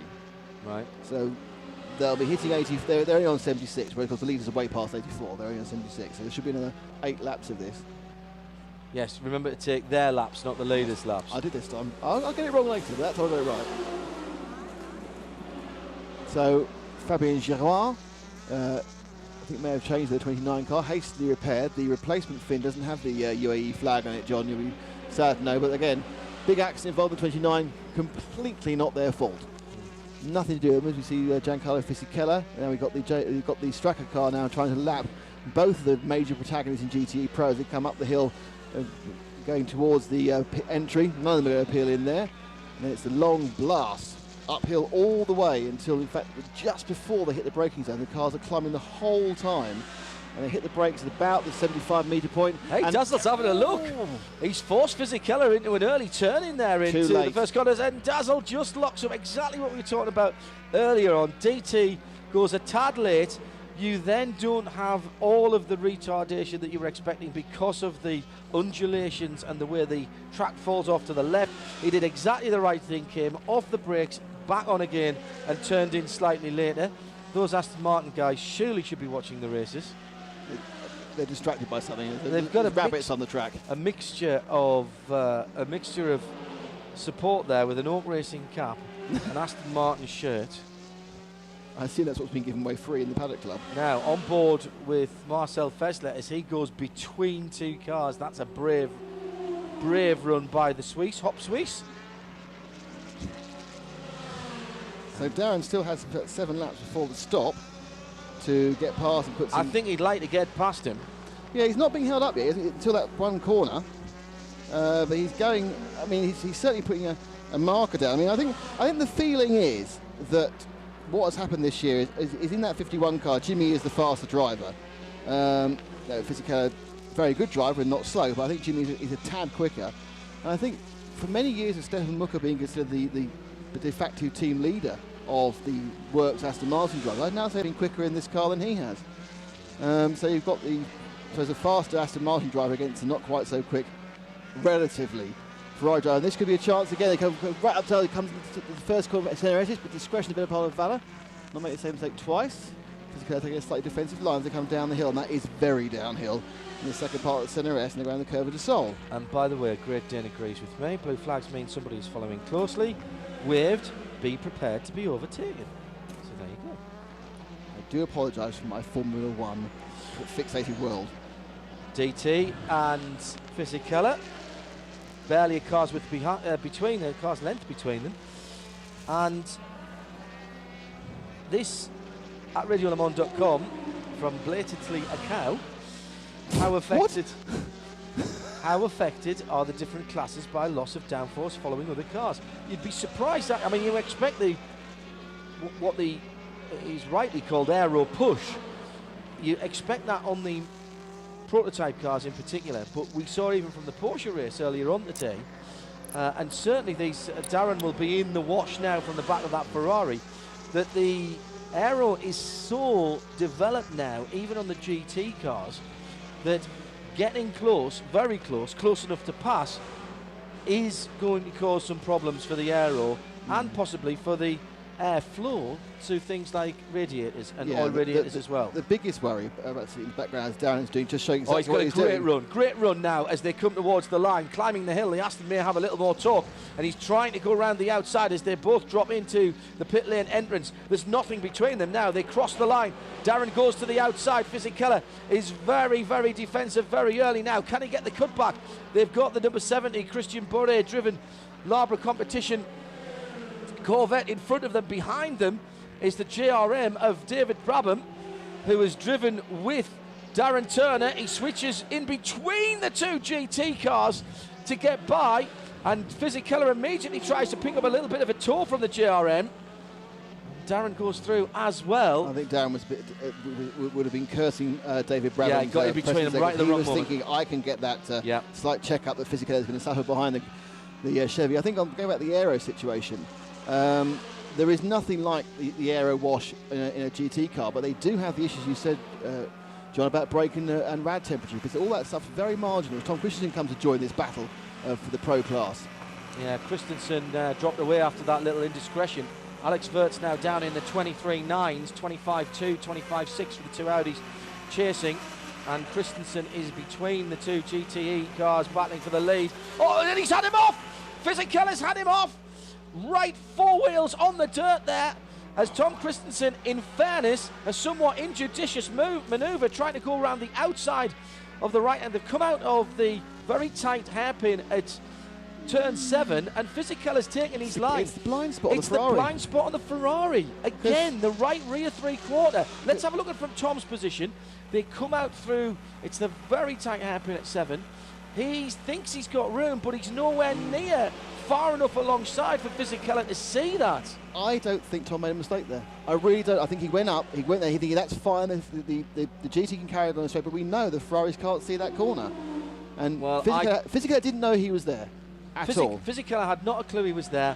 I want to know where Tom was going to go, how he thought he was going to make the pass around the outside there. Well, coming down the inside of that circuit, you've then got a short straight, which is more than enough for an Audi to get past before the left-hander. So he was halfway around. I mean, I wouldn't, it probably wasn't the best move he's ever made in his many years of his career, but he's suffering from this slight issue we have with visibilities on Ferraris. Well, I think that'll be called a racing incident. Oh, yeah. But you've got to keep coming back to the fact that the guy behind, you've got to make sure that the bloke you're overtaking knows where you are. Absolutely. And it comes down again, and I'm afraid to say this, but the guys in the Audi are struggling for vision at the front of that car, maybe. I don't know.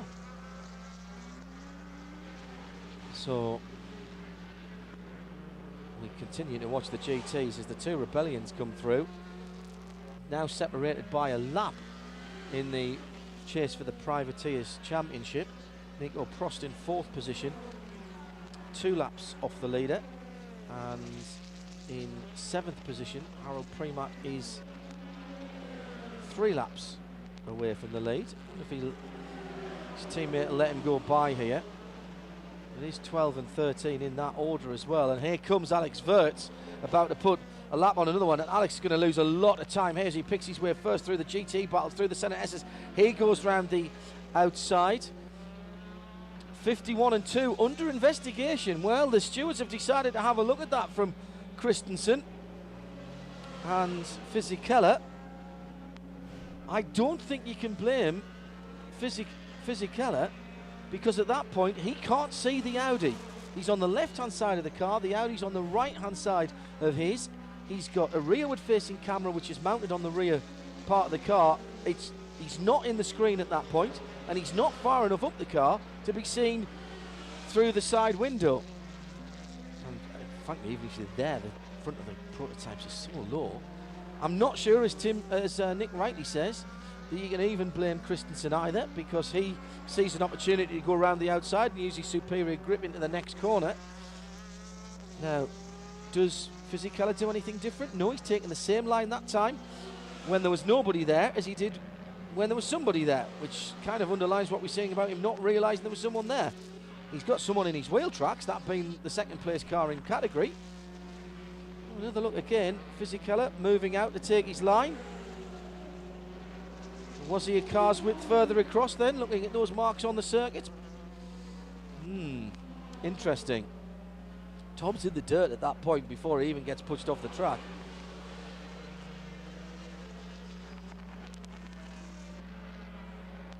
Alex Wurz leads by 16.5 seconds. He did lose 2 seconds on that last lap, did Alex? Marcel Fessler in second place did a 25.2 to a 27.3. And as we thought, Nick, the steward's looking at that incident. Oh, here comes Darren. Oh, now, what was that on the front of Darren's car? Was there a little bit of pickup coming off the car, or was that something being thrown off the front left-hand side? Need to have another look at that closely. Wow, it's bits of tyre coming off the car, bits of picked up rubber. Now here's Fisichella coming to the scene of the crime. And watch where he goes. No, he's cut straight back across as he did last time. And here comes, is this Fessler coming through? Yep. Yes, it is. Right, now we're back at the scene of the crime. Will it be the same for the other Audi? Does Fessler have a look up the far side? He does, and Fisichella does exactly the same again. Pulls across because that's his line through there. And where, you know, inside is where the Audi's got to go there. Well, yeah, I mean, they must know by now that there's an issue with Ferrari seeing at the rear right. But, you know, you've got some good drivers in there. And there's a white flag being shown, which I think means they can't go over the entry line because... Oh, they've still done it. Ooh, the car in the pit lane. We never got that defined, did we? We were told they were going to be pinged with no real detail behind it. This from Stuart Garden, who is at Taffmeister 3. Is 55 still running after its puncture? Puncture and fire, yes it is. Joel Camathias is at the wheel of the 55 car. They are down in 5th position, last of the running AM cars, having completed 71 laps to the leader in class, Julian Canal, in the 50 car. He's completed 80 laps, so they're 9 laps off the lead. The GTE action is superb at the pro side of things, and just as Darren Turner gets another opportunity to have a look, Nick, he's going to be thwarted by another prototype. Here they are again, coming back up to that 6, 7, 8, 9 complex. I think Darren's going to throw this up the inside anytime soon. I think he now needs to make a move because he's coming up to pit stop time. They've done 83. Darren should be stopping on 84, so perhaps now he won't because he's not going to gain much before he comes to stop and Stefan get back in the car again. With one of the, I think it's the 31 car, the Lotus Lola, nipping in 1, nipping in 2. You never think of the frustration involved when you are a GT driver and you're sitting there with a plan about how you want to get past your rival, and then these blimmin' fast prototypes come in and ruin all your lines. And here comes Luca Morro. And if Darren wanted to come in there, he couldn't have, because Morrow was up the inside of him, and now Morrow's in his way. He'll dive down the inside. Look at how late Darren's braking there. He actually made a bit of ground. Yeah, Morrow appeared to be showing what can only be described as absolutely no pace whatsoever up the straight there.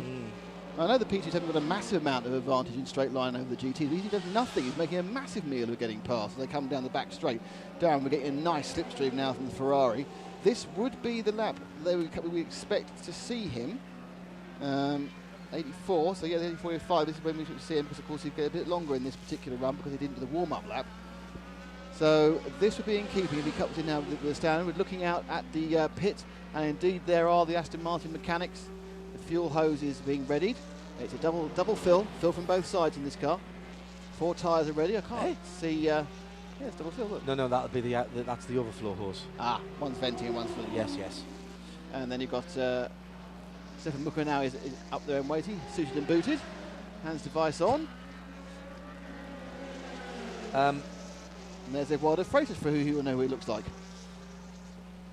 Oh no, they're having a look at that footage of Fisichella and Christensen, aren't they? I'd have to vote no further action on that one. This from @GRM_racing to us here in the studio. Peter Dumbreck's debrief. I am delete expletive, hungry, and I have cramp in my left bottom cheek. More serious quotes to follow, it says, which is very good. Oh, you know. As in comes Darren Turner. So again, that is on his personal lap 85. So that's an extra lap. It's a 43 lap run there. So we expect that the Ferrari will now trundle on round for a further 6 laps, John, before it has to come in and hand back to Jimmy Bruni. No activity really showing in the AF course pit for any of their 3 cars. 61, of course, which has been hastily repaired after the last stop. The 71 that's really not showing it, and hasn't shown the pace of his teammate at any point this year.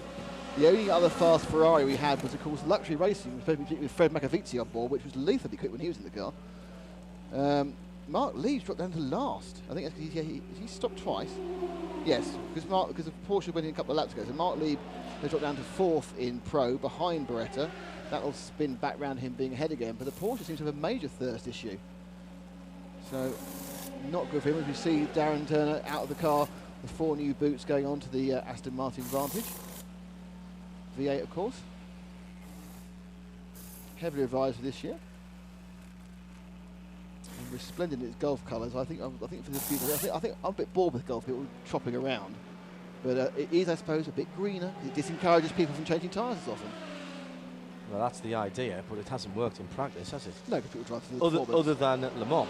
Yes, good where point. People try and triple. Treble, they try and triple. Treble, quadruple, quintuple, of course. It's interesting, isn't it, if you think about it, is that obviously the tyre supply must be different because they're doubling and tripling at Le Mans, and no one ever does anything more than double at these road circuits. And this is a low wear track. Darren Turner just out of the Aston Martin, down in the pit lane with Louise.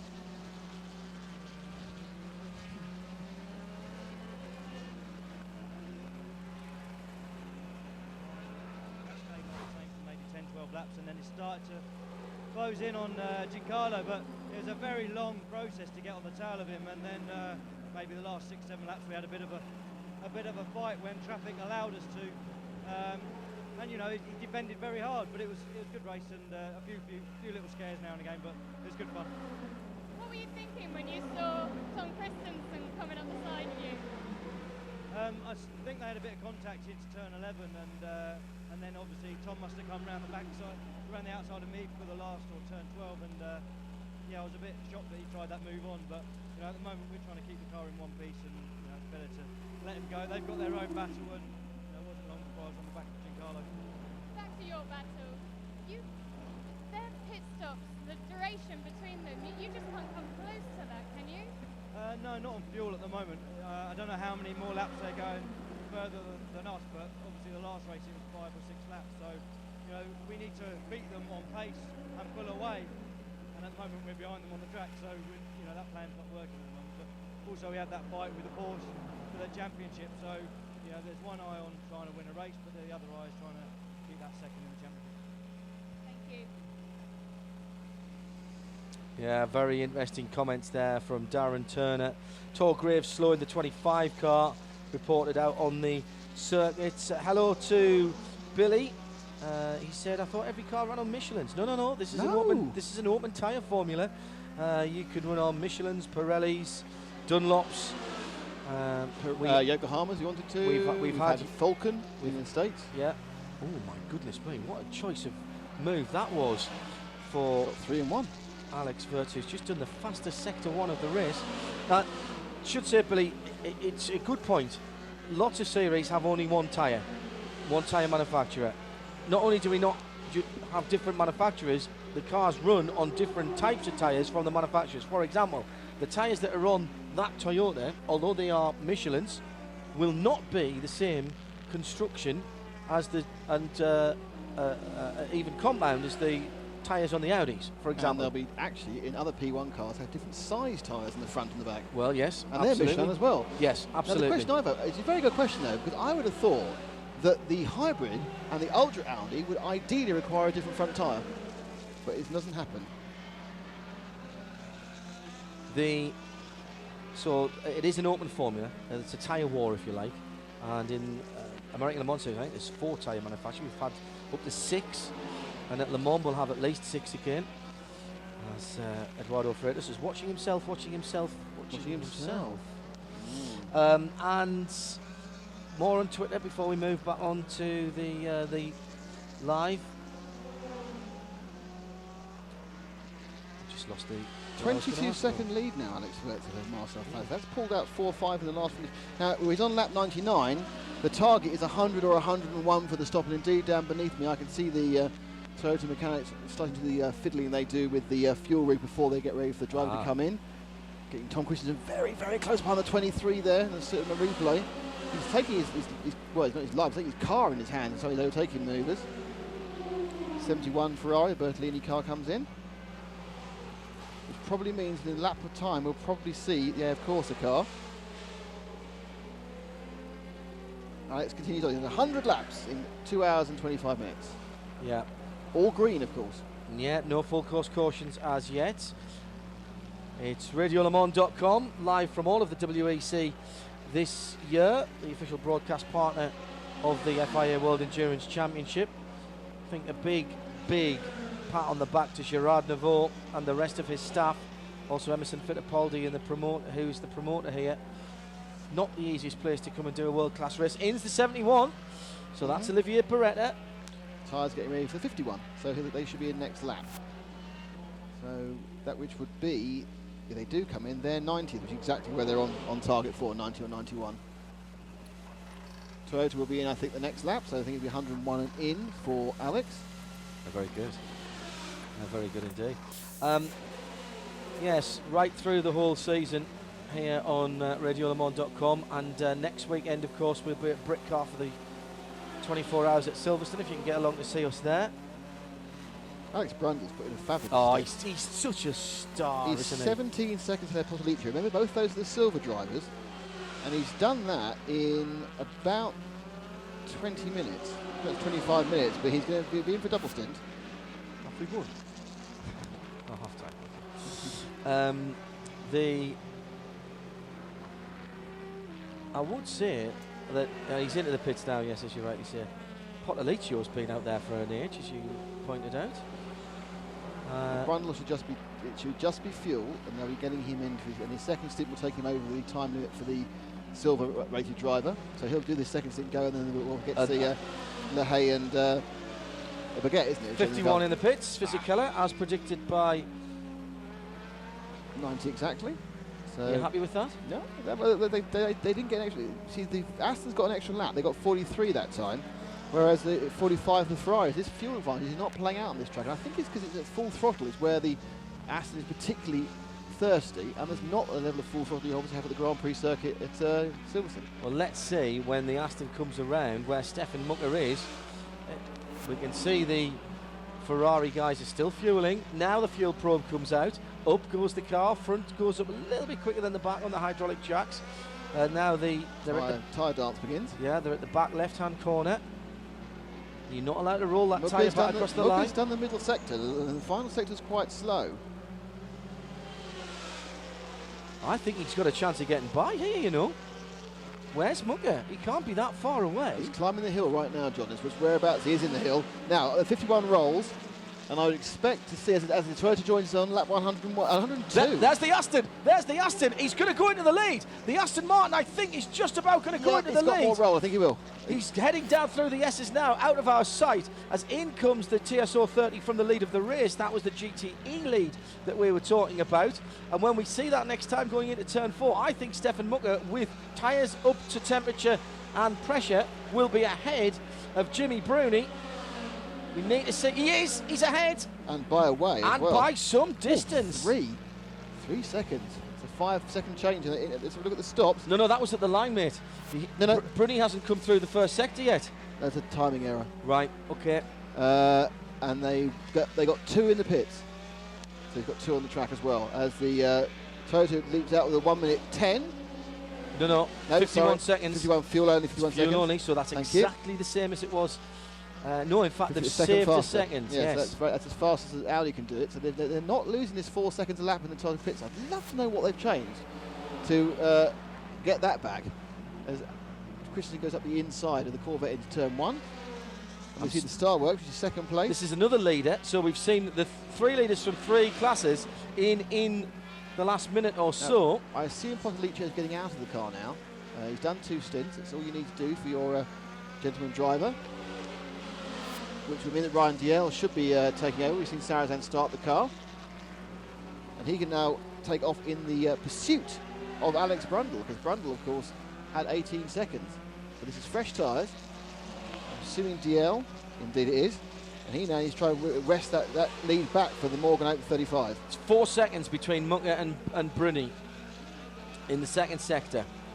So 4 seconds is the gap, and Aston Martin leads GTE and just off the M40. There are a few people cheering.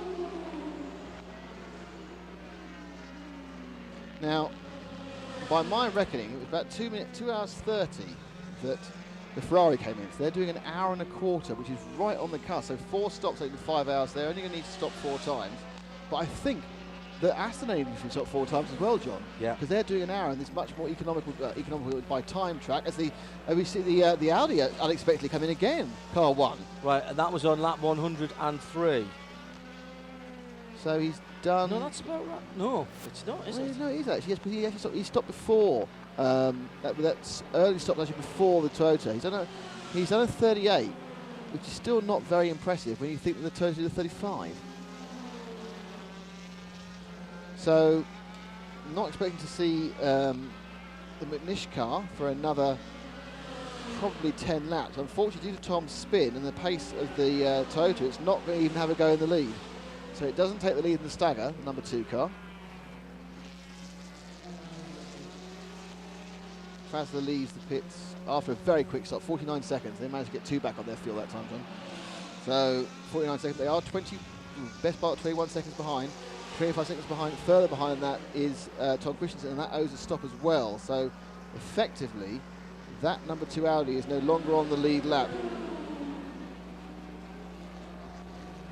Nicola Prost still leading comprehensively from Danny Watts.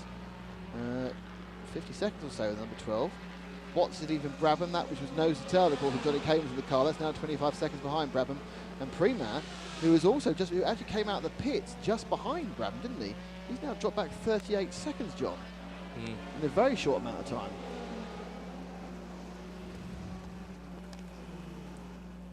A bit worried because my computer's just completely frozen up.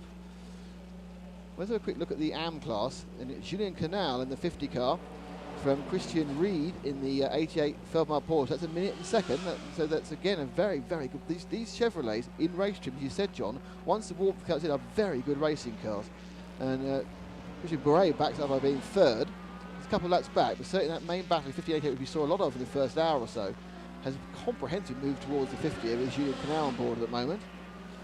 Lots of people saying bored with Gulf colours, wash your mouth out, including Mark Watkinson. Hello, Mark. I am. The 7 of them is dull. Yellow flag to turn 10 and a wheel. Is that That's is that a rear wheel. It's a rear wheel off. That's live. That is the 23. Just come out, Jordan Tresson. He's just come out. He's not had his wheel attached properly. So that's a pit error. Let's have a look and see.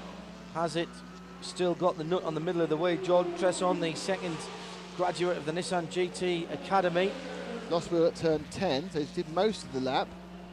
No, there's no wheel nut on there, and there's no centre of the wheel on there. So was that finger trouble, or was that a wheel gun not operating correctly? He's done well, actually, not to have a big off. He's clearly felt that earlier and slowed down. The safety car is on standby. He's dumped it right next to John de Geese, right next to John de Geese of Speed.com.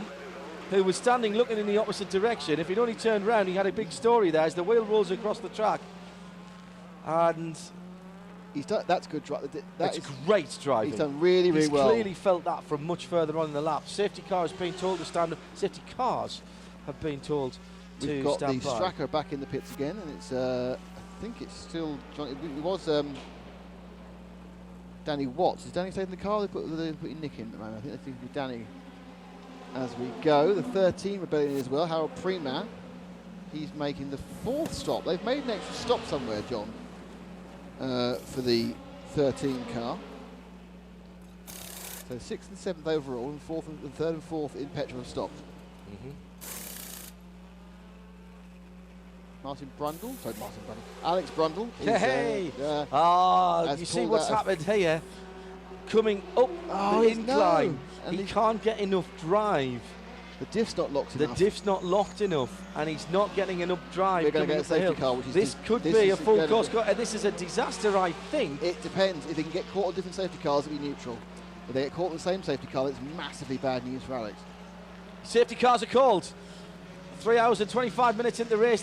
There's no other way than to call for the safety car unless Jordan had rolled backwards off the car. There's still, by the way, there must be a tyre, must have rolled back into the middle of the circuit down at turn 10. The RS5s are scrambled. Wirtz has a 25-second lead. It's going to touch and go. I think he's going to wipe the lead out. Oh no, they're the two Audis. No, the Audis have got caught behind one safety car as it comes out of the pit lane. That was 2 seconds from losing the lead. Wow, that is a massive break for Toyota, because he will be behind the safety car that came out further round the circuit. Spin for the, that's the 77, that's the Felbermeyer car. No, it's the 88, my apologies, it's the narrow-bodied car as the 77 goes through. So that was Christian Reed being spun out of 2nd place there in the GTR. Should now, I think, actually go slightly advantageously to Toyota. Yes, there's the safety car B. You can see it's got a B on the car. That is scrambled from about where Jordan Tresson had his problem, and it's picked up the 7th placed P1 car. A very brave Marshall runs out and picks up a hot. Very well. No, it's not. It's done no work. It hasn't a lap, has it? And you're right. That's a pristine tyre. It's got no work on it, as that Dunlop is rolled back. And you're right. 2 different safety cars. That is a massive, massive break. Only about 2 seconds in that, John. Yeah, I'll give you that. Now, the question is, because Christensen now is right behind Fazler but owes a stop, with this, the ideal time to stop now is when the safety car just comes in, because you avoid all the traffic. Well, it depends which safety car train you're in and where they pull off, because they don't necessarily, no, they always pull off where they came on, don't they? So they should do. Christensen is due about 100, possibly 110, perhaps 109, which is 2 or 3 laps time, as the Pecan car decides to make a stop. Also the 12, Nico. This is bad for Nico. He's got caught at the end, so we could see his big lead at least partially wiped out now in the petrol independence. This is very, very interesting. Very, very interesting it's indeed. Not. I don't think it's affecting our battle for lead, but I think it's going to affect all the classes. Well, I don't think so, because GTE are behind each other. We've got a recovery vehicle out by the 23 Nissan Signatech. Now there's the Audi's number 2's coming for fuel despite the situation. Well, is he close? He's due about 2 laps time. Well, but they probably decided the penalty's not as great, of course. It's a shorter lap, isn't it? So sitting behind, taking a tear off the screen. I take it. Are they going to? Having a good look. It's only a fuel over only, and they probably think they can get the fuel only done, and then it'll be about time for the next train to come past. If they're quick now, somebody's. No, the lights are green. The lights are green. So if they can get them out now and do fuel only, lights are. And now they're back to red. Oh, the lights have gone green by accident. I think those 2 guys got a break there, and the lights went green by accident. There was some shouting that wasn't understood. Now there's a tyre change going on. It is tyre change time. No, it's not. No, it's not, because Christensen's only on They've taken the advantage of the fact that they know that they've got the second safety car train is coming up the hill now. Correct. It's going to hold them for longer than the tyre change would take. They'll get to the end of the flag now. There you are, John. They're actually about to queue up now. So this is the time they're losing. And if we look to our left, you will see that the safety car chain is just about to cross start finish. So they've taken a semi-free tyre stop. No, because he's already been sitting there 20 seconds. That's okay in this situation, because don't forget everyone's going slower elsewhere as well. You're not losing it as But much he's that just time. dropped off the lead lap. He was going to anyway. He had no, that was always going to happen. The 22 is... Oh! Why's that being towed? 22 and 23. Now that we didn't see. Excuse me. Dave Brabham has a problem. David Brabham is saying, I've started the car, unhook me, I can drive myself. There's Tom Christensen and the 61 Ferrari in 4th place in GTE. I'm going out of the pit lane. Do you know, I thought I saw 2 cars there, one down at the bottom of the hill, and I thought they'd just let Jordan Tresson roll out of the way rather than try and tow him with 3 wheels on. Has he got, did Brabs get going again? Do you know? I think it looked like he was under his own power. There's a big tyre mark on the side of the number 7 on the right hand side, right where the wheel is. Ooh, There's been some side to side contact there, which we didn't notice. Well, I think this means that Wirtz certainly hasn't lost out over No, this. I think he's going to be fine. He's going to be absolutely. He'll be neutral to small gain. He'll be neutral to small gain, will he? Well, we're looking at a running time of an 85-second lap. If they are exactly distant, he should be let go about 44 seconds of lead, which means he's gained about 12 seconds.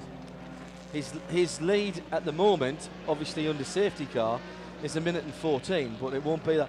Fessler's stop was very quick, 49 seconds his last time Fuel out. only 49 seconds, but of Yeah. course, Tom's now got fresh boots, but you say he's a You whole see, lap look back. at Tom.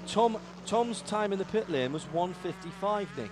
So that wasn't a free stop at all. Well, He's 30 seconds back, unless he was going to run out if you of think fuel. about it, but the current lap time is 2:40 compared to 1:20. So you can't quite. Okay, I see what you're saying. And what happens is they've obviously decided They're they moving slow, had to yes. stop anyway. Yes. And the tyres, or the fuel stop, he'd been waiting just 30 seconds longer. So it was a free tyre stop based on the fact they had to stop during this period. Throttle problems for Brabs is what we're Damn. hearing. Thank you, Eve. Picking Hopefully. on that one. That'll be Lucy that came in from. I suppose it won't be a cable because it'll fly by wire now, isn't it? Still under caution as the Felbermeyer 88, which we saw spinning a little while ago. I think that's been the last lap now because Tresson's been towed, hasn't he? And I haven't seen him come back into the pit lane though. Slight loss of time in all this for, I would say, Stefan Mucker. I think he'll end up losing a couple of seconds out of this incident. Safety car lights have gone out on safety car Big B. loser is Alex Brundle, I'm afraid, because Brundle and Dalziel are behind the same DL. are behind this. That brilliant TV program behind the same safety car, and so the lead that Alex had, which was possibly in the region of about 40 seconds, has been wiped down to 9. So it's not worked out well for the Morgan 35, and it has worked out well for the Starworks. The only problem with this safety car, it's been short, but it does mean that the Toyota hasn't been able to ease away during this time, and that's bad news for them. I think he's going to gain 10 seconds on it. Really? It was 30 seconds when they came in, when it came out. I think the first running lap. He's got lap 28 on his board. So we're still waiting to see if David Brabham has come back into the pit lane. I don't And think the he car's has. gone off. Safety car has peeled off. That's the B car off. And here comes the leaders across the line. And That's the A leaders. that's the A cars going through. So that was pretty close to being green at the same time there, Nick. That was very well organised. I'm the first one to criticise when it doesn't work. But the B car was off quickly. Meantime, the number 2 Audi is, of course, in the same safety car line now as Alex Wirtz was. But he's got all the traffic in front of him. And Alex will come around. Now, what was the gap before the safety car? That doesn't count yet. No. I know that. What It was was it? 30. 30 seconds. Yeah. Right. I think it's going to be 40 to 42. Here comes Tom Christensen, cutting left, right, 4 wide, coming through the final corner with the 21 of Danny Watts on the outside of that one in the dirt. Christensen waving left and right to try and clean off the Michelin tyres as we've got 3 cars trying to go into one space. It's the Morgan Oak, the Rebellion number 12 rather, and Johnny Kane all trying to go around the corner at the same time. Andrea Bellicchi just lost another lap there to Alex Wirtz as he's gone through. So when Fessler comes round this time, we'll get an idea of this of will be what the it's true done. gap when he comes across the line in a few seconds' time. We'll have the true gap, and I think it's been a game for Toyota. Well, There he goes. 43. I said 40 to 42. It's 43. well, it's 43.7. So they made a 13-second gain on that safety car. Winners and losers when it comes to safety cars, always going to happen. The question is, what tactics are the two-car playing? And is it tactics? And what can they get back? I think they felt they had to come in. They got the free tyre spot. This now means I'm absolutely certain that Tom will stay in for another stint after this one. They won't pull him out after a double, so he'll do a triple. And then they obviously have Lucas de Grassi to release, who's certainly very quick. And now we'll need to learn about racecraft in multi-class racing. But it's all looking, even though we're not halfway yet, it's all looking quite good for Toyota. If it was in the American Le Mans race, John, they'd be out to win. With 2:45 in.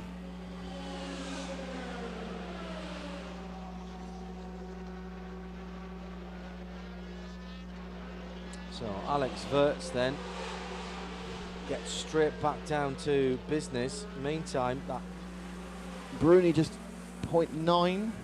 here's Tom Christensen fighting his way through the traffic on the restart. Now remember, he was restarted back on the run up to turn number 7. Just about squeezes by the back of Nicola Prost. And there is the GTE leader, and they lost out there. Mucker lost out. Yeah, he got less than a second. He was 4 before it came out. So Yeah. what happened was all the prototypes around him disappeared, and suddenly he's got an attack with Jimmy Bruni, breathing down his neck. He's looking now from the third of those cars. That's Andrea Bertolini, looking forward to his teammate, and then the car ahead of that, that's the Aston Martin Vantage, the 97 car. Stefan Mucker, German on board, being chased down by the Italian ex-Formula 1 driver Gianmaria Bruni. So Jimmy, again, he's going to look at. It looks like they're not going to have a massive advantage in fuel. It won't be a whole stop. It'll just be a shorter final stop. So they're going to need to work hard, and they really can't afford to be behind. Look, they're not pulling away. We saw Darren able to ease up over the course of the session. As I said, my hypothesis is that we now hear a replay and a big rear lock up there for Alex going into the very slow turn. I think it's slow turn 6, that is. We have seen more rear locking than I've seen on any cars, on any circuit, ever before. But that's all about the undulations, and that's all about the gradient changes. Stefan Mucker now with his mirrors full of Jimmy Bruni's red, white and green Ferraris. They head through the Senna S's, coming down to half distance in quarter of an hour or so's time. And it is very, very hot out there at the moment. 33.9 on the track, 25.8 Celsius in the air. There's some happy faces at Toyota. But there's a long way to go, of course. And I don't think Brabs or Tresson got brought back to the pit. I think they were left on the outside of the circuit on the last corner. Unfortunately, Brabs has got an air-to-G stop, which means they've not managed to get the thing going again. And I think they're not going to be very happy about that, particularly Jordan Tresson.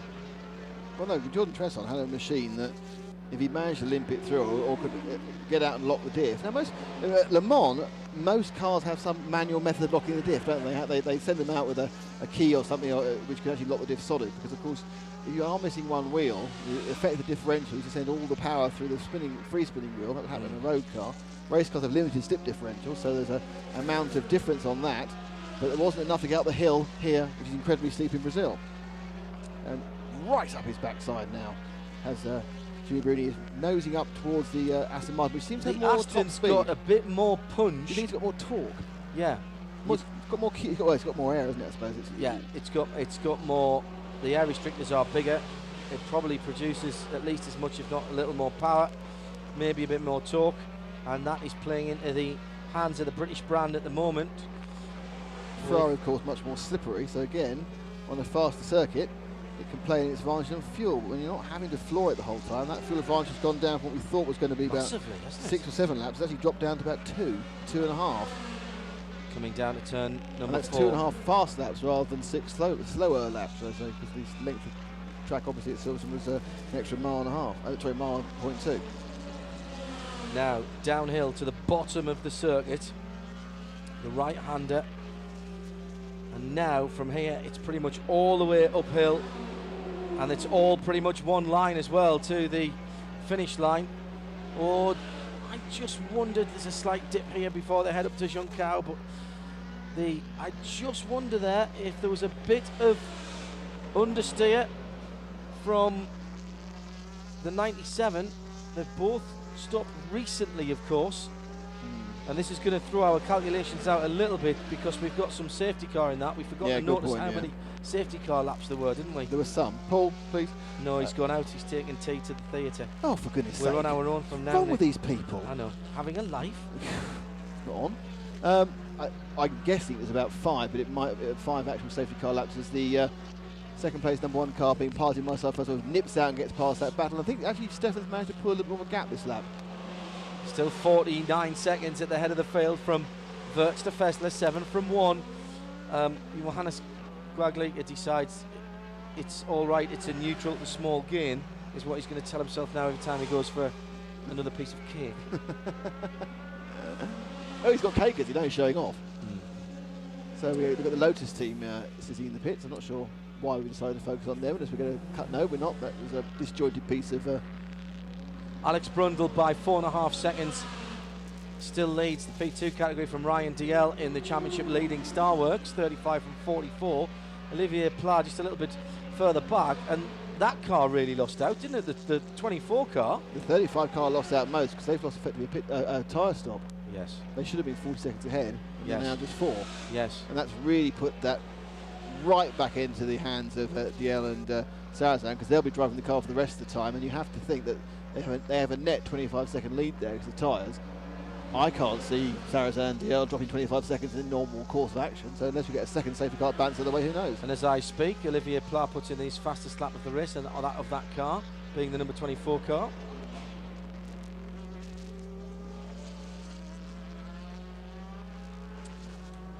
Back towards us on the start-finish line, and there is Giancarlo Fisichella. There's a lot of not shaven people here, I've noticed. I'm wondering whether perhaps their machines don't work in the hotel Razorback. I mean, you know, there's John one. Gore in the middle of the... Darren with his leg wafting and looking unshaven as well. Gentleman in the centre of the picture. And down the inside, Fisichella has a little, Bruddy has a little look, and he's gone through. Great. Can Mucker fight back? No, he can't. That was into turn number 1. And just as we were looking at the Aston Martin pit, their man was being out-fumbled into turn 1. No. And I've got to say, I think Mucker could have defended that a little harder. I mean, this is kind of playing into my thing. Unless the cars work better on new and old tyres. But oh, he comes late. But I think Mucker should have been covering that, Nick. I really do. I just get the impression that Bruni versus Turner is an even battle, and Mucker versus Fisichella is an even battle. But there's half a second difference between both those two teams in their drivers. Darren Turner. We wanted to get out again now, try and get it back again. Looking rueful there. Because there's no reason. Mucker hasn't lost too much though. There's no reason why the car that was gaining on the other car with one driver should lose, you know, apart from the driver. You know, there's no look of a problem. And Jimmy now pulling away reasonably easily. Probably he'll start pulling away about a second a lap once they get into any sort of vestige of clear air. Well, there will be clear air as well, of course, because they were quite well up the safety car train.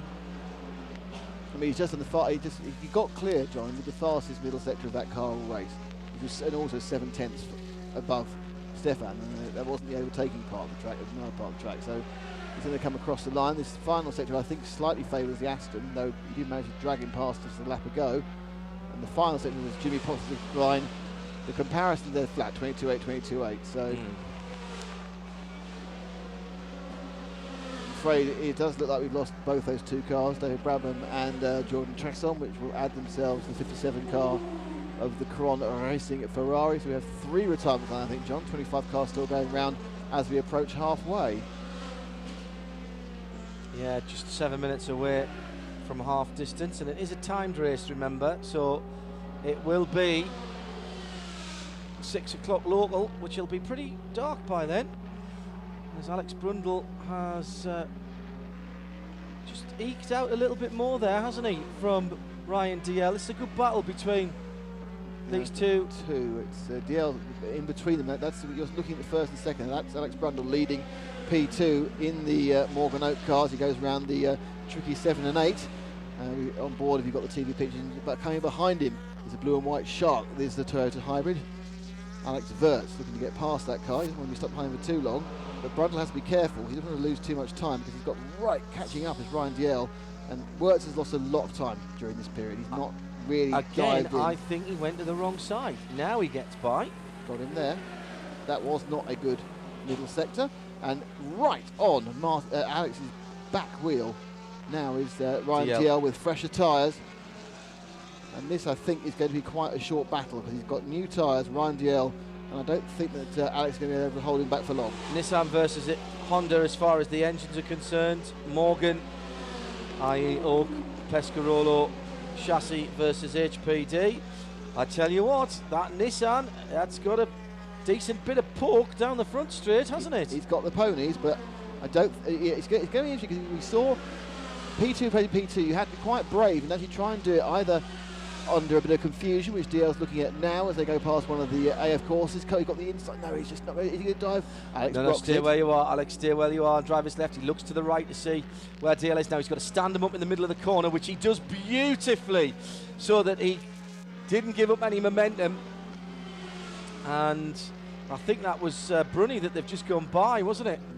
And revving the Ferrari to its absolute max by, it's Andrea Bertolini in 4th place in the 71 car. Very similar schemes. There goes the number 2 Audi.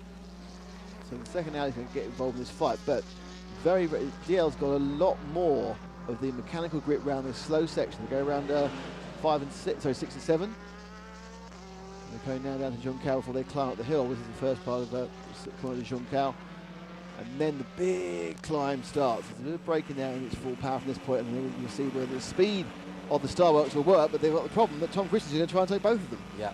Now, can he provide a little bit of a run for DL? He's trying to drop into the slipstream, doesn't get it. Just picking up on something you said earlier on about this being a British style of circuit for going up and down. One or two people on the Midweek Motorsport Listeners Collective saying, no, hang on a second, aren't all the British circuits flat as pancakes? Well, no, I'd say Brands, Cadwell, Mallory, Lyddon, Alton. Yes, Silverson's flat as a pancake, and Thruxton's not got much elevation change to it, and neither is Snetterton. But the rest of them are very hilly and twisty. Yeah. I mean, this track reminds me most of Brands Hatch. Yes, I can see why that would be. Oh, great driving by whoever's in the 25, Tor Graves, who was just about to pull out and pass a slower GT car when he finds one of the leading Audis right alongside him. And Ryan DL just gives a little love tap there into turn. Again, it's that turn number 7, isn't it, that's causing the problems. And that was to the 2nd place GTE Pro car, Stefan Mucker. And Mucker's become detached now with all this traffic. He's lost a lot of time in this last couple of laps of traffic. He's not done as well with it as something spins off the back of the Audi, but I don't think it was. I think no, it it was. It's the right rear legality flap from the back of that car as he dropped off the track with his right rear wheel. 3 wide through Juncal as Nicola Prost. Check that, it's his teammate. Baliki, Mucker, and Joel Camathias in the 55 JWA Arvilia Porsche come through there and head skywards together. In has come Luca Moro to be replaced by Mirko Schultzis in the 31 Lola Coupe, the Cordova car.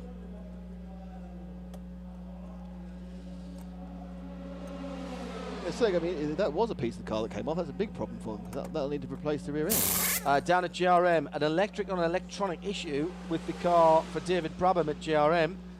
No response at first, but David is back out again. So well done to Brabs. Control-Alt-Delete. Oh, yeah. And a 127.2 as well.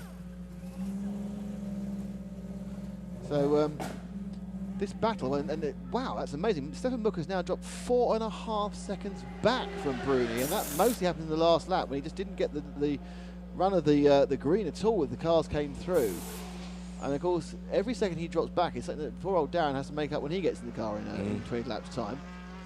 Mark Lieb a long way off, 51 seconds. It's been I mean, honestly, this has been quite a poor performance, I think. Are they back to 50? If they're back to 51 seconds, they've done well, because they weren't even on the lead lap not so very long ago. They're a minute back, but I think that's when they're going in earlier than the Astons. I think that was in the stagger of the fuel stops.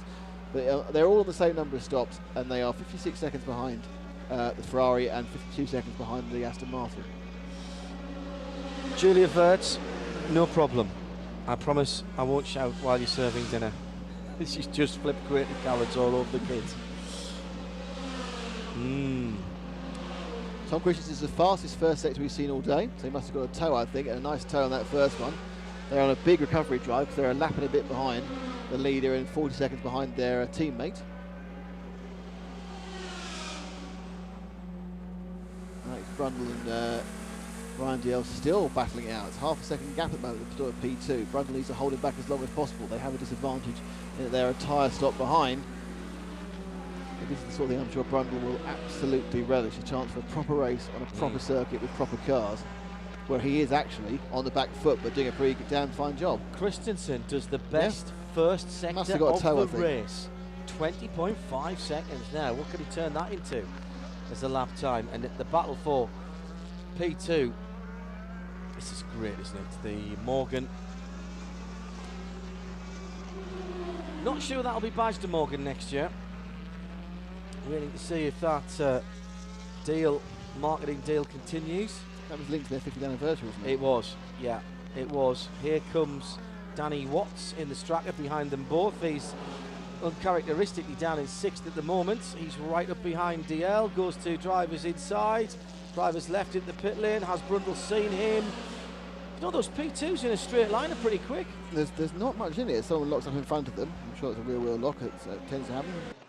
With extra horsepower or from the Nissan engine, or a bit of a less wing from the Morgan to hold off there. And every time he can hold off, he's easing back that advantage the Starworks has by having those fresher tyres. It's very interesting. That's what we call racing room, isn't it? Giving and being given racing room. And that was a perfect example of that as they head back around the far side of the circuit. Looked like DL was having a little look there. Where's that? Just heading up through Juncao now.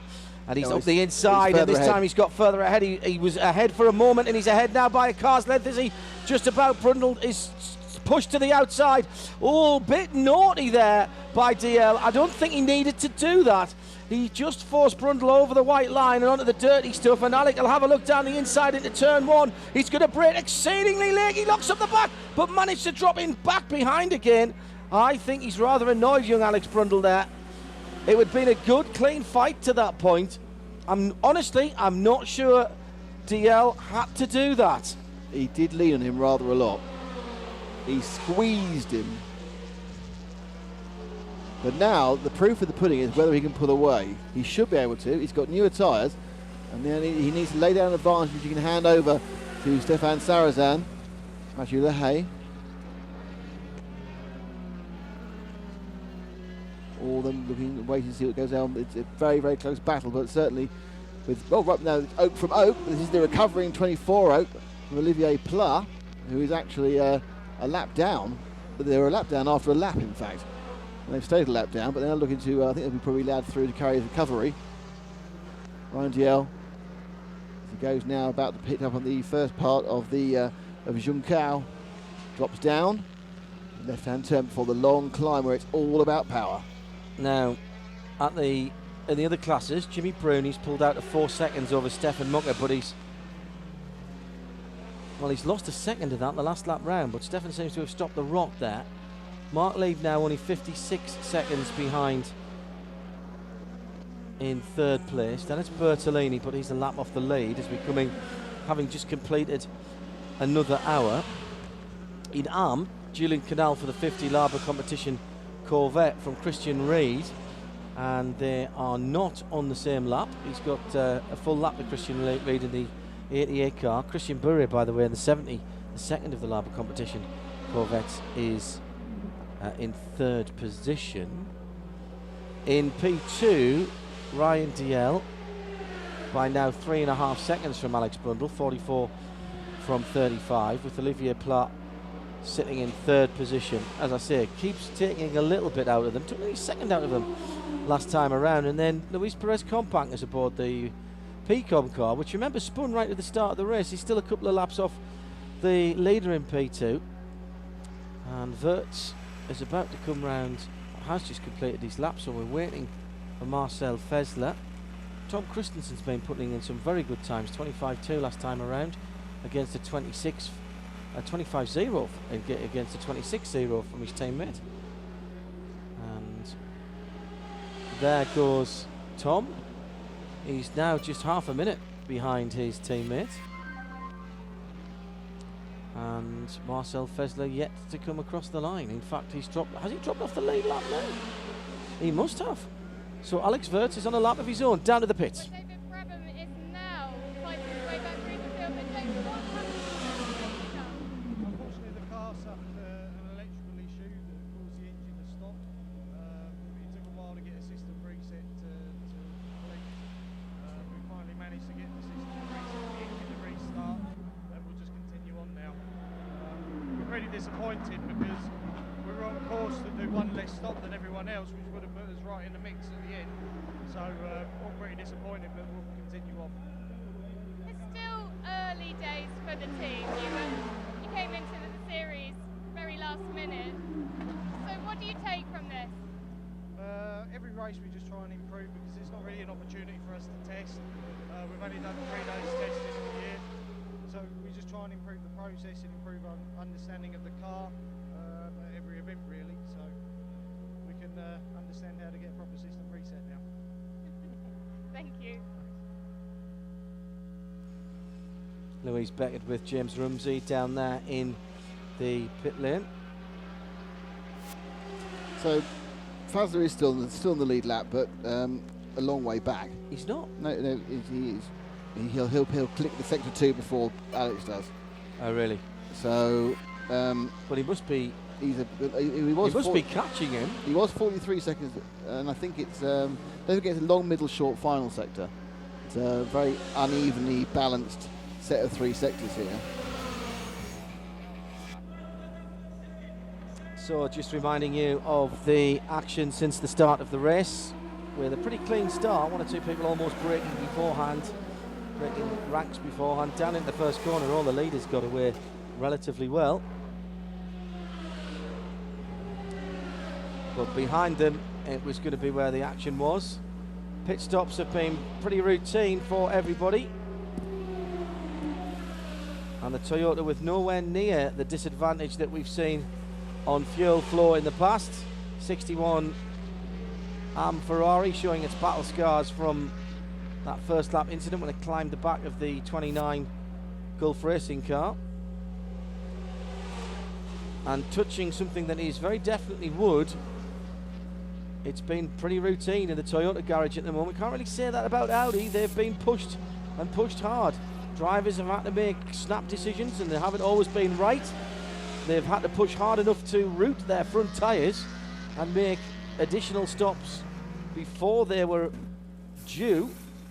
And that even with the intervention of a safety car for 2 stopped cars out on the circuit, Signatech Nissan and the JRM of Brabham, have still seems to have gone the way with 1 minute and 2 seconds now, the gap between Wirtz at the head of the field and the chasing Audi of Marcel Fesler. We've had some great battles in P2, most notably early on between the Signatech Nissan number 23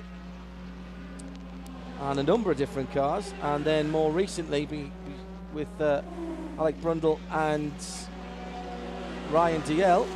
DL has got the better and pulled out to 8 seconds, 9 seconds now, as you might expect. He's on new touch spin for Tom Christensen earlier on when he made a mistake. He's just about to get away with it. He's had contact, or near contact at least, with Fisichella. Great battle in GTE, when is there not? Aston Martin much closer to Ferrari this weekend. And Darren Turner and Fisichella having a great battle. Jimmy Bruni, who's pulled out 4.4 seconds, but Stefan Mucker's just put that car's fastest lap of the race in and holds it at 4.5 seconds. And the Toyota just keeps charging and discharging its supercapacitor and coming in and out of the pits. And so far, you've got to say, Nick, it is advantage Toyota. It's becoming more advantageous as we go. My feeling is Fazla, the number one Audi came in on lap 65 early. It's now done another 64 laps on the tyres, and they haven't got the pace now. They're dropping 2 seconds a lap on average despite traffic. They're now back 107. So, you know, even you think traffic balancing out, but they're dropping back the whole way. I mean, look at the safety car. That luckily was a neutral incident. Gave a few seconds to Alex and the Toyota team, but they came out 40 seconds ahead. They're now 106. They picked up 27 seconds, and I think the Audis have got a major tyre issue. And my guess is this front tyre issue, you say, is going to be exacerbated on the hybrid because it's driving power through them as well. Yeah. And it's just not working here. Could be a compound mismatch. Could well be the fact that they didn't get a lot of running on the car in the first day because it was miserly the whole time. But in these temperature weather conditions, the fact is that Alex and Toyota now have the lead they need to make up for any extra pit stop. Yeah. In the pit lane, there is the visual evidence that David Brabham got the car going again, but this, I'm afraid, does not look like a regular stop. Electrical or electronic problems are a nightmare. The HPD has suffered from a number of these. Think of the Muscle Milk car in the American Le Mans series with issues too. That is quite often Look at the one where the fuel cap wouldn't open. Was that them? Sebring one of them, it wouldn't open, would it? They couldn't get the fuel in. The most recent problem has been gearbox actuator on that car. Okay, Nicolas Lapierre is suited. That's a bit early because we would expect him at 135, but that's without the safety car. Yeah. So whether they are now realising how far ahead they are, and it would be a tyre change this time, so they're thinking, right, you know, we can start being a bit clever. We've got this lead and start getting fresh tyres in the car earlier. We haven't got to run. There's a near miss there for the... That was Baliki earlier on, I think. That's about a lap or so ago. Very aggressively in up between Mucker, who's Mucker's really... been, I'm afraid... 5.1. Yeah. He's just done the car's fastest lap, though. Yes, I did mention that. That's odd, isn't it? He's done the car's fastest lap, but he's just drifting off bridge. So is it a fact basic that Bruni is just so much quicker in that car than anyone else? He'd held it to about 4.5 seconds. He's just lost another half a second to Bruni.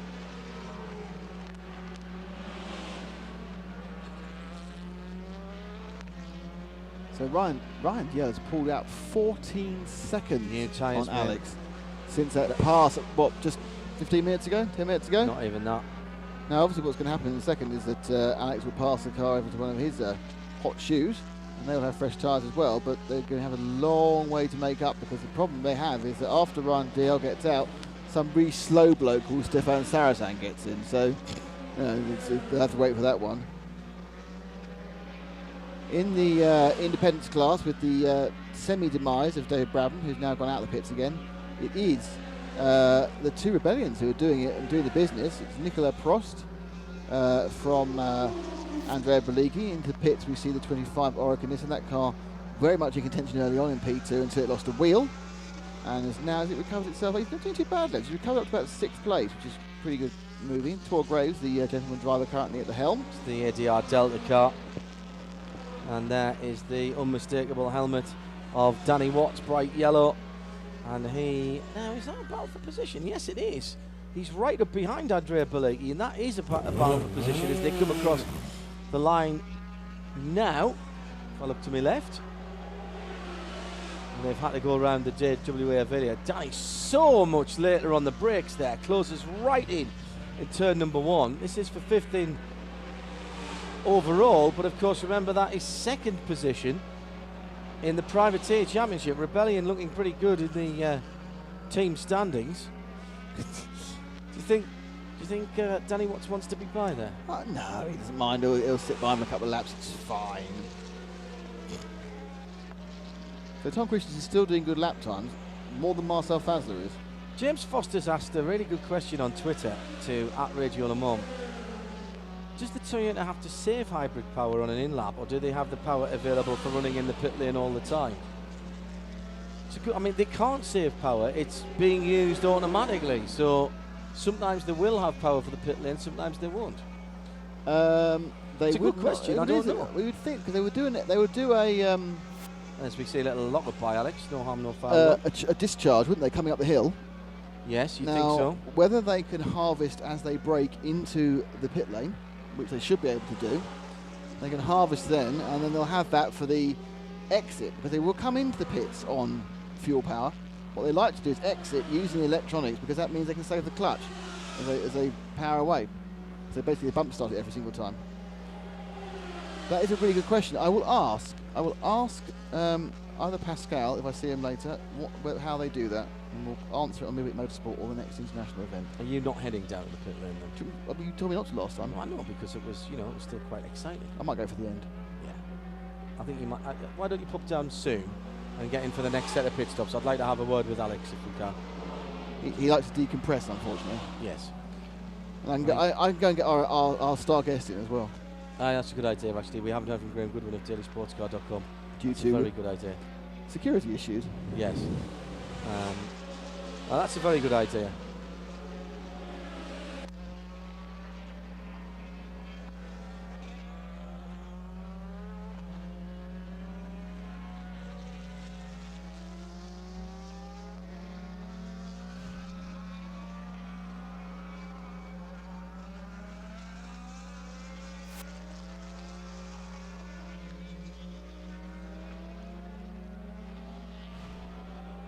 So that was a little while ago with Alex Brundle. 2 hours and 45 to go. GRM were looking pretty good earlier on. They were looking like they might have saved a pit stop. So we're in pretty good shape before the throttle problems.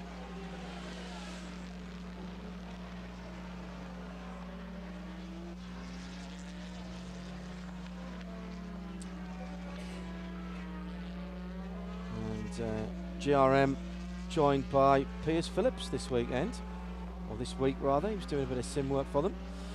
As there goes the pass. That is for position down into turn number 4 round the outside. Can Danny Watts do it? No, he can't get past Baliki, as Alexander Negrau is our cameraman in the 61 amateur Ferrari. Well, that's as close as Danning's been. And surely he must now feel it's going to be an even more difficult pass to make.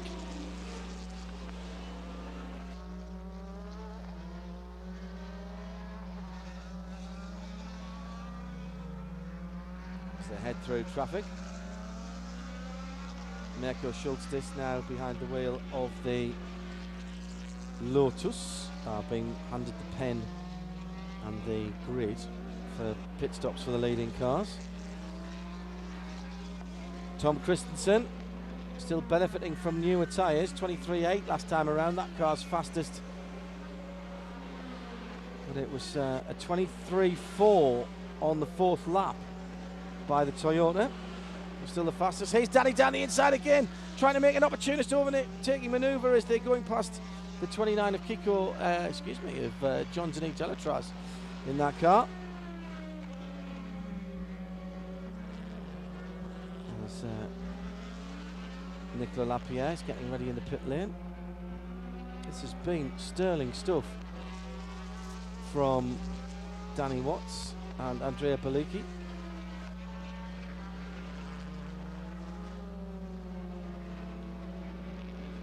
And I have to say that Baliki has done a pretty good job.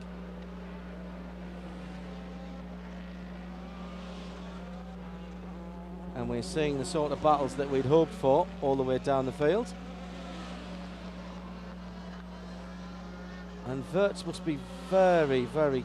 I wonder if you can see the back of that Audi and put a lap on them.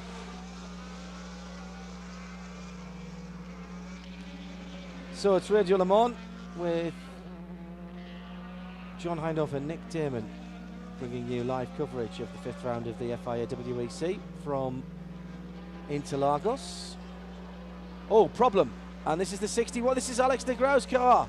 just what we were talking about. He was our driver. He's got a left rear puncture on the Michelin, and now, oh, that's been catching the bodywork. I think he might have had some residual damage there, and the rear suspension has collapsed first. And he spun at turn 7, and safety car could be coming out.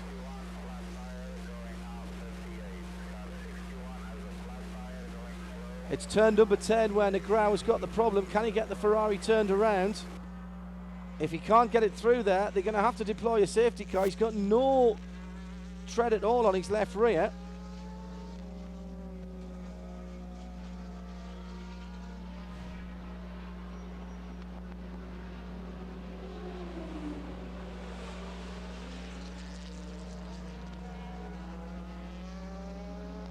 And the first safety cars have been stood down again.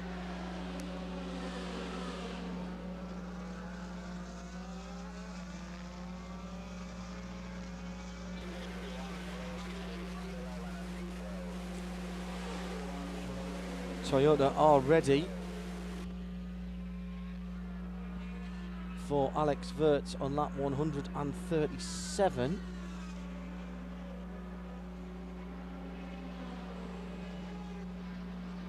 Now, does he peel off this time? Another big lock up going down at the first corner to my right. And Alex has not come into the pit lane, but the Ferrari has. So one more lap at least.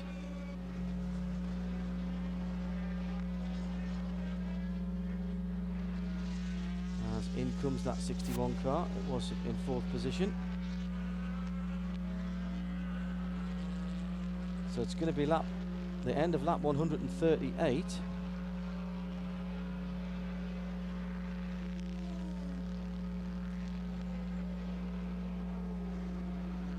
Damage to the rear looks extensive there, and I'm not sure that all of that was done by the flailing rubber. There's a mount there that's been ripped apart, and here comes Alex Wirtz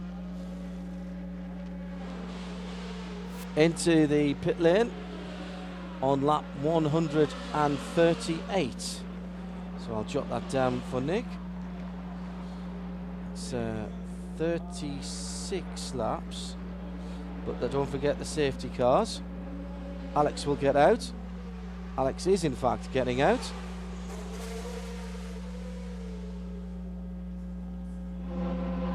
And Nick is down in the pit lane. Nick? No, he's not in fact, not quite yet. As the new set of Michelins go on for Nicolas Lapierre. Just the two of these guys, remember, in that car. No Kaz Nakajima this weekend. Front left going on. The question is, will Fesler even get round and take the lead? I don't think he will, you know. He's not across he's across the line now. And he was 105 back. He goes into the first corner now. He's going to be in sight. Where is Lapierre? There is the Audi, and Lapierre is just about to pop out the pit lane on the right hand side of the picture. There he is. They're on the same straight, on the same back straight. That was a 118 stop.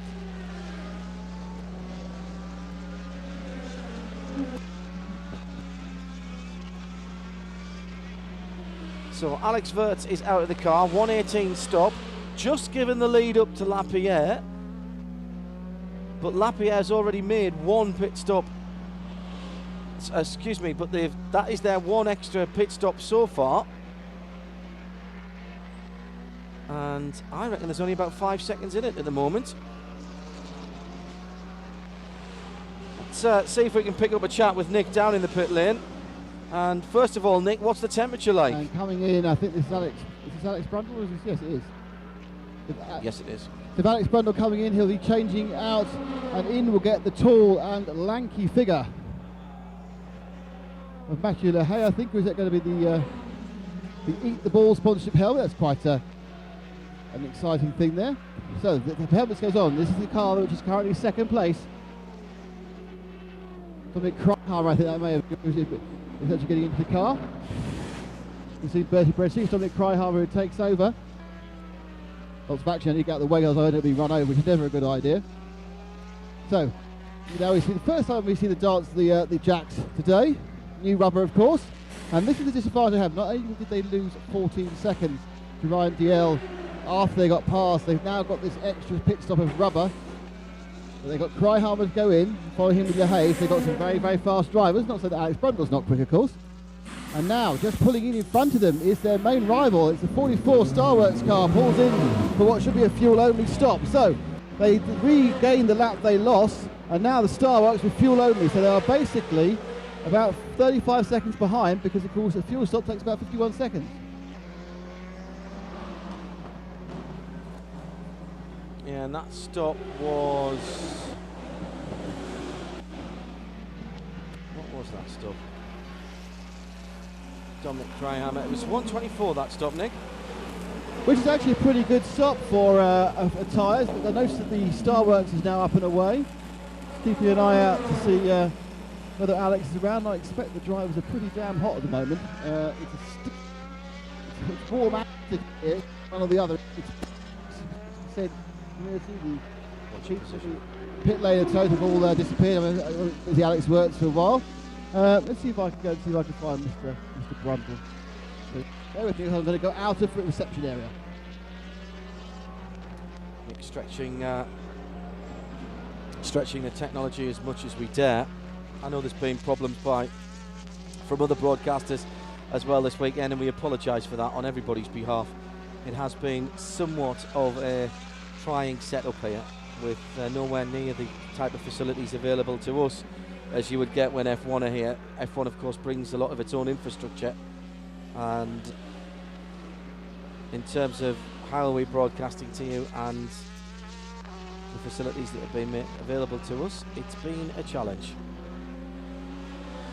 However, the good news is that Nick Damon has found Alex Brundle down there in the pit lane, and will drag him out to somewhere near the front of the pits. Yeah, go ahead, Nick. Alex, you look hot, you look sweaty. It's obviously tiring work going around these many corners, many laps in a row. Yeah, it's tough out there, and also after the safety car pushing quite hard, obviously, to try and keep Ryan behind me in the HPD, and then to try and minimise the deficit. I think he's on new bags, so it was pretty tricky. But I'm sorry, I lost the place for the team. But yeah, it's hard work out there. It looked like a pretty aggressive pass. After many laps of you keeping him back, finally he seemed to shove you right off the track. Yeah, I mean, you know, that's racing, isn't it? We're trying to get past each other by any means necessary, and I think that's fair enough. Great drive. What's the difference between driving for an incredibly English team in Greaves and an incredibly French team in Oak? It's surprisingly little, to be honest. Both are very professional outfits, and I've enjoyed driving with both. It's a great run. Thank you very much indeed. Alex Brundle with Nick Damon down there in the pit lane. Oh, and a touch from Lapierre there onto one of the Corvettes. I think that was Christian Bourret. And again, that'll have the stewards scrambling for the replay button. Well, in fact, it wasn't Bourret, it was Patrick Bornhauser, and Bornhauser backed out of turning in there, and that was just as well. Lapierre now just 3 seconds exactly behind Marcel Fesler.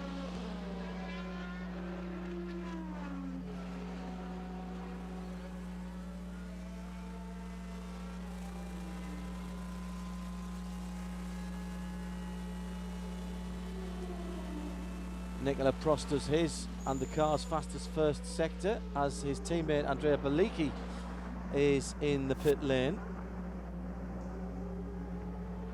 And Stefan Mucker is holding on to the back of Jimmy Bruni. He's dropped 8 seconds, but that's all.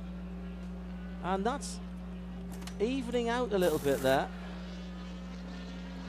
Meantime, Audi look like they're getting ready for another stop. And presumably, well, either of the Audis could be coming in. They are in tyre trouble. They've done, the one car has done this time 39 laps. Oh, well, they have done 39 laps, but don't forget the safety car in that. And the 2 car has done 107,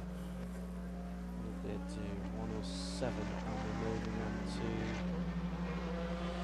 to 140. So they've done 33.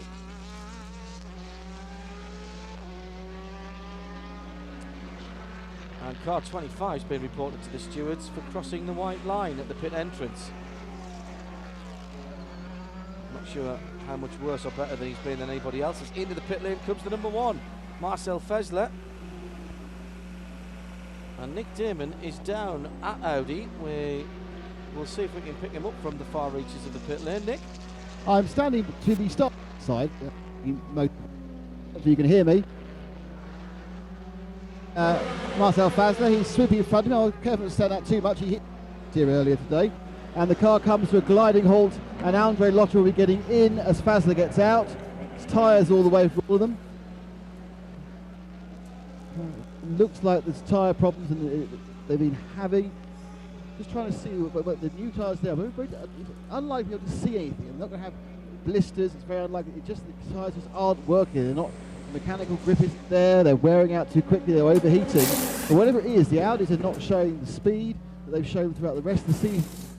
The Toyota is showing a lot more. So the first tyre comes off. There goes a rear, and it looks like a black worn tyre. You can't tell there's a problem with them because they're not necessarily overworking the tyres in the extreme way. They're just not getting the ultimate amount of power they need to have. But this is again a very textbook Audi stop. 4th tyre comes off from the e-tron. Tyre goes back on again, and they're away and off when Lottery gets his chance to run.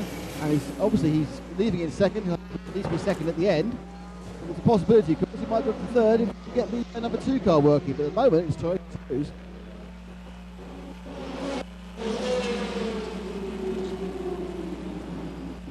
Nick. Just keep an eye on that and see if Nick can get in.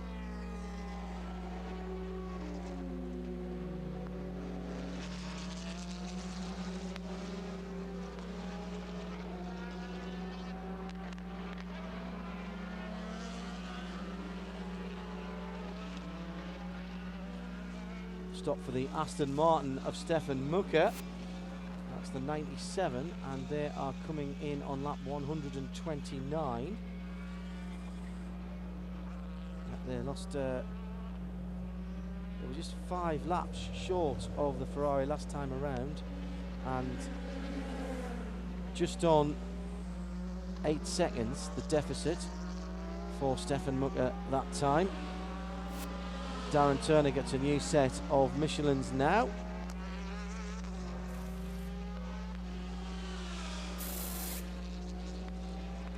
Very professional stop by the Aston Martin Racing guys. John Gore here, the MD of Aston Martin Racing, and if you didn't hear it earlier in the week, they are not going to Petit Le Mans. Was never in the plans apparently. And we're looking at the opportunity of maybe sending a privateer car there or fielding a new privateer car. But Adrian Fernandez's departures from the FIA WEC squad not affecting those plans. It does fall in between Japan and China, so anybody like Rebellion who are sending a car there, it's a logistical undertaking of some size, in fairness. Tom Christensen will be delighted to know, with the 11 seconds deficit between him and Nicolas Lapierre, that they're leading the Green X Challenge from the teammates at the moment. Danny Watts in, the 21 Stracker in third, and Christensen closing in on Lapierre, who hasn't quite got up to pace yet.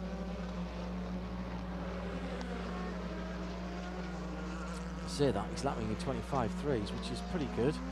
That's a couple of seconds off the ultimate place of the car that he put in on lap number 4, but by no means tardy.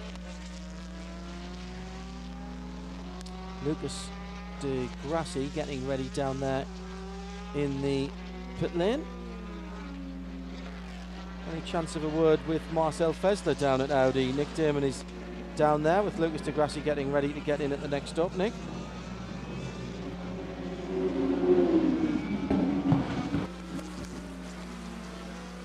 Well, no Marcel Fessler, but Alan McNish instead, and I suppose a word with the Scotsman will do very nicely, Nick. With Alan, obviously about to have his car come in with Lucas Di Grassi. Alan, the Toyota's got some incredible speed. It's not really gone your way so far, has it?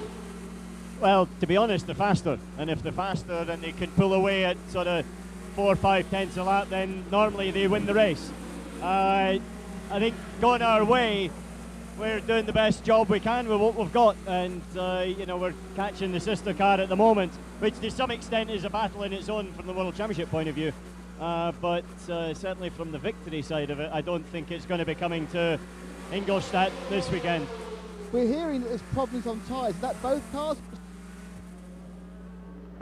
We definitely are struggling to be able to keep the tyre as much as Toyota are, I'll put it that way. We are able to conserve our tyres a little bit better than the sister car, but it's just rear tyre limit at the moment, as in power oversteer, lack of traction. And I think we worked quite heavily on trying to get that sorted for the race, which was, I think that's why we're maybe a little bit quicker than the sister car right now. On a more positive, Di Grassi's come in and made a bit of an impression in this number 2 car, hasn't he? Lucas was never going to not make an impression one way or the other. He's in Brazil, for goodness sakes. But yeah, he's fast. The car's actually in the pit. I've just seen behind you. But Lucas is getting in. I was confident that he would do the job in qualifying without a doubt. You know, he was basically going to be driving for Persia if they had kept going. So entered on our side of the fence. Are you going to get in again, or will Lucas drive to the end now? No, he'll run to the end, but I'll be on standby just in case. And thank you very much. And the car has swooshed past both of us, and out gets Tom Christensen and the 3 his helmet, which we now know stand for his 3 children. He dips out.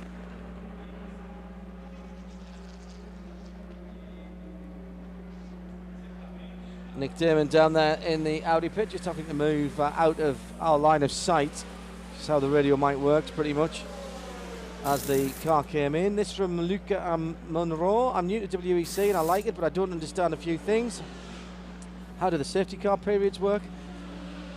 How long have you got?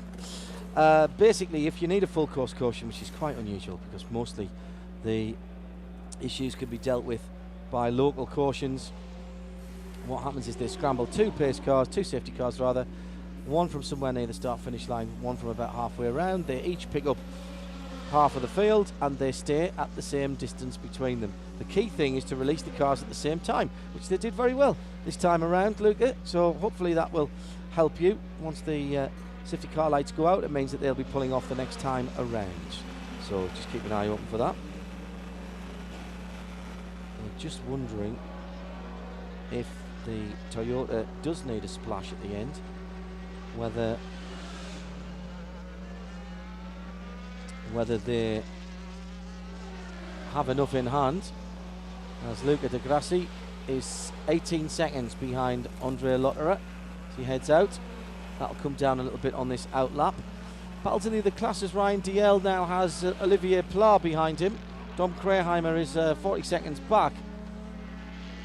But DL owes us a stop, don't forget. They got hammered on that pit stop. As Tom Christensen looking very youthful, I have to say, and in good form this weekend. Debriefs with Reinhold Jost. Meantime, Andre Lotterer goes across the line now to complete his 148th lap. He's 1 minute and 16 seconds. 1 minute and 16 seconds behind the leader, who is Nicolas Lapierre, who's down into the 23s. 23.8. Said he was taking a little time to get up the pace, but my goodness, when he does, that car's fastest of the whole race on lap 4, 23.4. And the Audis left scrapping among themselves today. This is a big day for this championship coming to this circuit. A big day for Toyota. Remember, this was their learning year. They're quick study, aren't they? There's no doubt about that. 2 hours and 20 still to go.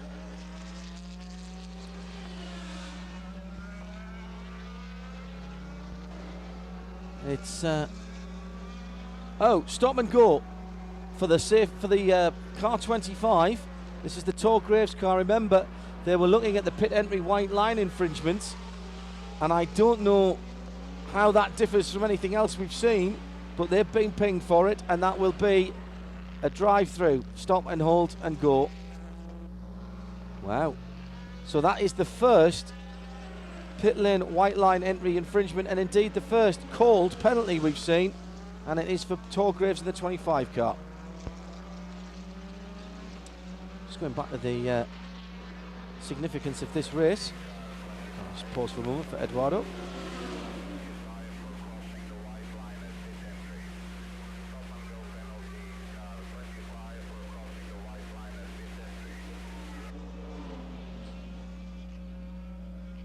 I do think that oh, now this is significant. This is the leading, the third place Ferrari in the GT Pro. When was the last time a petrol car won a race in P1 when diesels were in the race? Le Mans Series in Hungary, 2010. Stracker won the race overall in the P2, and Beach Dean Mansell won P1 with the Ginetta Zytek. All the diesels in the race then. It's interesting. That's the collective on radiolemans.com discussing that among themselves.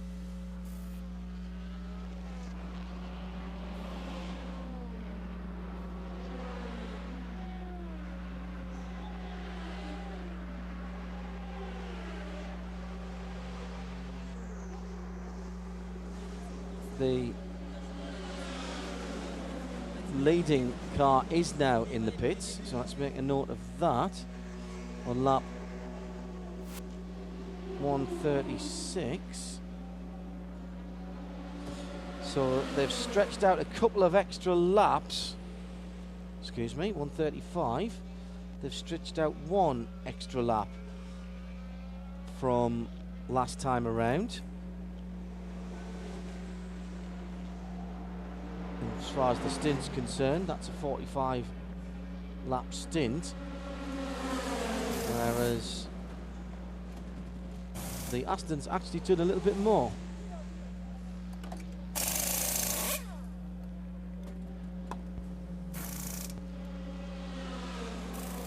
So keep the tweets coming in at Radio Le Mans.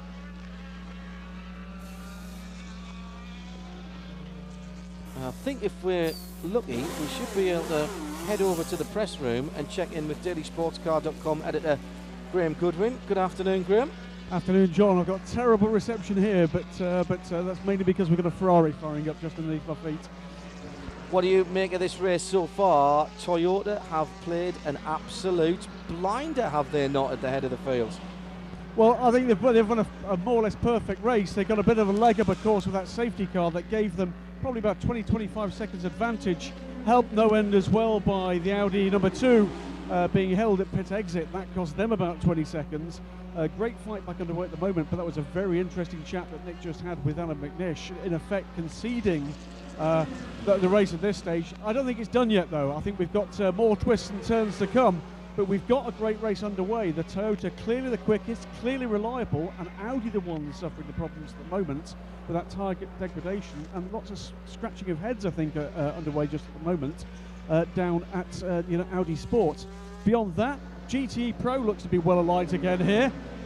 Yes, we know that the Aston Martin has got a fuel disadvantage against the Ferraris, but we've got 2 hours of running yet on what is still a very busy track indeed.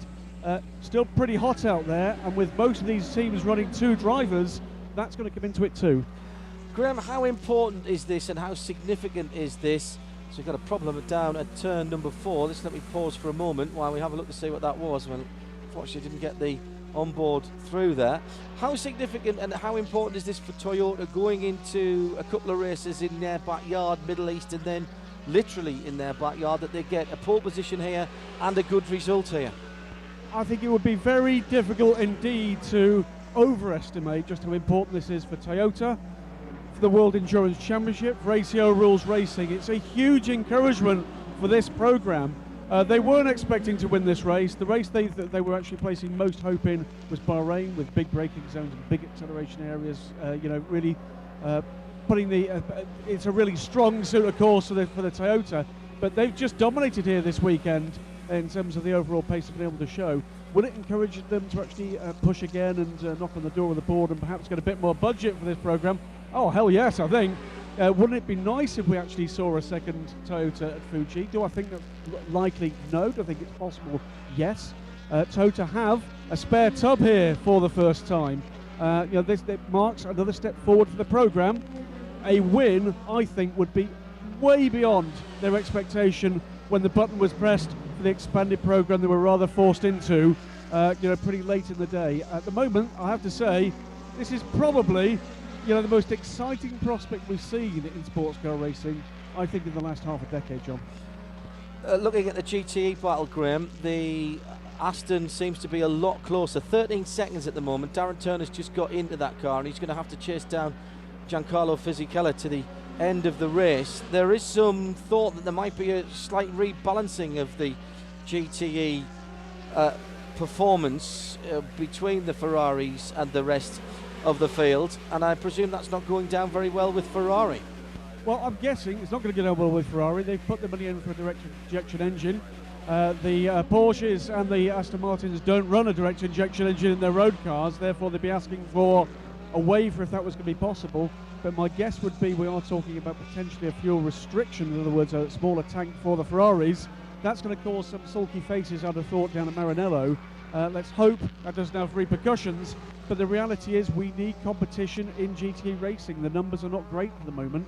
We think we've got other mates coming. There's talk, at the moment about perhaps a car from just in my backyard down in Woking. I'm sure Paul Trustwell is shimmying over the wall at the moment to have a look and see what they've got in the backyard. But that perhaps we might see another contender actually entering the fray. But what we need at the moment is close competition. We've got it, but what we need is new cars coming that we know are coming from Porsche. I think, John, that car might be coming quicker than you think it might be. We need that McLaren, and we need more privateers to step up to the plate. We need rules that are going to be clear in America. We need rules that are going to be clear in Europe, because there is nothing wrong with GTE racing. What we need are more cars, and more cars now. As for that Ferrari rule change, I think it's coming. I think it's required just to keep the interest levels up here. The moment we have Porsche and Aston Martin battling for second in the championship, they'd rather be battling for first. I think if of course, Ferrari would take a step back, it's job done really, I think, for them this year in terms of the championship. What we need to see now are 2 or 3 very close races from flag to flag. We're not quite getting that just now. Just a couple of other points. One on GT, into the pit lane has come the 88 Felmermeyer car. It's just been pinged for excessive cockpit temperature. That's a mechanical flag, the black flag with the orange disc. I've never seen that before. It is something that the ACO were very hot, intentional pun there, about for a couple of years now. So that's why that car's come in. Just thinking about the P2 battle, that's been brilliant as well today, and that's by no means over either. It's certainly not over. The one thing to remember, though, is that one of the closest contenders in there, the 35 car, we saw Alex Brundle drive a fantastic step there, and Enzo Portaliccio, the gentleman driver, let's not forget, in the Starworks car, holding on to the shirt tails of Bertie Breadstick, who was leading the race at the time. But let's not forget, John, the 35 car is not scoring team points here. They're scoring driver points, but not team points. So in terms of the championship, it's all about really here the 44 car and the 24 car. And the one I'm keeping an eye on at the moment is Olivier Pla, who is storming along on the radar, but absolutely storming along in the 24 car. And finally, we seem to be at the stage where Oak Racing might be able to deliver a reliable and pacey finish for the Morgan Nissans. They've had some bad luck this season. Maybe this is where their season starts to turn around. And what about the Kudowa ended cars? I mean, clearly Antonio Liuzzi has pedalled that car faster than it's gone all weekend, but there seems to be generally an improvement in pace in both of their cars this weekend, and that's good to see too. Massively encouraging. I think I was Antonio Liuzzi after the qualifying session yesterday, and he had very good words to say about the guys at Judd, and hello to everybody in rugby. It's not been the easiest of seasons for those guys, but a big turnaround here in terms of just the pace and the reliability of that engine. He wasn't quite, it has to be said, quite so kind of complimentary about his own team, who amazingly sent Tonio out on more or less full tanks for the qualifying session, which had the net effect of 1, slowing him down, and 2, I won't use the word he used, but not exactly getting the best out of his tyres. He led the session, of course, early on, but then faded back as others improved. There's more to come here if they can hold on to the brilliant Italian and the form they've actually got here at Brazil, John. We've got, I think, the signs that this is all coming together nicely for 3 long-distance flyaway racing, a race one of which is going to be an extreme heat in just 2 weeks' time. It's mouth-watering, although I think we'd be dry-mouthed in 110-degree heat in Bahrain. And finally, a word about Rebellion, because 4th place overall at the moment. They've shown good pace all weekend, and they are very good in the heat. We know that they're going to try and win Petit Le Mans in between Japan and China. That's a task in itself, and good luck to them for that. But that car looks strong today, and can they wrap up the Private Ace Championship today with a victory? Oh, now you're asking. I'll have to go and look. They're certainly going to get it to the stage where it's going to be extremely difficult for things to be wrapped up elsewhere. The thing I'd say about Rebellion is that just the air of confidence is there that we've not seen before. The results have begun to come. The whole thing looks slicker and sharper than I think we've seen it in many and many a month. And you know, all of a sudden they seem to have just got they've got their kind of mojo back, if you like. The cars look quick. That battle between the 2 HPDs with Harold Premat catching up was just great to watch. And they just seem to be a team on the up at the moment, John. And maybe they'll be the ones that we'll see taking the fight to the factory cars, if that's at all possible, if conditions and reliability actually allow them to do that for the remainder of the season. What they'll be looking for is their own championship. They'll be looking for that Petit Le Mans win, but they'll be looking for a podium in a World Endurance Championship race. Graham Goodwin, dailysportscar.com, thanks very much indeed. And I remind everybody that if you get onto dailysportscar.com, all of their WEC content is free to view, thanks to our sponsors Nissan, who power this broadcast as well. Thanks, Graham. So Graham Goodwin down there in the press room, and we'll get back with Nick in a little while. He'll be heading back here. Just saw the fastest first sector of the race being chalked up there by Andre Lotterer, and so his charge is not finished. It's going to be an interesting battle between the 2 Audis, never mind them chasing down the Toyota at the head of the field. Remember, that is the battle for the Drivers' World Championship, with just 4 points between the 2 crews.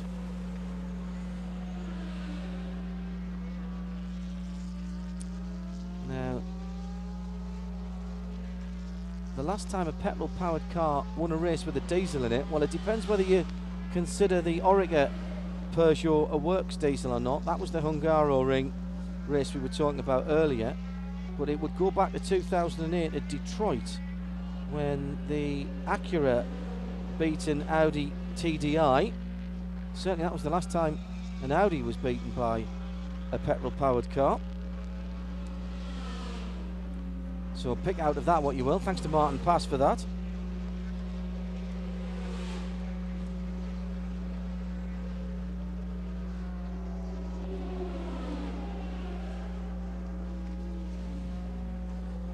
So with 2 hours and 6 minutes left to run, you're listening to live coverage from Interlagos, the Autodromo Jose Carlos Pache, John Hindhaugh, Nick Damon and the rest of the team on site for RadioLeMans.com, powered by Nissan and in association with Sim Raceway Online Racing World.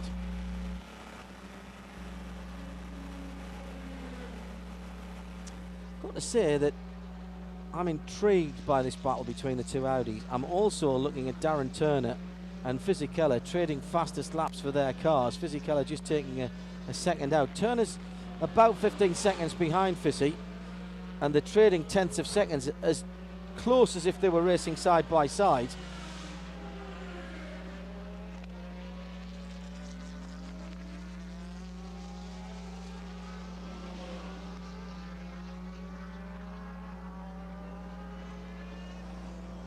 The Ricard Leeds Porsche still in 3rd place, and once again the Labour competition Chevy Corvettes have done a great job. 1st and 3rd at the moment.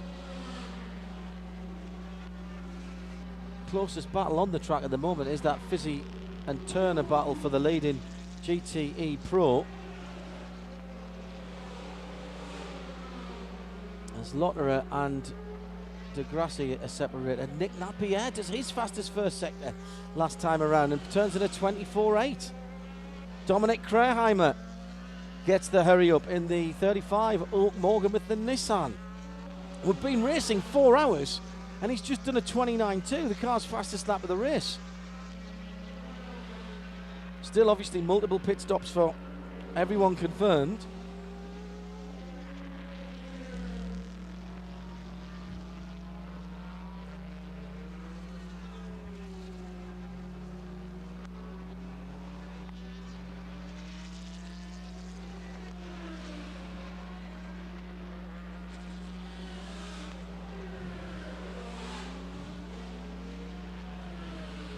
And Kreheimer's on another quick lap as well in his bid to chase down Ryan DL.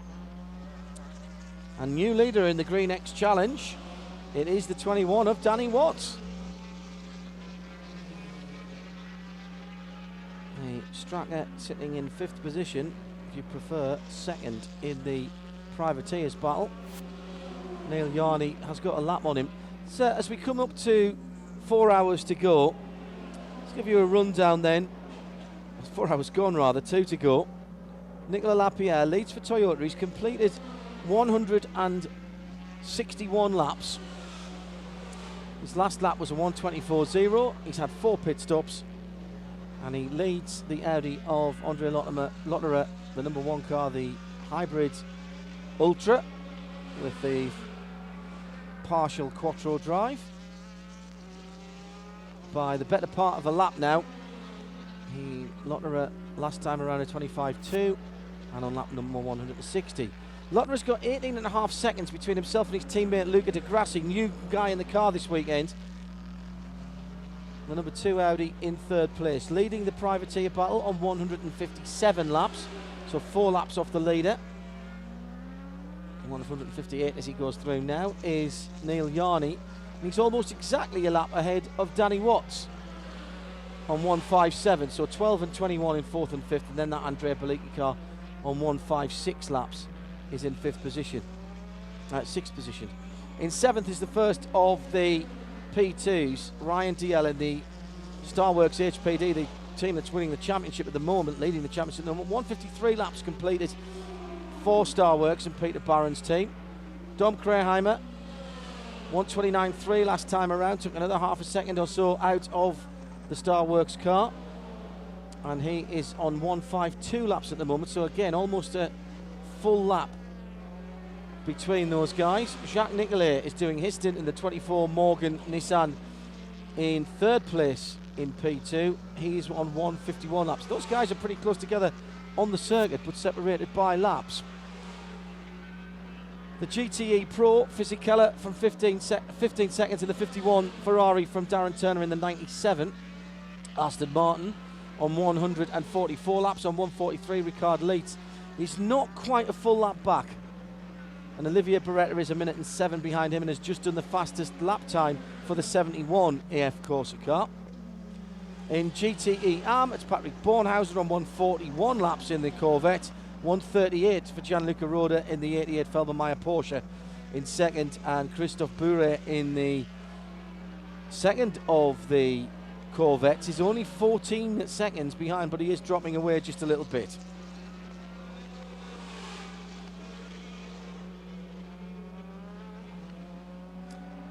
Don't forget, you can keep in touch at Radio Le Mans, at Specutainment on Twitter, or on radiolemans.com on the forum feed. It's not a freight train behind me, by the way. It's a Kenworth truck that is part of the display out at the back of the main grandstand.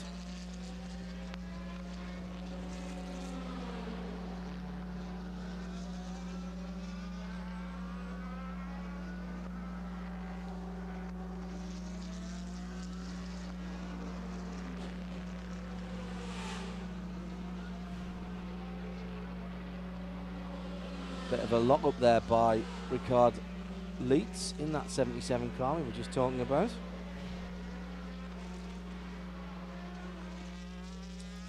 So we've just gone under 2 hours to go. And watching that second place Porsche, third place Porsche. It's a shame for Ricard actually, because he'd just done his fastest first sector and rather ruined that with that little lock up in the middle section. Olivier Beretta is coming hard in 4th position, but still a lap away. Darren Turner just can't get any closer to Fisichella on this run. He really ate into the lead when he was last in the car, and interestingly caught and passed the Ferrari, of course, led the motor race in GTE Pro at least. Action-packed day. Puncture earlier on, just after we'd had some great onboard shots from him. I wonder with that car travelling a little slow. Looks like he's lost his rear view screen in that car as well, which is not great news. It was a spin at turn 4. Now he's just getting the rubbish off his tyres. The Toyota goes through, the leader goes through. I definitely think he's lost his rearward facing camera, which is bad news in a Ferrari, bad enough to see out the back of them at the best of times. So any prototype teams in the pit lane, when you come up on the one with the Brazilian flag colours on the Ferrari, on the big chunk out of the left rear of the car, he can't see you. Just be reminded. The little things you just have to notice, don't you, if you're a team manager. Pass that on to your driver. Oh, fastest lap of the race by Nicolas Lapierre last time around. 1:23.4 on lap 165. Remarkable stuff. Now, he was last in on lap 138.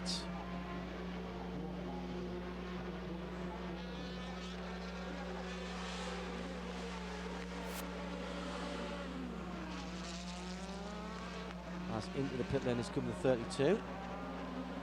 Another quick first sector by Lapierre while we're watching James Rossiter in the pit lane.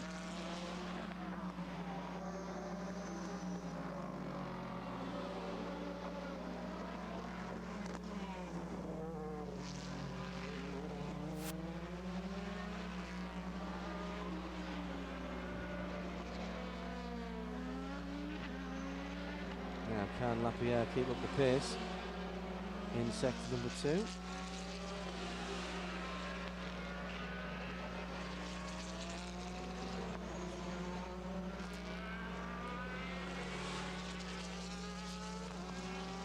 Lotterer 18 seconds now ahead of his teammate.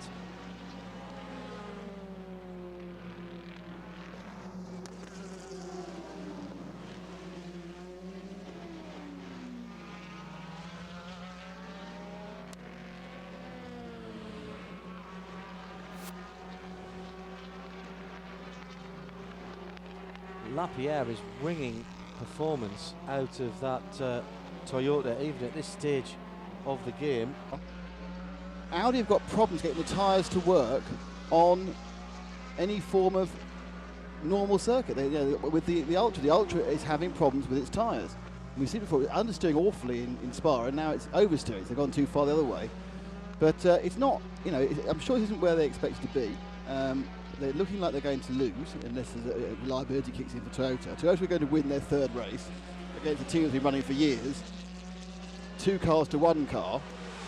And the only plus point is the man currently driving the number 2 car, which is Lucas Di Grassi. As Alan pointed out, he was a Peugeot pilot until he didn't actually have a car to drive. So he is shown to be very, very good, and I'm sure he may have a long-term future, but he's now got himself within 19 seconds of Andre Lotterer, and it has to be said that Alan did think it was beginning to move more in their favour. And without the spin, Tom's spin, they were pretty convinced they would have got the number 1 car quite easily. Well, you said on that lap that he dropped 24 seconds. So there you go. Di Grassi's not been able to hold on to Lotterer in this stint. Lotterer is pushing very hard. So whilst the manufacturer might like the manufacturer's title and the FIA World Championship for that, make no mistake about it, there are drivers who want to be FIA world endurance champions as a driver. Absolutely. I mean, I think it's the fact that Audi have won the championship now. It's good to win every race, and sometimes perhaps it's good to drop a race occasionally, so when you win the next one, it's news again. That's a very good point, actually. No one likes domination, and Toyota winning here, whilst it will be a bloody nose for Audi, I don't think it will be a disaster, and I think they'll go away and have a really, really good think about their concepts and their plans and what the next R18 will be, because as you told me, all Audi sports prototypes will be called R18 from now on. Big Until revision. they change the... Well, I wonder if the new car come 14 will be called something else. But I don't know. I don't know. That's a very good point, actually. It really depends if they want to try and spin off marketing from it. But I mean, what I think is one of the things I do think is that Toyota have shown you can go a different way and achieve the same to a better result. Not necessarily Le Mans, but certainly in ordinary road circuits, this car is taking the advantage. I didn't comment something a long time ago, and a true fact, they are getting better publicity out of about to go a lap in the lead, out of doing this than 8 years doing F1. But those 8 years in F1 have left the facilities that enable them to design this car with its very advanced aero. Yeah, that is a very, very good point, Nick, that you make there. It came from the rally program, of course. The rally program was run out of Cologne. I get the idea. I think that the Audi car is mechanically more clever, but the car that's catching them up and the car that's in front by almost a lap, the Toyota, is more aerodynamically developed. I think they've played the strength and aero on these tracks where you need downforce, which you don't so much at Le Mans, is what really counts. And we're seeing I wonder how quickly Andre will let Nicola pass. Of course, he's being lapped, so he should let him pass. And this is sports cars, mate. And look, the fog's come down. The 4:30 fog's coming down again. You know why that is? It's nearly 4:30. Yeah, Alan McNish walking across the pit lane. So new haircut for Alan this week. It will look all misty for you on the screen if you're watching, because we have this sea mist, we think, coming in. Lotterer desperately trying to get past two different and he's done it. GTE cars, and so he's got a gap now between the. Now obviously, it's key to him to stay on the same lap, because if you stay on the same lap, there's all sorts of things you can do in sports car racing. But it does seem that it is almost inevitable now that Lapierre will get in the next couple of laps, and that will probably be its economy run to the end. He is running sub 24s. He has done for. Nice shot. That went straight in. Straight in. He's run sub 24s for the last 4 or 5 laps. He put the fastest lap of the race in, a 1:23.4, just 6 or 7 laps ago. And clearly now we know why. Look in the background, there's the mist that Nick was talking about. And clearly now we know why. They want to get a full lap. They've still only... and he's pitting. He's pitting. He's coming into the pit lane now. So, you've got the bit of paper. This is lap 173, this will be. It's 35 again. As he comes across the... And this will be Alex getting win. It's fuel this time, isn't it? Just fuel. Can you flick on the weather screen on that one, John? I assume we've had a big change, or not in the last half hour or so, or we'll have a big change. I expect we're going to lose temperature and gain humidity and all sorts of things. Oh, look at the air temperature. Air temperature's dropped down to 20.4 degrees. That's lost 9 degrees in no time at all. And the track temperature at 28.9. That's lost 1 degree. Humidity has climbed in the last 2 hours from 59% to 87%. So that's an unbelievable change, isn't it? You'd only that provision not Brands Hatch. Brands Hatch, it might rain then stop, but it's not going to do that in that sort of time. No, indeed no. It's good. Very good stop for the Toyota. So again, a 52, which is pretty much their standard 52-51 for fuel only, and they'll stay in the lead. And that's the first time that they've done their pit stop and stayed in the lead. Is it? They've always just lost the lead by a few seconds. Look at the track temperature is really interesting. It was holding steady at 33. It's dropped in the last half hour by 4.5 degrees, which may play more into Audi's situation. They're having trouble with the high track temperature with the issue with the tyres, which may mean they can hold them together a bit better now, because that 5 to 8 degree drop over time is a very significant for tyres. Yeah. Yeah, that is significant. They have got out without giving up the lead. Before, they've always given up the lead and got it back on the pit stops. Being able to pull away. Very, very interesting.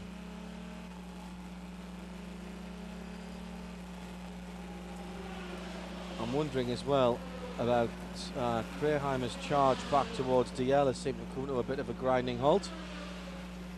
And Darren Turner, well, he's trimmed a second or two away from Fisichella. It's down to just under 13 seconds now.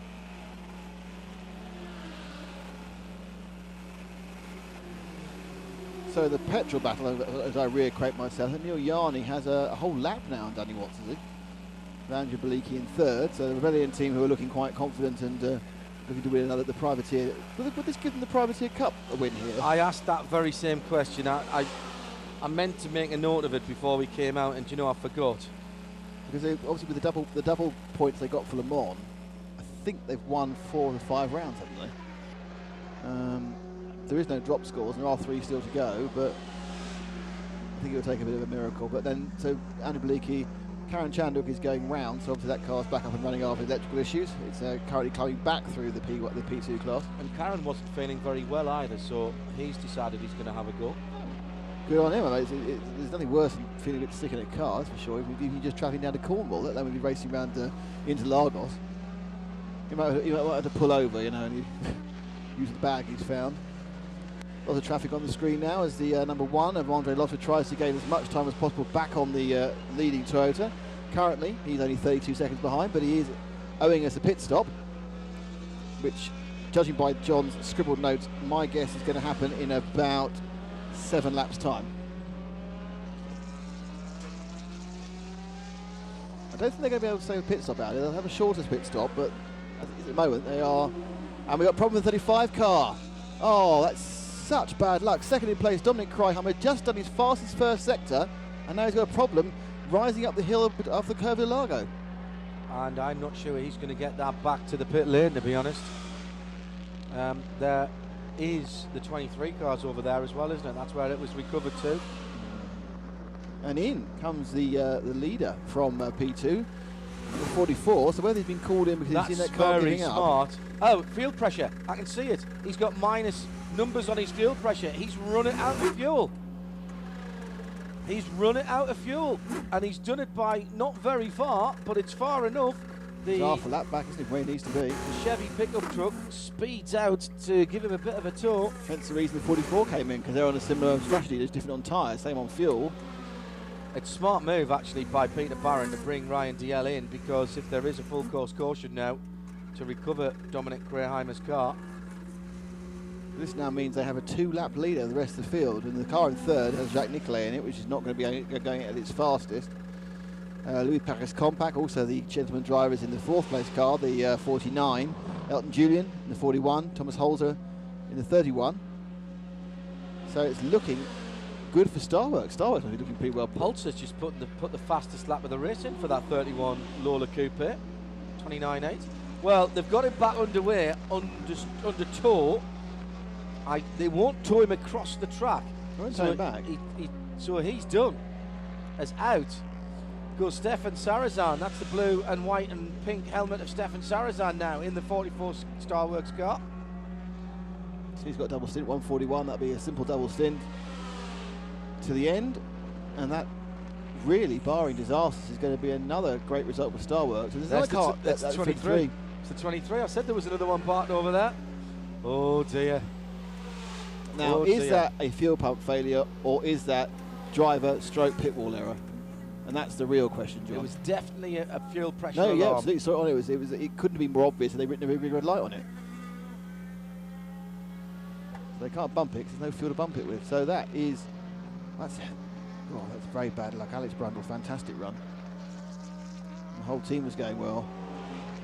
But that means, so talking about that, does this mean that how close are the Starworks team to the P2 Cup? Yes, well, there you go. That's a good question as well. There was, bear with me a second, because I'll go off if I can. I think there was a current standings in the programme. Ah, there was, you're right.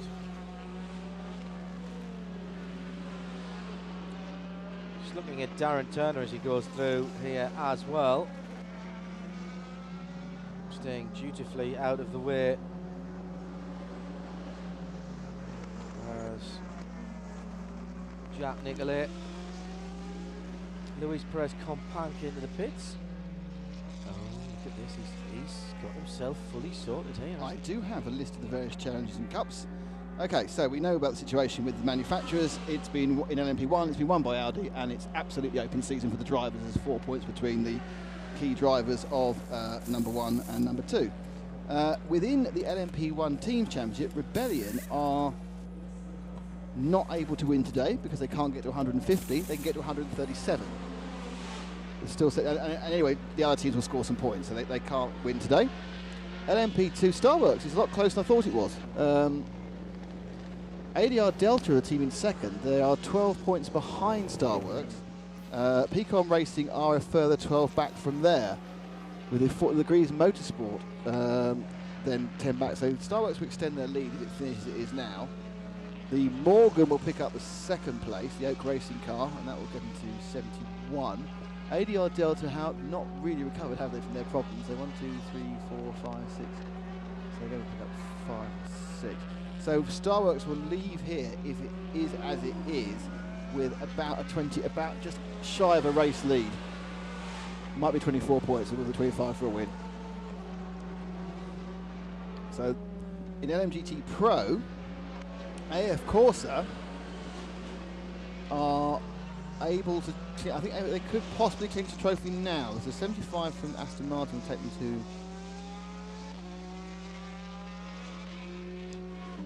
to, yeah, if AF Corsa win, then it's going to be, no, I think if AF Corsa win, they still wouldn't be able to do it to Bahrain, but I think it'll be all by the party. And Labour are leading from Cron, so the Labour will get a huge points going over Cron, because Cron have already given up. Yeah. Not given up, the breakdown. Yeah. In the first corner. Absolutely right. Thanks, Nick Damon. I'm John Hindhaugh. This is live coverage of Interlagos and the 6 Hours of Sao Paulo. And Nicolas Lapierre, in that Denso-sponsored Toyota, is leading the race. And leading it handsomely, 28 seconds with his extra pit stop done. He's got to do an hour and 37 to do. 2 more stops, Nick? Yes, I think so. Might just... No. It's got... It's got to an hour, didn't they? I'll have a look at that when he comes round. The question is, I think everyone's going to stop twice more. Yeah, I reckon Toyota have got their extra pit stop in the bag now. Yes. I think Audi are going to stop twice. Well, Audi are definitely going to have to stop twice if they're not getting full range out of the cars. They've got nowhere near. They can't run out. They're due in very, very soon. So they'll stop in and they'll have a relatively short final stop. Toyota would be stopping. It's close, Toyota, actually. They might be able to do it on one more. It's close. Audi need 2. Obviously, they have a shorter one, the second one, than Toyota, but I don't think they're going to go the whole stop.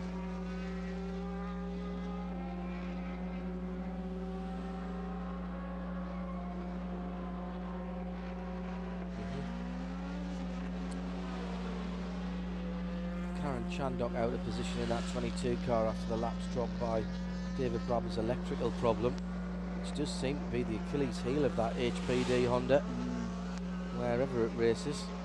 Darren Turner nicks another couple of tenths, gets it down to 13.2 seconds on Fisichella. I just think they're going to run out of time, to be honest, unless the Ferrari fumbles something. But advantage to Aston Martin in the manufacturer's trophy. Radar clean and clear. It's James Rumsey on the pit wall at JRM. And the humidity climbs to 88%. Yeah, I mean, if you look out the window, if you've been here for the last couple of days, it's done this every day at the same time. It's I call it a sea fog. And you can see how close we are to the sea. It rolls in, even though it's 800 metres up. And the air temperature's dropped to 20.2 degrees now, so we've lost, what, 10 degrees in air temperature? Yeah, track temps staying steady at just over 28 degrees Celsius. There was a little bit of precipitation on that radar that we saw over the shoulder there at JRM on the pit wall, as in comes Audi number 1. Lucas de Grassi does the fastest first sector of the race overall. Riding on board with the e-tron Quattro. Allowed to tear off or clean the windscreen whilst you're fueling. It's the only thing you're allowed to do, and help change the driver.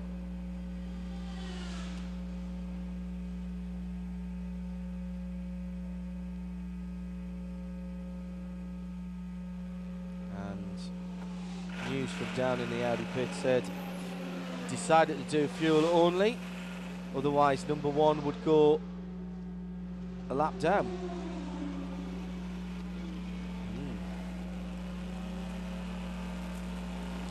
So straight back out again. Now these cooler temperatures might well suit the Audis though, Nick. And I just wonder if they can keep get their a bit, tyres together, yeah. and if they can get a bit more fuel, they could probably, I would think now they can probably go to the end with one more stop after the one they've just had. Yeah, they just stop. And they definitely need to stop once more, and I don't think there'll be a full stop second time. No, you've just said once more. Yes, but we just saw the number 1 Audi stop. Yes. And you don't, but you said you don't think there'll be a full stop for the second one. No, they've got one more. Well, one of them's got 2 stops to make, number 2. Yes. But I think both of them, and certainly number 2 won't need a fuel tank for its second stop. Oh, sorry, I see what you mean. Yes, sorry. Yeah. Andre Lotter and Neil Yarni both leaving the pits. 52 seconds the gap now then. So Nicolas Lapierre could do another fuel stop and still get out ahead of the next chasing Audi. Who has to do a stop himself.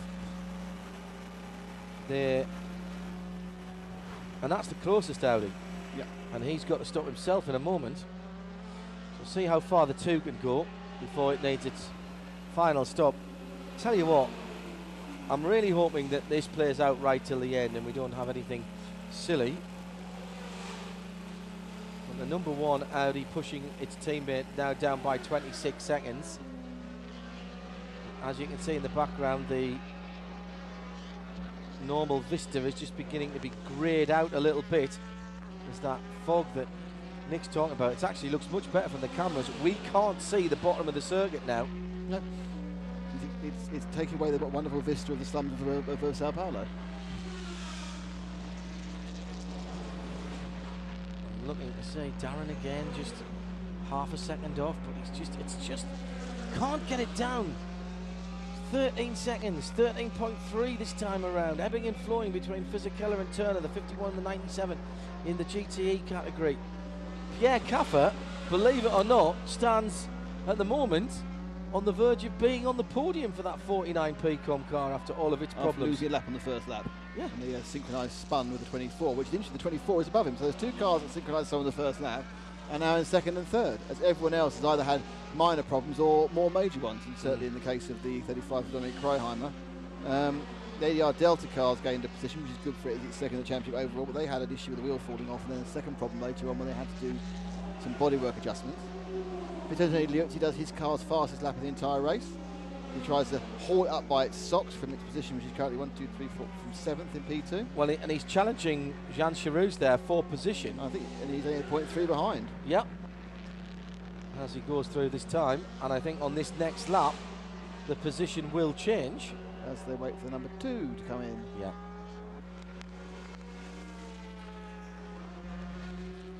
So that's interesting, as the temperature's dropped, suddenly all the blues are turning up, all the fastest sectors of the cars. That's a good point. As they get happier and happier.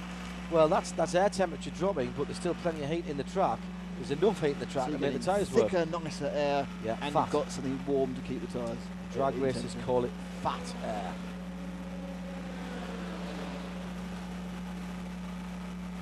So I think I heard you saying it on the when I was walking about that someone got pinged for crossing the. That was the 25. I don't understand why. Tall Everyone Graves. else has been crossing it. So what was the difference? I don't know, and unfortunately, because we can't hear what Eduardo Freitas is saying, because of the way that we're rigged this weekend, I know that some of our listeners can, but we can't. It's a bit bizarre. We are. I think it's gone all right, actually. It could have been a lot worse in terms of what we've managed to do with the facilities that we've got. Hopefully you've enjoyed what we brought you, whatever platform you're listening, watching on, wherever you are in the world. Suffice to say, we weren't very confident that we'd be able to speak to you at all this week when we arrived. I'm not sure that confidence was actually that much higher up now before the race started. No, indeed. We'd thrown another couple of curveballs just before the race started, but at least we've had some pit reports as well from Nick out in the weather, and we have to say thank you to the circuit technical guys for helping us out with that. They have tried their very hardest, but some of the facilities we expect just simply aren't here. Don't exist. Yeah, apparently. So the 51 car, that's Giancarlo Fisichella, has now got this 13-second lead. They've suddenly found this in his last hour or so. The car started working, and the Aston was quick, and still they're comfortably a lap ahead of Mark. He just can't catch up. Well, they've both been turning the cars. When they got in, there was a series of 4 or 5 laps where they were turning fastest lap after fastest lap after fastest lap for the car, for the individual cars, both of the cars. And it just seemed as though that might have been the opportunity for Darren, if he was going to make the inroads into it, would be then. Hasn't been able to do that. They only got 1 more lap than the Aston on the last stint, which is interesting. So it hasn't changed that much through the race. I wonder if they've turned the Ferrari up a bit for Fizzy and given him a bit more. Well, perhaps to try and avoid what Graham was saying about getting some balls in their fuel tank, they've decided to make it full rich and make it thirstier and quicker. Because they are, I think, only running 3 laps each long, 3 or 4 laps to run further. So finally, it looks like we're going to get the number 2. Run a huge amount further than the others. What at is? Least cut the car 2. I think you can run to at least 184. Well, you don't take. Well, he's coming in this time. So I think. Coming in 185. He's run 5 laps further than. Yeah, my numbers might not be right there. In fairness, he'd been running 26 minutes. Well, he's certainly coming in 5 laps after his sister car. So at the moment they have about a 3 or 4 second advantage on fuel, which isn't much good to them when they're 25 seconds behind. Yeah, this is the Peugeot versus Audi at Le Mans dilemma, isn't it? We're getting better fuel economy, but we can't match the speed of the car. And it was in Audi's favour the last time, and Peugeot did what I thought was a very conservative fuel strategy at Le Mans. Silly. Instead of pushing harder. And at Le Mans, when you're talking about air lap, there's no point in having 1.7 laps at Le Mans. It's got to be full lap multiples. You can't afford to get stuck out on the circuit. Well, a lap at Le Mans is using more than 3 laps fuel here. Oh yeah. Probably 4. Well, they turn about 11 at the Le Mans, and they're doing 27 here. Yes. It's 8.5 miles. But they're 30 miles. But they are very 30 miles at the moment, yeah. So Andre Lotterer goes back into 2nd place. And those tyres look all right. That's because they're new. Oh well, that's good then. I was about to say I don't know anything about tyres, but there you go. They look very fine. fast stop there, 46 seconds. I think they didn't fulfill him. I don't think they're already backfilling at the end.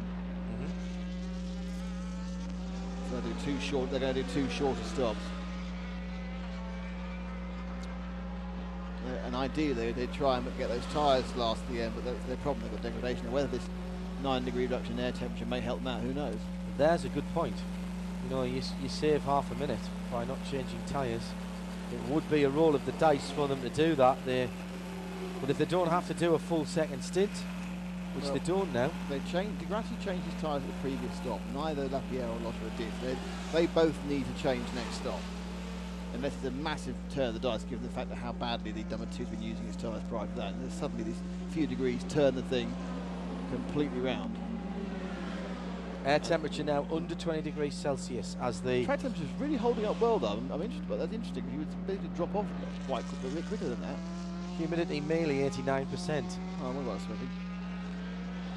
Glowing, I think, Nick. The only thing is though, we'll start getting dark in about half an hour, but then of course it'll start clearing up again because this sea fog, the har, will disappear, and it'll be a lovely clear night again.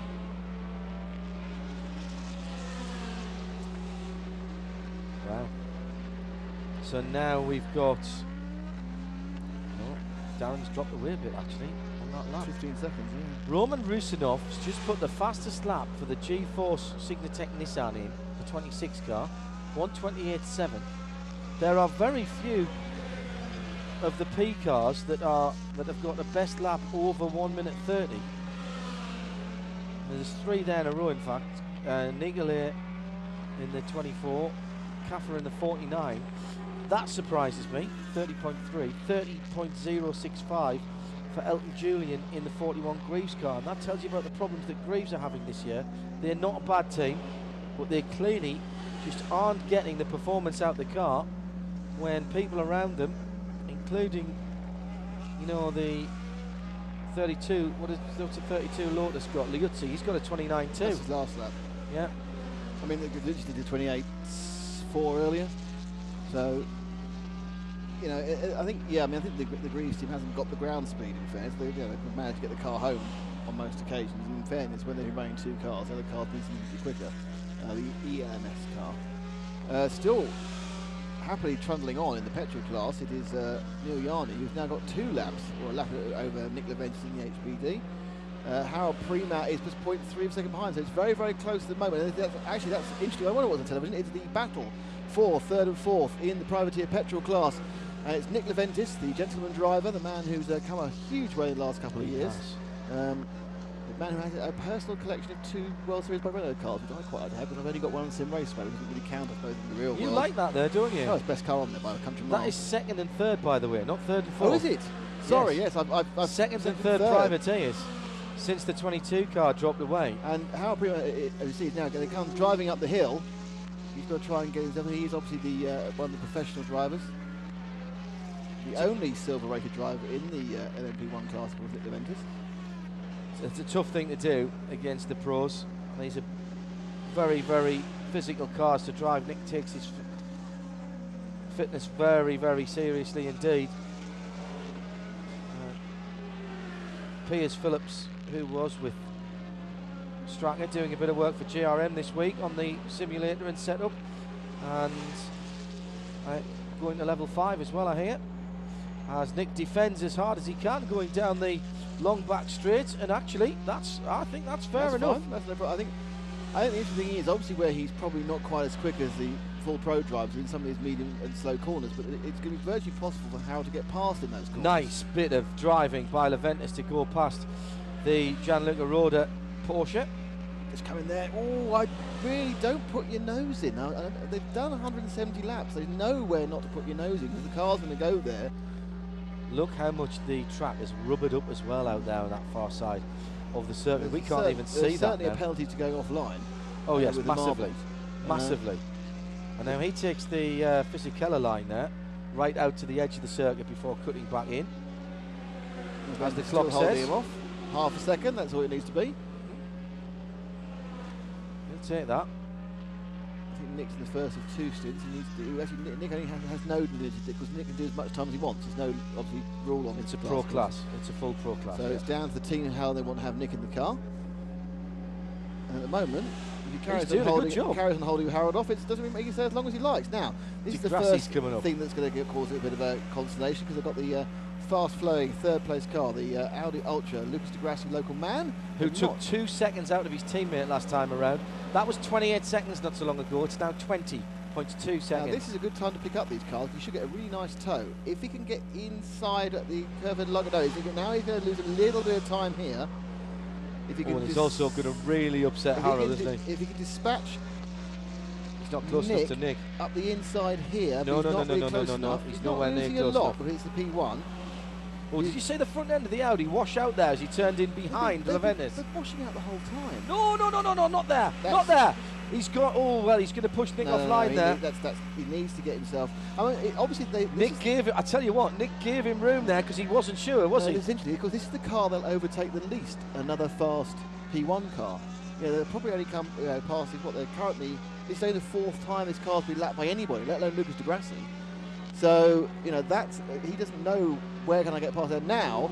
If he had the hybrid, he could blast past. He should have took right up underneath the rear wing. I'm sure he'll slip him through. The interesting thing will Harold Premat be able to use the big Audi in front of him coming through towards the pit entrance now, and Premat's not close enough. Nick Leventis is very, very good indeed and stays offline. Come on, Nick, get back online, get your tyres cleaned up for the first corner. He's actually done himself no favours there, Nick Leventis, in letting de Grassi through. Very fair by Leventis, and he's going to find himself actually having to battle pretty hard as into the pit lane comes Jack Nicolay. with the distinctive pink helmet. Now that must be him going off for his second stint. So this, he has to do an hour and a quarter, according to P2. Oh, they've come together. As soon as they cut away, the two petrol cars come to Harold Premat. Oh, the confusion. now the 55 car has just gone out of the pit lane. Premat recovers quicker than Leventis. This is at turn 4, the end of the long back straight. And, well, where's the... Oh, that's a nonsense move down the inside by Premat, I'm afraid. I don't think he's there for that, Nicky. What do you think? No. I don't know where... We didn't see where it started. Sympathetic spins. Hope there's nothing on the track. No, he came in the side of him, took him out, going too aggressively into the Porsche wasn't involved. He spun on his own. As into the pit lane comes the 97 right down the lap. 170. Yep. That's quite. No, it's 41. That's fine. Yep. Yep. Now they've got to have a look at that. They've got it on tape. I'm sure they will. My call on that one is it was mostly Premat, and he's gained an advantage as well, which is a double. Whether often the whammy is as far as getting pinged. He might get away with driving standards, but it's actually affected things and given him an advantage, so he might not.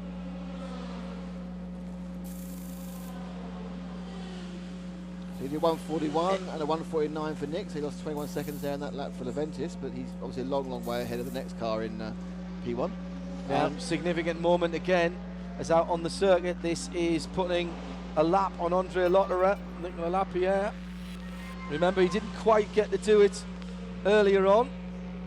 And we'll watch this before we go down to the pits with Louise.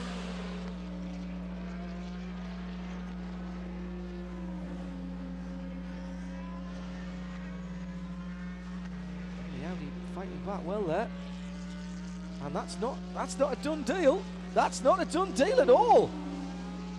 Down into turn 1, comes from a long way back, Nicolas Lapierre, and ultimately I think Lotterer gave that one up. He can't fight it because he's being lapped, and that would be a no-no. So yes, you can. Of course you can when you see that he's in second place. No, I know, but if you think about it, if you do fight it, you are inclined to incur the wrath of the officials. I'm not sure saying you shouldn't. I'm just saying only if you block. Only if you block. That is ultimately, first and second battling together.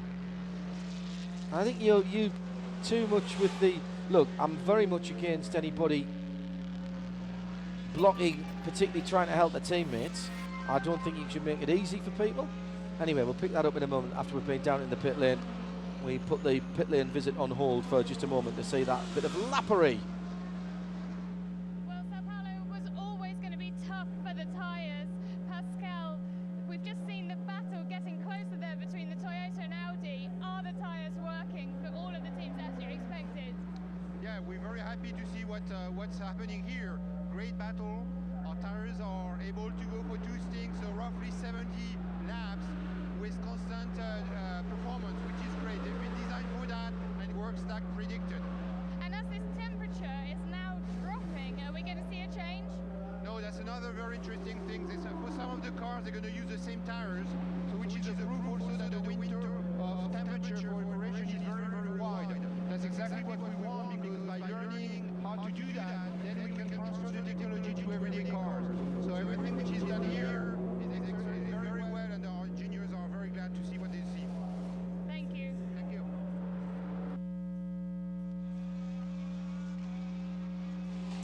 So, round and black they might be, but important they're are. great. Yeah. Can I explain my lappery situation? Yes. And it comes entirely from my scale racing environment, Right. where it is all about, if you're being lapped, you move out of the way. Yeah. Because you don't fight it, you just move out of the way. And same thing when you're qualifying, if someone's fast, you let them through. It's everyone around the round race, not destroying it. And that's a kind of thing that gets drummed into you, that if you're being lapped, that's it, you're a lap down, you let the person go. Now, I do agree with yourself as well, and certainly it's even more important in American style racing that you don't let them go for that first lap, and therefore you should fight it a bit more. But, it's all about blue flags. I have no problem at all with the blue flags being out there. It is advising a blue flag, according to the blue book, which is what you read when you're doing your racing license and what you run on, is to advise you that there are cars around you. No. So do you have a problem with the 3 blue flags Yes. you're out in F1? Yes. Yes, I do. I think that if you're that good and you've got that much of a performance advantage, particularly with DRS nowadays, you should be able to get past the back marker. But you should always be able to get past the back marker. Now, if they are deliberately holding you up, here's the number 1 Audi with some track lappery to do, as into the pit lane and out again goes the Toyota. They've got to be a bit careful about that. They can't afford that. Pierre Caffer, by the way, does the fastest lap of the race for the Pcom car. Now, that is below 130. We were mentioning that before, well under 128.7. I do have a problem where somebody is deliberately trying to hold someone up or is being generally dozy, right? I do have a problem with that. Wandering backwards and forwards across the track.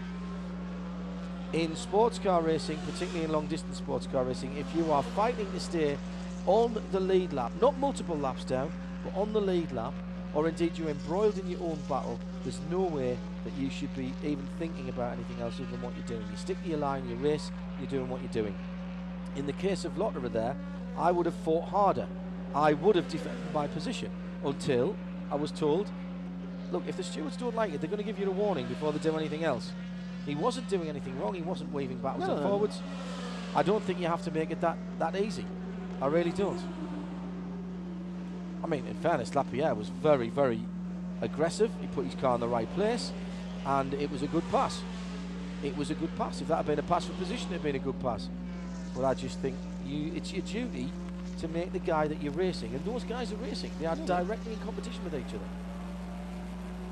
Ooh, speeding in the pit lane. We've got a bunch of cars, 70, 24 and 51. 24 is a big one. 24 is a massive one. That's second place in P2. And 70 is third place in the ARM category, although with some time over Enrique Bernaldi, it could put the Brazilians, however, it could put the Brazilians back closer to a step on the podium. The Brazilians have also got pinged. Oh, yes, they have, the 61. I'm surprised there's no investigation about that incident between the two petrol privateer cars, Prima and Aventus, to let it go so far. It was in the fog. That's true, yes. So it happened mysteriously in the fog, and suddenly Harold Prima's by 14 seconds, yeah. It's either a racing incident or it's Prema's fault. I don't think you can blame Leventis for that. No, but I'm surprised it's not being investigated.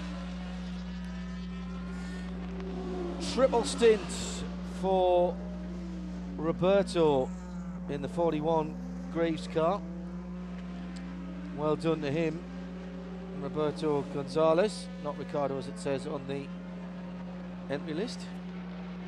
And what a smashing addition to the paddock he's been this weekend.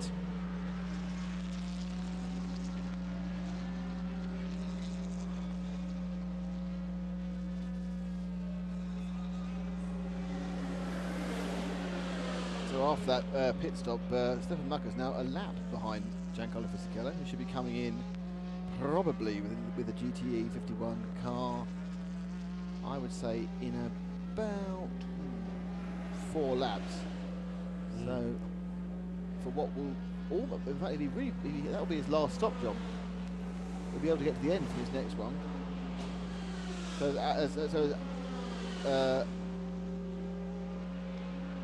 Stefan or Darren have to stop again anyway. They're going to finish this distance behind. It has played nicely into the Ferraris. It looks like they're going to be able to run to the end now, and there'll be an extra stop, a basically short one, for the Aston Martin. Green X Challenge is 2 from 1 from 21, which is of course the hybrid, sorry, the Ultra Audi and the hybrid Audi from Nick Leventis in the HPD. Leventis maybe because it was back on Harold Prima, and we think we had a discussion going on there, well, the phrase about what's going on. AM class still, it's the number 50 Chevy Corvette. I think we're seeing one of the 50 car on the, it's at the 70th teammate at the moment, which is just about to be another lap put it on by 97, which of course is Stefan Mucker. He's going down to 4 AM cars, spin around. In fact, Mucker is exactly a lap behind Fisichella. and about 4 car lengths. So you actually look there in the fog. It's just like foggy there in the camera. Yes, it is. And imagine how much worse that is in real life, dear listener. We're in that grandstand that was just in the background there, looking down on the pit straight, and we can't see, well, I can just see some lights in the far distance. That's the humidity tips 90%. Ka-ching. 27.8 track temperatures just dropped down. So that's the first time it's dropped down in a wee while. It was up at 33.9 2 hours ago. So that's held up pretty well. Yeah, I mean, as an indication, track temperatures go well. I do remember that sometimes the way they measure track temperatures isn't particularly scientific. A temperature probe on a brick in the shade on the roof was one of the ways it used to be done as a well-known Formula One supplier.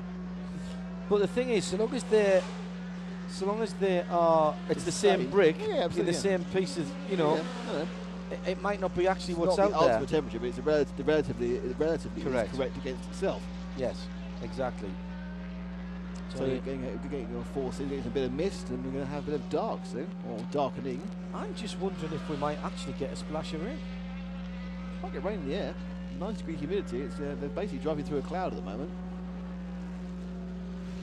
Look, we're getting impatient with the one of the Feldmar cars. I'm not sure it's the amateur or the pro. It's the amateur, I think.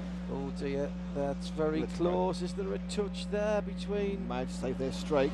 Jacques Nicolet and Jean Charouz.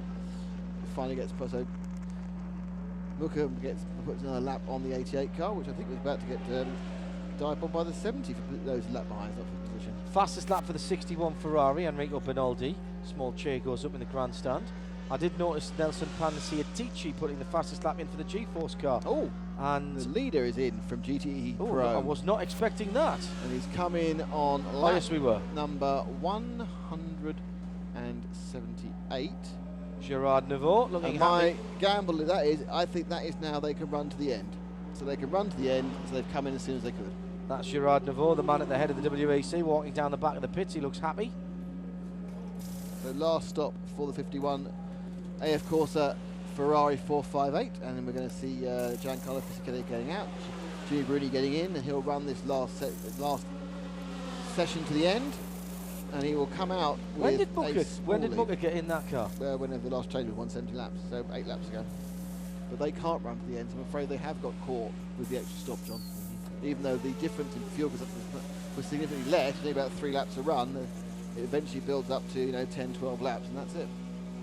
That's the difference between stopping 4 times and 5 times. And on the Twitter at Radio Le Mans, blatantly a cow. How did the Aston Martin get so far away from the Ferrari? That's because they stopped. It's going to close up now as it comes through to complete its lap. But Stefan Mooker has got a job on his hands there. He hasn't even been able to get, they didn't get buying into the lead when the other car stopped, when the Ferrari stopped. What they've done there is they've done a shorter, they've stopped it now to give it a shorter amount of fuel, haven't they? They've stopped it now because they get to the end. It's the first time they get to the end. Correct, and if you fill it now, it takes a shorter amount of fuel. And it also so means you what was his pit stop time? 1:23. So the same as Booker's. They filled it up. But basically what it means is that they're now covered against yellow flags and everything else. Yes. They're to the finish. Whereas unfortunately Aston Martin will have to stop again, as will the car that's a lap behind that, which is the Mark E Porsche. What a slip up though, not thought to be off the track at all. It's going to be something like that 13 to 15 seconds that Darren Turner was behind when we see them go through a timing marker. Stefan Sarazan does the fastest time for the Starworks car, 1:28.2 effectively. Yeah. And it now has what is very much close to a 2-lap cushion on second place. Another great run by Peter Barron and the guys, and I mean, a lot of people pointed their finger at them and said, what is a team from just outside Fort Lauderdale in Florida doing in the World Championship? If you've heard our Radio Le Mans interviews with them, we were there earlier in the year. Peter I've known for years, from the American side of things of course, reckons that the cost of buying and running a cost cap P2 car like this one right here is comparable, if not cheaper, to running a Daytona prototype.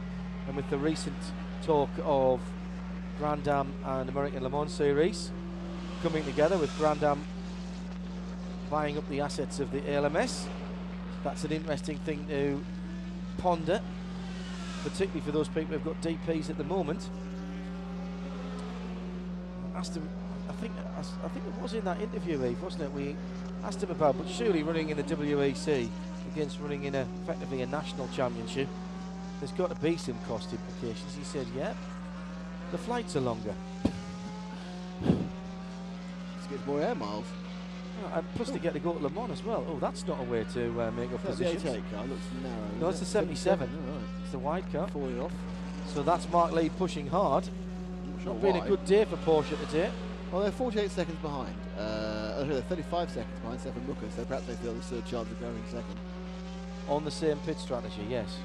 They might think, well, no, they must have to stop again. I haven't seen the last time that they're the first of all. Oh dear. This has been out for a while. This is the 61 car. That's Enrico Benaldi driving that car.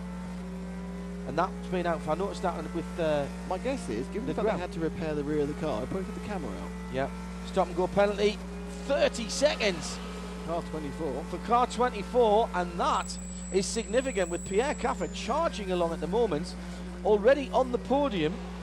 Could be one step further up, and the guys at Zytek who are a little bit further back, Elton Julian will get the hurry up as well. That's going to be about then what? It's going to be well over a minute. It's quite draconian, isn't it? To speed the pit lane. It's not even a drive through or stop and go. It's a stop, go, wait.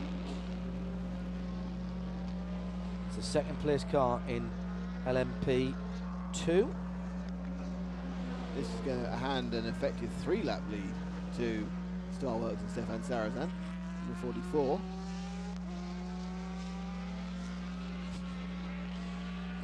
Still time for you to comment on the race at radiolemans.com on the forum. Coverage brought to you in association with Sim Raceway, Online Racing World, and powered by Nissan. There's the confirmation on the screen now. And we get it a little bit earlier on our timing screens here. So Jacques Nicolet, I'm afraid. And there is the stop and go board next to the official. And there's the naughty man highlighted on camera. Well, was it him? Well, yes, it was, because he didn't get out the car, did he? Yeah, good call. What we don't know is on the way in or on the way out. How's that battle between Bruni and Mucker going? Well, Mucker has got down to under 13 seconds. And he's beginning to pull them back. I'm not sure it's going to be enough, as Olivier Beretta, who's been making great inroads now. They've washed the screen on that car. I don't think that was damp when it came in. I think they sprayed something onto it. And the steam coming out of the front right brake, steam which looks like it may be turning into smoke, because there might be something under there that's caught in the back of the wheel. Wonder if Beretta has had a little off. 30 seconds for this car. Sorry, for Enrico Benaldi for speeding in the pit lane. The 61 car.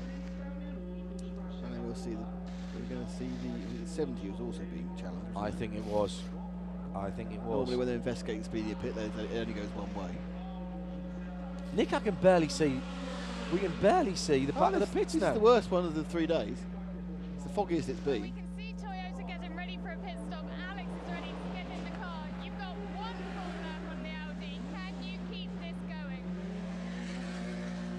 At the moment we have more than one lap on the Audi number 1. So on the track, I think nothing can happen in terms of performance.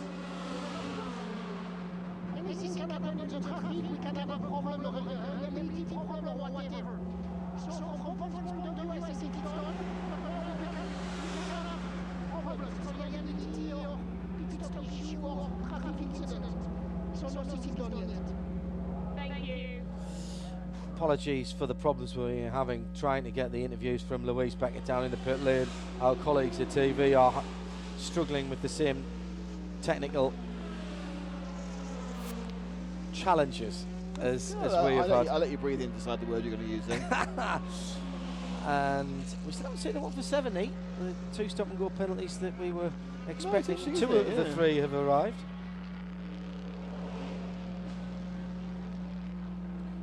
So at the front, Lucas de Grasse is really making no inroads whatsoever on Andre Lotterer. I mean, it's alternating between 18 and 21 seconds, depending on who's hit the traffic where. There's a possibility that they'll gain a lot of that back if at the next stop Andre takes on tyres. If he doesn't, he'll be running on very old tyres. So they could gain it back, and it could be second and first battle, but it's looking like the 1, 2, 3 may last for the remaining hour of the race. But we've said that before. Charles Morgan, the man whose name is Morgan Sports Cars, the family who is Morgan Sports Cars. I do love his tweets. He tweets not infrequently, but not as frequently as some people, but most times he has something to say. It's very good. I remember at Sebring when he first saw the Nissan Delta Wing, he said, I can't see what all the fuss is about, but it is back to front, which I thought was an excellent tweet. He's tweeted today, brilliant LMP2 racing in Brazil, just at the wrong moment, unfortunately, about the Morgan getting the stop-go penalty. 3 times past the start-finish line before they've got to come in for what is effectively the black flag. There's the 22 car in the pit lane. That's fighting back, but it's lost a lot of time when it failed to start. Karen Chandok's been in that car for quite some time, and he's back up into the top 10. Back on board with the 61 that's about to have to serve a stop-and-go penalty. Behind one of his Air Corsa teammates. I think that's the 51 car. I think that's the leading car in class. Him, in fact, I'm surprised. No, it's the 71. Yeah. So they're following him. You can see why, if you see on board, he has no signal in his camera. They go wide later, you'll see why, because half the rear end's missing. The other thing is, look at the difference in the size. That's the bigger screen that Nick was talking about earlier in the week. That is twice the size, at least, of the little square, old-fashioned, almost, you'd call it like a Tom-Tom or a Dom. No, well, that's why there's no camera, isn't there? No signal. And in he goes, and he'll stop. 30 seconds. That's going to feel like an eternity. 60 kilometres an hour down the pit lane. You see how early that starts. See, I wouldn't have it till there, where that white line is for the start-finish line. So you could blast into the pit lane, jam the anchors off, maybe get airborne over the lumps. That's a good idea. So he comes into the fog, which is the pit lane. Inside the last hour. All of a sudden, we're inside 60 minutes of racing here from Interlagos, round 5 of the FIA WEC, powered by Nissan. And the Toyota guys get their cameras ready. They film every single stop. Now, it's an interesting... this might be their last stop, you know. It is. It will be. I think they can go from here, can they? They certainly can. R24 is speeding the pit lane again. Not again. So he's come into the pit lane. Oh, look at the... Lucas de Grasse is really making no inroads whatsoever on Andre Lotterer. I mean, it's alternating between 18 and 21 seconds, depending on who's hit the traffic where. There's a possibility that they'll gain a lot of that back if at the next stop Andre takes on tyres. If he doesn't, he'll be running on very old tyres. So they could gain it back, and it could be second and first battle, but it's looking like the 1, 2, 3 may last for the remaining hour of the race. But we've said that before. Charles Morgan, the man whose name is Morgan Sports Cars, the family who is Morgan Sports Cars. I do love his tweets. He tweets not infrequently, but not as frequently as some people, but most times he has something to say. It's very good. I remember at Sebring when he first saw the Nissan Delta Wing, he said, I can't see what all the fuss is about, but it is back to front, which I thought was an excellent tweet. He's tweeted today, brilliant LMP2 racing in Brazil, just at the wrong moment, unfortunately, about the Morgan getting the stop-go penalty. 3 times past the start-finish line before they've got to come in for what is effectively the black flag. There's the 22 car in the pit lane. That's fighting back, but it's lost a lot of time when it failed to start. Karen Chandok's been in that car for quite some time, and he's back up into the top 10. Back on board with the 61 that's about to have to serve a stop-and-go penalty. Behind one of his Air Corsa teammates. I think that's the 51 car. I think that's the leading car in class. Him, in fact, I'm surprised. No, it's the 71. Yeah. So they're following him. You can see why, if you see on board, he has no signal in his camera. They go wide later, you'll see why, because half the rear end's missing.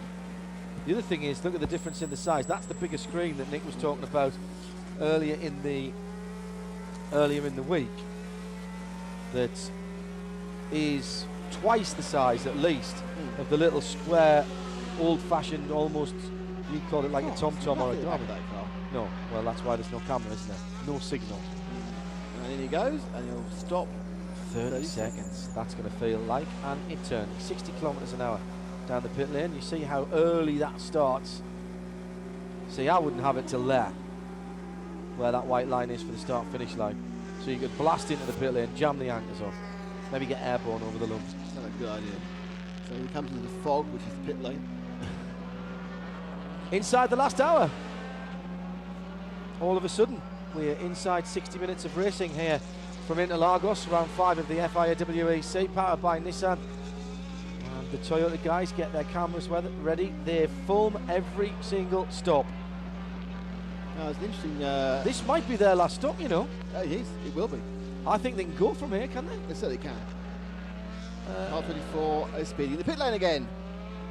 Not again. So he's come into the pit lane. Oh, look at the 61 car overheating. That is where the radiators are. Interesting tweet from Ben saying that this amount of fog in some countries will cause a safety car to come to the race because the medical helicopter can't take off. So, and it is quite foggy actually. So it does get to a point where they can't get the helicopter off. I think that's probably correct. The FIA stewards may call the race either off, or they may well bury it behind the safety car for a while. This has lifted traditionally, this fog. A bit later, it normally lifts by about half 5 at the start. The main thing is about Marshall's ports being able to see the next Marshall's Not ports. about the helicopter taking off, I thought. It is an F1. Certainly when we had this before, which was with in Spa in Belgium. If you can't see it, they'll take it off. They're coming now for the last Toyota pit stop. Alex Vert's getting ready to take in his third stint as we come in for their 6th stop, and then Lapierre's already There was a in the pits. finger being wagged there by a WEC official. Stand behind the line. Yes, must stay behind the line. So this is absolutely on target, 208. The question is, can they get to the end I don't with think they can. 35 laps? I'm not sure they can actually. No, 35 laps at, let's say, even at a minute and a half. 17 is 51 minutes. Yeah, so they can't. They're going to have splash and dash. Yeah. They've got the splash and dash in reserve. Yeah, and they've done, generally speaking, better on their tyres as well, haven't they? So, I mean, they've had shorter runs in fairness, but I think they can probably, what they'll do is, as soon as they've done 10 or 15 laps, they'll bring Alex back in, top him up and send him to the end. That's what I would do. It covers off the yellow flag issue. Now, they have got new tyres, which is giving me a plus point, and I think the only way that Audi can fight this and have any real chance of winning is not taking tyres at the next stop.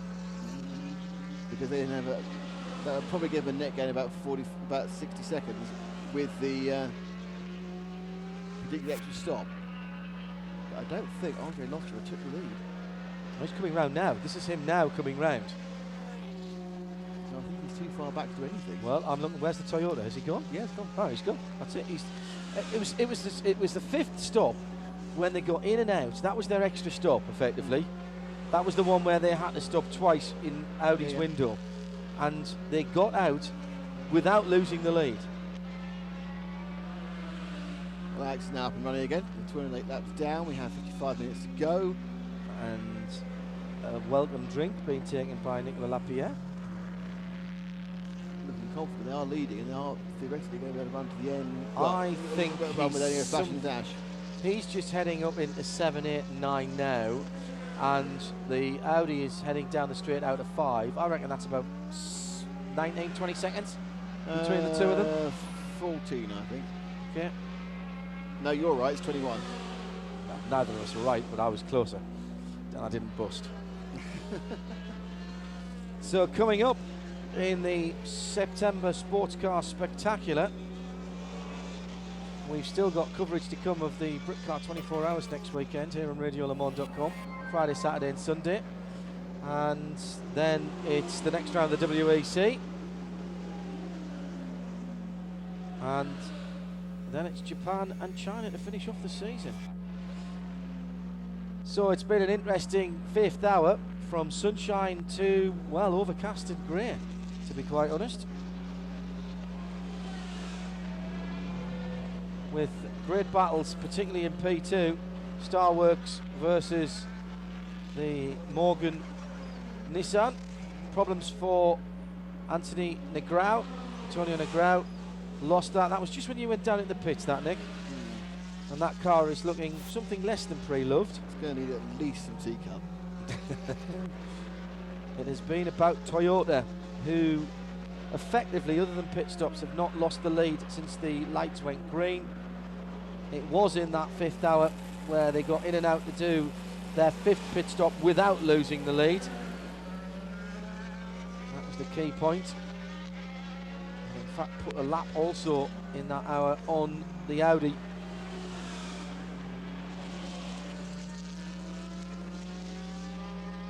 And the question when the Audis finally come in is whether they take tyres or not, because certainly Andre Lotterer is due to take tyres, and they haven't been running particularly well on Is he on his first stint, or is he on his second stint? He's on his second stint. If you're going to change drivers, I think you will change tyres, you have to. But he's planned to be into the end. These are all highlights that are on the screens now, also in front of us. Looking very bright indeed on the big screen in front of us. And it's completely lost the back of the track now with the fog. Yeah. It's been highs and lows. Problems for GRM, electrical problems. Even Mark Lieb has been making the odd mistake in his chase back to try and put some pressure on Bruni and Mucker ahead of him. And of course we also saw the fuel pressure problems for that's still highlights, excuse me. David Brabham with electrical issues and fuel pressure problems for the Signatech. No, fuel pressure, the Signatech lost the wheel, didn't they? Yes. So fuel pressure problems was for Dominic Cryheimer. Dominic Cryheimer, thank you. He was actually grinding to a halt on our very screen to now get you rid of a toe. There you go. I knew the highlights would catch up with my train of thought eventually. That's always a good chance. Tom Christensen gave it a good go. Lotterer gave it a good go. It's down in the fog, which is the other end of the pit lane. Firstly, Starworks are making their final stop in the P2 class, and Audi are getting ready for a stop. I'm not sure who, but I think it's maybe it should be the one car before the two, so we should be seeing the one car coming in. No, last stop for Audi coming up. Audi number 2, says Martin Pass. Oh, right, they're stopping early, aren't they? Well, I suppose they're inside the window now, aren't they? Thing is, once both of the Audis stop, then the 7 car can stop without them worrying about getting in front of them and make his last stop as well. Yeah. And he does that as quick as he can to put as little fuel in as he needs. So I expect to see this repeated in a moment, the number 2 Audi. That was that incident that I'm very surprised hasn't. See, there was a touch there. That wasn't synchronized spinning. And there is the lap being put on the second place car by the leader, and Alex Wirtz has since taken over that car and holds on to a 24-second stop. So Lucas de Grassi is in the pits, and it doesn't look like he's getting tyres, or he's just getting fuel. The mechanic is screwing away, look at the front of the car, seeing what's going on. Fuel done. They are doing tyres. That is interesting. James Clue says, what's the pit lane speed limit in WEC? 60 kilometres an hour, James. Thanks for that choice. So a full service including tyres for the number 2, which is pretty much going to hand second place to the number 1, I would say, because their one chance of getting past was not to take tyres. Off they go, rolling as they are in lap 211. 2-minute stop-go penalty for car 24. Now that is going to drop them off the podium. There's 26 laps for car 2 then, so going to the end.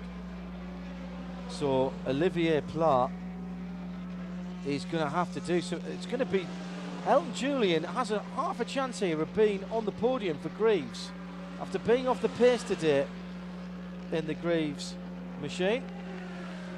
The Zytek Nissan. He has to make up a lap and a half with a 2-minute stop plus in and out the pit lane, that's about a lap and a half. Yeah. That's exactly what I was thinking. You get him in as quick as you can. Right, he's in the pit lane now. He's just gone out.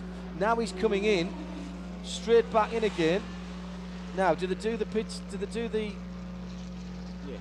There's no penalty box. You're doing it in the Right. in their stall. The 3 blue lights on the side signifying he's in 3rd place. There is the visual confirmation. Doesn't look anything as bright as that out of our window. No. A moment ago we could barely see turn 1. It is brightening a little bit, in fairness.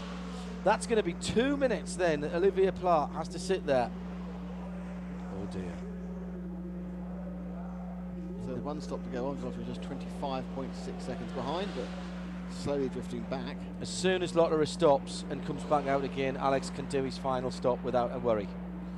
Well, I don't think that Lotterer can go much past 2:19. And we're on 2:13 at the moment. The number 2 car stopped dramatically early. Well, because they, all they're going to do is set Lucas de Grassi on stun. And in fact, as I say that, he was the fastest first sector of the race, down to 20.4 seconds. That's not bad, is it? Because that car's full of fuel. It is, yeah. Got some speed, got some fresh boots, and probably got a little bit of toe with a nice fat air as well. And there's a man who has to try and go as fast as he can to catch up someone who's sitting stationary in the pit lane in front of us. Elton Julian, former Formula 3 pilot in the UK. There's the frustrated Olivier Plat saying, how long is 2 minutes? It is far too long. He's turned the engine off, of course, sensibly. See, there's quite a bit of rubber damage and marking on the car. Yeah, they really are dirty here. So has Elton Julian got back on the lead on that lap yet? No. 30-second penalty for car 70, as we expected. It took a long time to come through. He's just done the fastest middle sector for that car, Jean-Philippe Belloc. And Luca de Grassi does the fastest lap of the race on lap 213. Oh, there we go. Out goes the 24 of Plat, and Elton Julian goes across. No, that's Pierre Caffer, mate. You've done the same thing as I've been doing all day today. Elton Julian is just about to come round. There he is. He's just gone across the line now, so he's not going to be that far behind as second now in the privateer category. Harold Premat into the pit lane. He's been a lucky lad today. So what we need to see is the gap between a very annoyed Olivier Plat in the 24. 14 seconds. 14, is it? I thought it might have been just a bit closer than that. But Plat will be boiling over in that car, won't he, in many ways? He will not be happy. But they can, I think, consolidate third. They've got a good driver and they've got some pretty impressive new tyres as well. Down to the pit lane and Bertie Breadstick. Highlights the number 35 Oak Racing experience, repetitive problems. What was the issue? It looks like it's the fuel pressure that went on, maybe a pump, a fuel pump. We don't know exactly, but we will check when the car will come back, but it's really disappointing for all the team. We were P2 quite easily with 1 lap advantage, so everything was going smoothly, and this could be our first podium anyway. But it looks like it will not be our day. Hopefully the line will be better, but yeah, we are so disappointed. It's so difficult for us. Thank you. So confirming what we thought we knew, it was fuel pressure. It was a fuel pump and not, we forgot to bring him in, it didn't run out. It was a fuel pump. It wasn't the fact the fuel pump had no fuel to pump, obviously. Indeed. So catching up quickly, the number 2 car, and unfortunately there's a whole lap difference between them, but Luca de Grassi is gaining 2 seconds a lap on the sister car. A full service will put them quite close together, I think, but then of course Andre will then have fresh tyres as well. Alex Wirtz 24.8, Andre Lotterer 25.5 last lap, 23.5 for Lucas. Now, the Audi's in a train as they go up the hill. Can the number 2 make up for his lack of oomph up the hill, and then it comes straight? And I think that, what's happening is he's going to get past. I get the distinct impression that taking to the pit road is the Audi number 2 for his final stop. So No. Audi number 1. And If it's out number 2, there's a problem. Sorry, and number 1 for his All right, final stop. thank sorry. you. On lap 218. So he will not need to stop again. The number 2 will not need to stop again. The question is that when the number 1 comes out, how much of a lead we have over his teammate. And the other question is, when will Alex Wirtz come in for his slap and dash, his splash and dash? Because by the time this fits on finished, it will be over a lap lead over the number 1. So my guess is, as John says, they'll try and bring you in as quickly as possible. No movement down at Toyota Garage as it stands. Dan Reagan says, what the blue screen in that Ferrari cockpit? That's his rear view mirror, and it's supposed to have a picture on it, but as we were saying, that was the car that got banged up the back, and therefore it hasn't. Set of tyres for this car. No chances being taken by Audi. Thanks, Dan. So the stop looking pretty standard for Andre Lotterer. Obviously no driver change is going to run to the end. They'll change the tyres. Now, interestingly, the stop for Luca was a 1:15. Not fuel, but they also won't need a full fill of fuel because they only have 41 minutes to go. And in fact, they crossed the timing beams at 1:15 as well, so no game. But of course, 1:15, 1:15. Coming along the main straight any moment now will be the car number 2. There it goes. So he's about, I'd say about 14 seconds back. He has to make up in 41 minutes. Alex Wirtz over a lap ahead of the field, but with one more short stop to make. Jimmy Bruni now is a long way ahead, actually. Looks on. I think Stephen Booker may have dropped back a bit from his 13 seconds. Let's see where he pings across the line in a second. 15, so it's only 16 seconds. But So he's back to where it was when he took it over, actually. He's not really getting any nearer. Bring in Alex then. Away. Where's the Toyota pit board? Olivier Pilar is distinctly unimpressed as he does the fastest lap of his car with 1:28.1. Wow.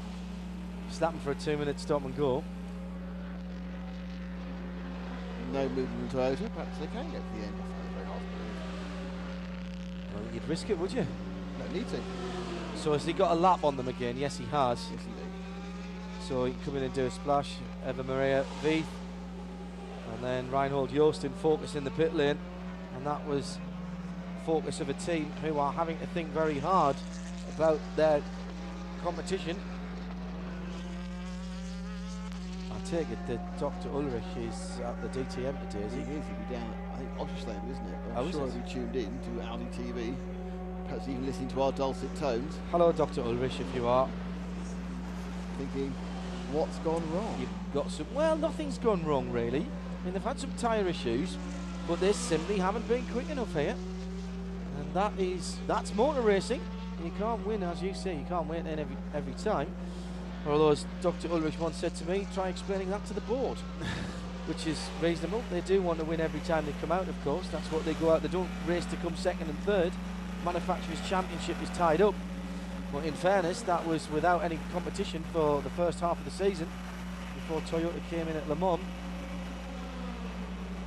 We said at Le Mans that they showed good potential with the 2 cars there. Obviously wrote off one of the chassis, although they do have a spare chassis here this weekend for the first time.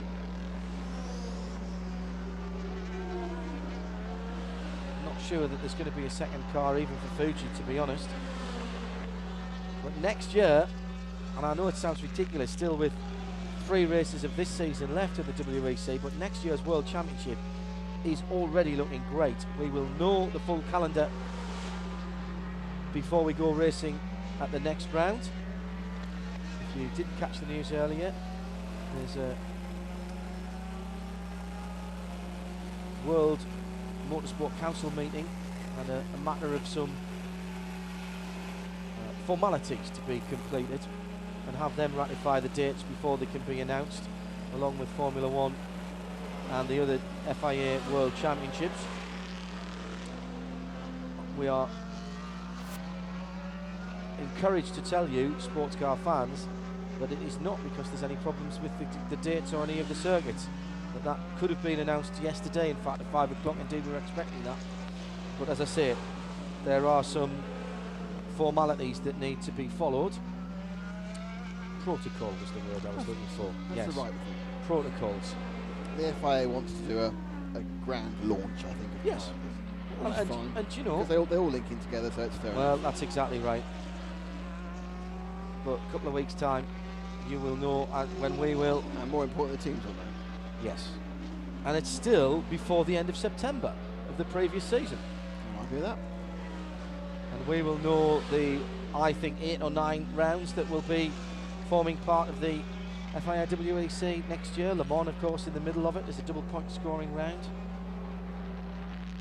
I would love, my ideal calendar would be come here to start the season.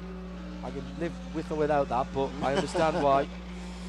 The second race of the year at Paul Ricard, because I love that ELMS race. I'd love to see the WEC there. So March here, April Ricard, May Spa, June test day and the race, July off, late August Silverstone, yeah, early September America. Correct. Which should be Austin. A bit after that Bahrain, yes, and a bit after that Japan, and they might have to flip Japan and Bahrain to get Bahrain as late as possible because of its weather. Yes. Okay. Yeah. And we're all thinking China might not be back on again. I don't know. I'm not. No, that is obviously just we me. don't know. We don't know, obviously, but. And I'll say now that But I have seen that there's a big internet rumor about Buddha, the Indian circuit, which is very hard on FIA. Yeah, good. Now I'm not sure. I suppose for some of the manufacturers quite keen to go there. It's a big market, but I don't know whether Audi. There's a man here who we could ask, isn't there? Yeah. Karen Chanduk's dad is one of the promoters of the circuit. That makes it more likely, really. So that was the other rumor. Actually, that's a very good point, Nick.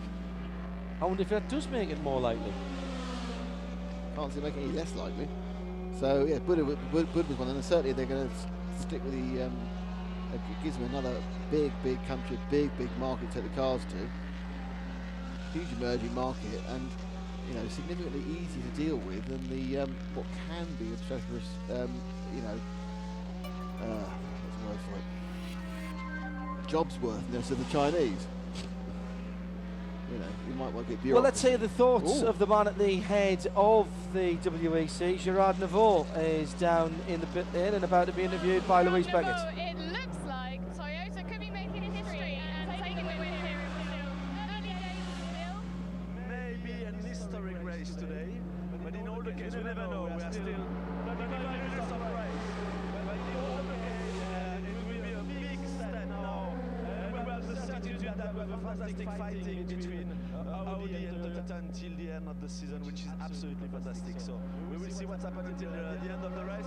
But definitely, we have two fantastic competitors. And what do you think about the event here at Sao Paulo? Emerson Fittipaldi is... Oh, there he goes. This is like this in Brazil. This is incredible. Many things happen all the time. You can never know in advance. This is a crazy place with an incredible atmosphere, passion, fans. Emerson Fittipaldi did an incredible job with us here. And I think that for the WEC, it makes absolutely sense to make the event here. The only thing I can tell you today, that we will be back here next year for sure, probably end of the August, for the second 6 hours of Sao Paulo. Thank you. Oh, well, there we are. That's a bit of an exclusive then. then. End of August for the second 6 hours. Right. So is the problem getting from Sao Paulo back to Silverstone then? Or Silverstone to Sao Paulo? No, because it won't be early August for Silverstone. End of August to the traditional second week in September date for Silverstone. Yes, because you can't have it too close to Grand Prix, can you? Or you could, I suppose, if you left the infrastructure in. 2 weeks after Grand Prix. They don't have a big break after one, don't they? Really big break. But perhaps they don't want to do it. Perhaps they do want to keep the 1 a month thing. Perhaps they want to have a July race and an August race. Back end of July at Silverstone would be what, 2-3 weeks after the Grand Prix. Yeah. I mean, it would make sense to try and run once a month. Yes. And ideally not clash with the American Le Mans Series, the DTM. Well, certainly the DTM. Certainly the DTM. I'm sure this calendar was a nightmare for Audi. They got 5 out of 7 clashes. Well, one of the reasons that BMW is not in this championship is because it clashes too much with the DTM. Because there was no way they could run the cars in both series. Not the same cars, I'm not saying that, I know that, but teams are running. BMW AG would have wanted Charlie Lamb's team, Schnitzer BMW, to run in the World Championship, and they couldn't fit. So we're coming here in August, so that's earlier in the year as far as weather is concerned for the Sao Paulo. That's because we're in the south, so it's... right, so is that summer or winter then, August? August is the equivalent of February. Right, so but it's not the same for the equator, obviously. Okay. But it will be dark earlier, which means we get more night racing. Okay. Not a huge variation to get because we're near the equator, but you know, 20 minutes of dark, and it'll be a bit cooler. Not that we have the extreme heat here, of course. So coming up to leader, coming up to put a lap on the leading GTM car, Julian Canal. Meantime, we're watching for Antonio Liuzzi catching up with. Can I make one Jean further Chirac? comment on that? Yes, you may. I think that almost guarantees the start of recall. Yeah. Yeah. Because you're not going to start at Spa. No. We're not starting at Sebring. No. We're not going to start in America because we think we know what that date is. Yes. So. Well, that would also make sense if you were August here and September at Austin with the double header with the American Le Mans Series. Yeah. Okay. So I think we're going to have a nice Riviera start. I like that. Now, and again, I bet you that ends up being a double header with EMS. On that weekend, they've been using the first weekend of April. Yeah, which I can go this year. Which is a bank holiday weekend. I can go this year. Yeah, next year, you know. Next year. I mean, not be able to go to the last year because of various job problems. Okay, that works nicely for me. Of course, we'll be completely wrong. Yeah, when it comes out, we'll go Shanghai, followed by Shanghai again, and then a third trip Shanghai. Then Le Mans. Recovery drive from the 25-80-yard delta. Jan Charouz has managed to get the car up to 6th after a wheel fell off, which is never a good way to run a racing car, I feel. 4 is a good number of wheels. Lodge and Degrassi still slugging it out, but the gap is staying at 15 seconds. Ebbing and flowing with traffic.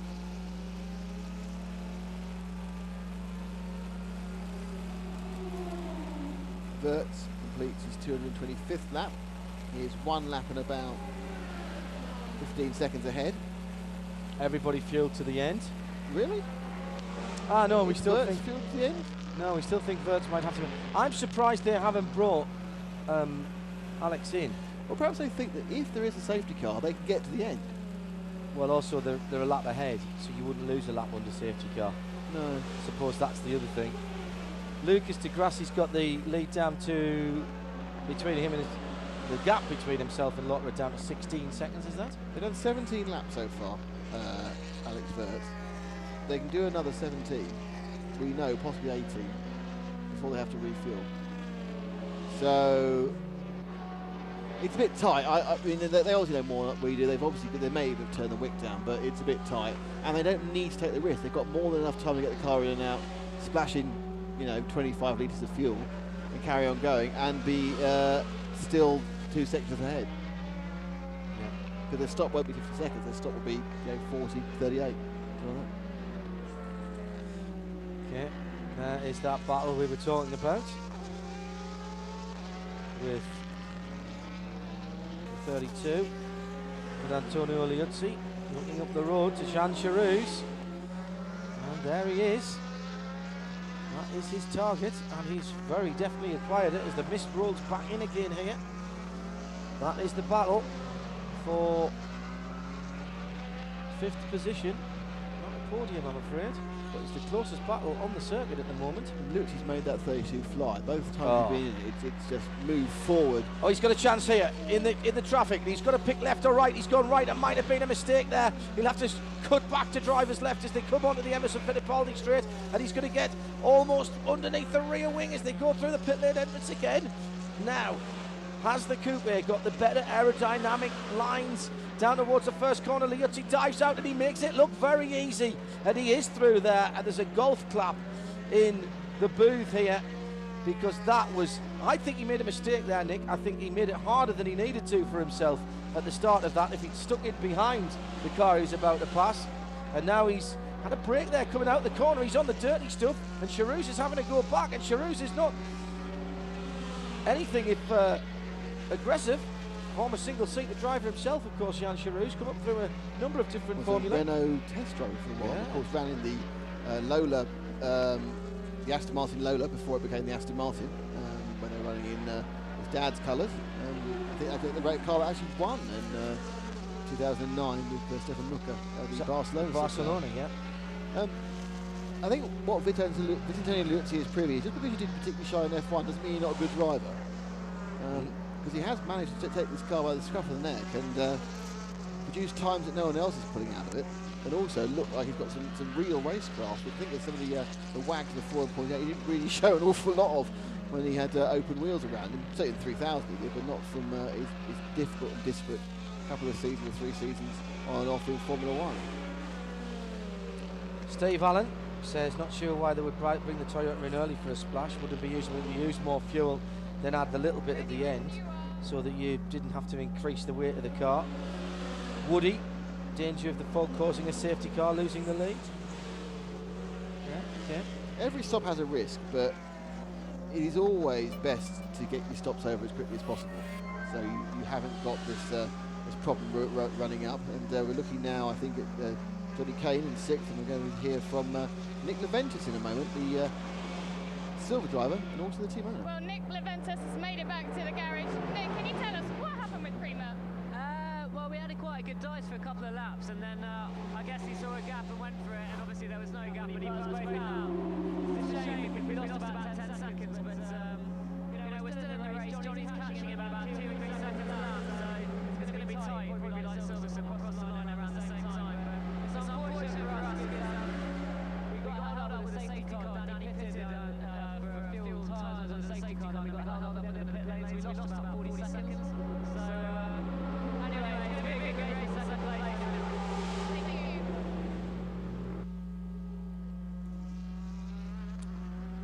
There is the car out on the circuit. He's talked about second place in the Privateer Championship. He is, and that's the JWA car spinning again. That's the second time it's spun there. On its own again? Would appear so. The Pirelli tyres not liking the changing conditions, perhaps. I've no idea what the track temperature is now. I assume it has actually dropped significantly because we've had this cold air lying over the track for a while. 26.7. But it's pulled off a couple of degrees in the last hour. So, Olivier Plat holding on to his position as third place. So first, second and third sorted. First, second and third, I think, in... Is Johnny Kane catching Freeman at the moment? Yes, he is. He is, but he's got 24 seconds to make up in 25 minutes. Now, are they both... Well, Kaney's done one stop more than Prema. Do they need to do another stop? The Prema made the 13 car made a stop right at the start of the race, out of sync with anybody. Okay. To be running on one stop more the whole way through. Bruni leading obviously by 18 seconds from Mucke. I think Mucke owes a stop. Leeds has made that 5th stop now, so that's why he's a long way back. The final stop has been made for the Porsche. I think we're going to be seeing the 97 car out, 97 team out for that car in the next 10 minutes or so. There's 24 minutes to go. The 6 hours of Sao Paulo in Brazil, in Lagos. Starting in bright sunshine and boiling heat and ending like a November day in Cricklewood, isn't it? Really, with the darkening and the fog.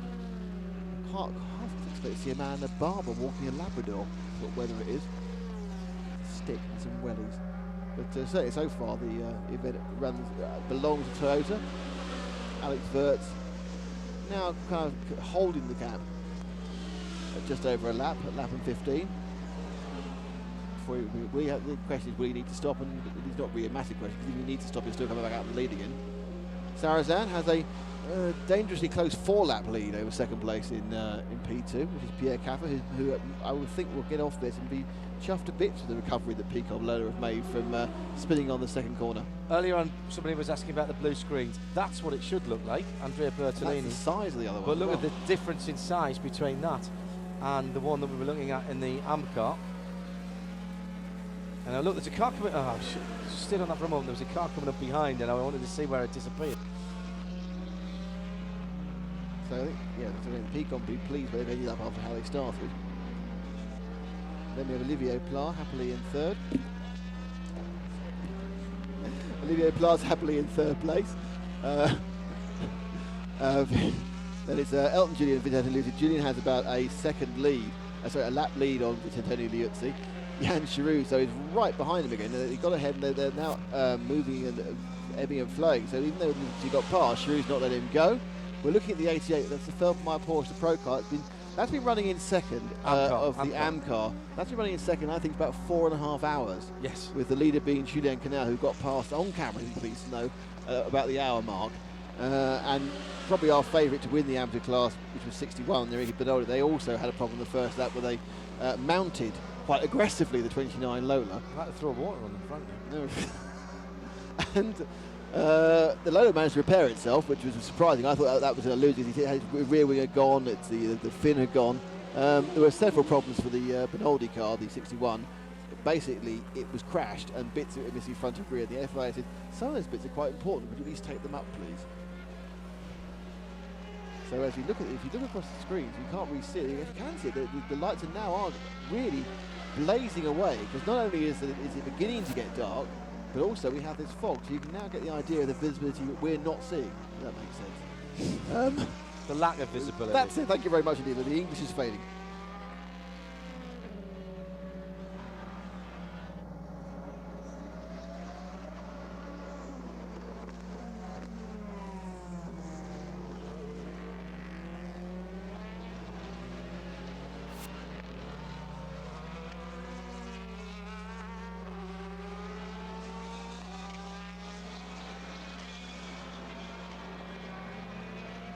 So inside the last half an hour now.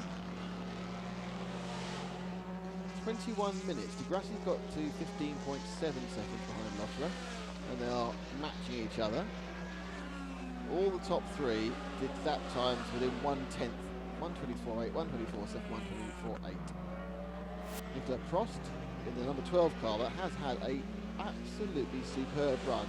Trouble-free, quick, not really mentioned, but faster than all the other privateer petrol cars, and Rebellion are getting a mighty step closer to picking up the Independence Trophy, and the confidence they're going to take on that when these are two of the three guys who are going to be piloting around Road Atlanta 3 weeks' time, I think is immense. Something else has not changed, I think, throughout the entire race is the Michelin Green Challenge, John. It's still 2 from 1 from 21. No, 21 was in the lead of that for a little while. Was it? I missed that bit. Yeah, you were downstairs, yeah. Of the ebbed and flow with Johnny Kane, but I want the Michelin Green Challenge man to tell me why the 2 is more green than the 1, which is the hybrid using less fuel and the same number of tyres, and they've definitely changed the number of tyres. So, dear Michelin Green X, please tell Nick why that is. So we're out in the last 20 minutes, and Toyota are 20 minutes away from what will be an historic victory. A World Championship event, only their third go. The first one was quite tough, being Le Mans. They led it, and of course they broke down and had an unfortunate crash. The second race, they came in second after leading for a long way, and it looks like their third race they're going to have an effective lights to flag win. I know the pit stops, but this is what I would class a lights to flag win within sports car racing. Yeah, if you only lose the lead on the pit stop turnover, like Bentley in 2003. But actually, the winning Bentley in 2003, at each of the hour updates, was in the lead of the race. That's a good way of judging it. I like that. Yeah. It only lost, I think it was only out of the lead for something like 8 or 10 laps for the whole race, because they spent less than 24 minutes, I think, in the pits for the whole 24 hours, which was remarkable. So starting to get dark quite quickly now. The camera shot's not really showing that, but the big screen opposite us is glowing out brightly and proudly. Di Grassi still that 18 seconds tantalisingly behind his teammate. Stefan Mucken now 19 seconds behind Jimmy Bruni in the battle for first and second in Pro-Am. That's going Ferrari's way. We think the Aston might even need to splash. Is Vert's going to come in before the end? They're on 233. Their fuel, I think, is 243. So it's really, really close. Slightly slower lap by Olivier Pla last time around. And he's got Karen Chandok between himself and Pierre Caffer in terms of the timing and scoring. Not in the same category, of course, as through. He's also got a lap on for him. Yes. Luca Di Grassi. Lucas Di Grassi, I mean, you expect a driver of his calibre to be able to jump in and drive. What I didn't expect was his maturity, like just there, as he goes past Jimmy Bruni, that perhaps has been lacking in some of his more experienced teammates. Maybe it is that slightly circumspect attitude that he's taken as the new boy in the team, but I like what I've seen. You know, the result is not going to be what he would have dreamt or not what he wished for, but his performance, 10 out of 10. Don't see, you know, he beat his teammate with a potentially more faster car in qualifying. He's put in some quick laps. He has the fastest lap of the race, John, so far, touching the wood here. He's not made any mistakes, got a tripped over anybody, put in consistent lap. Every time I've looked up there, his lap times have been there or thereabouts. What more can you do?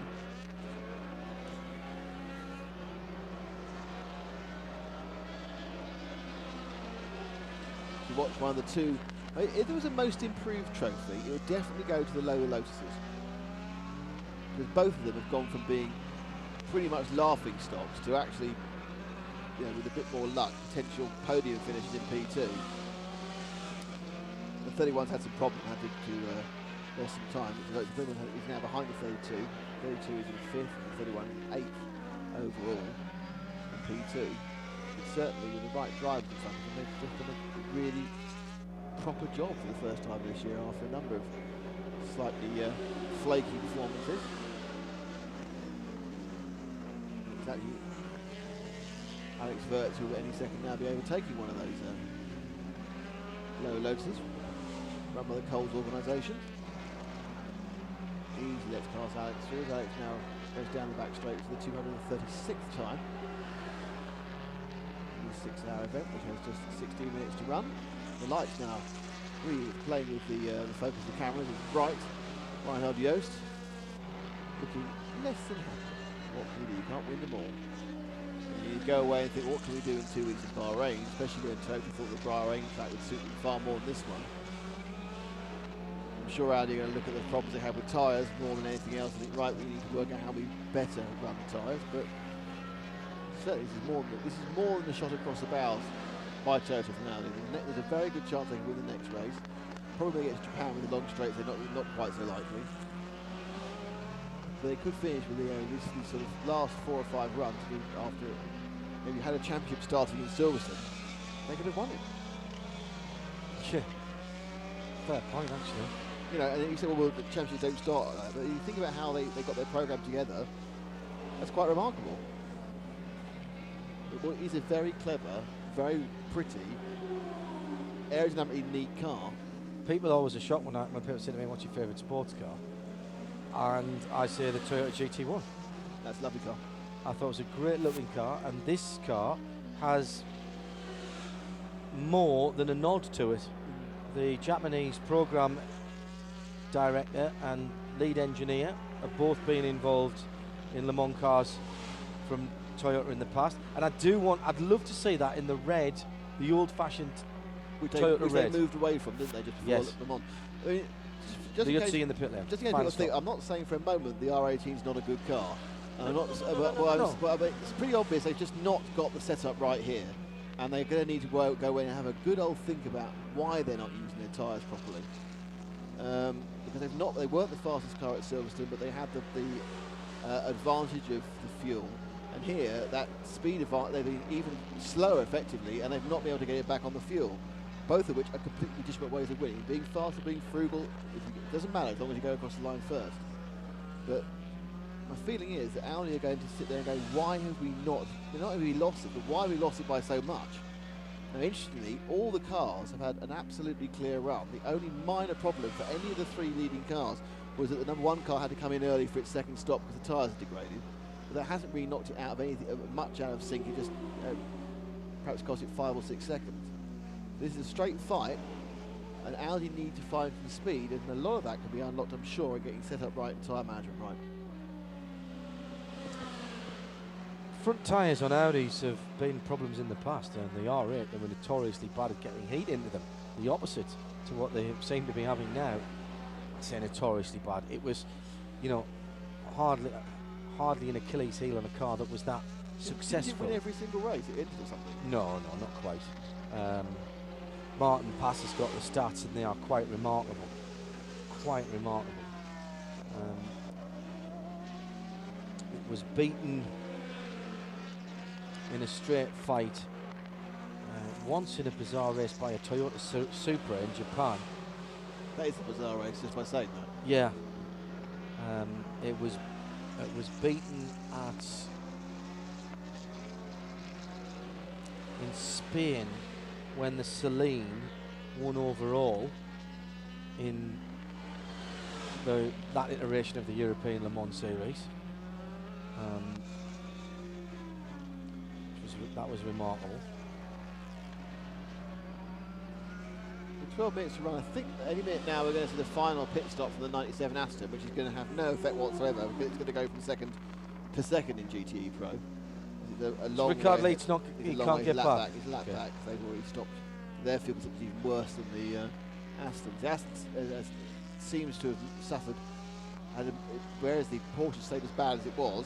As Johnny Kane puts it, Johnny Kane has really chased down Harold Prima. This is interesting.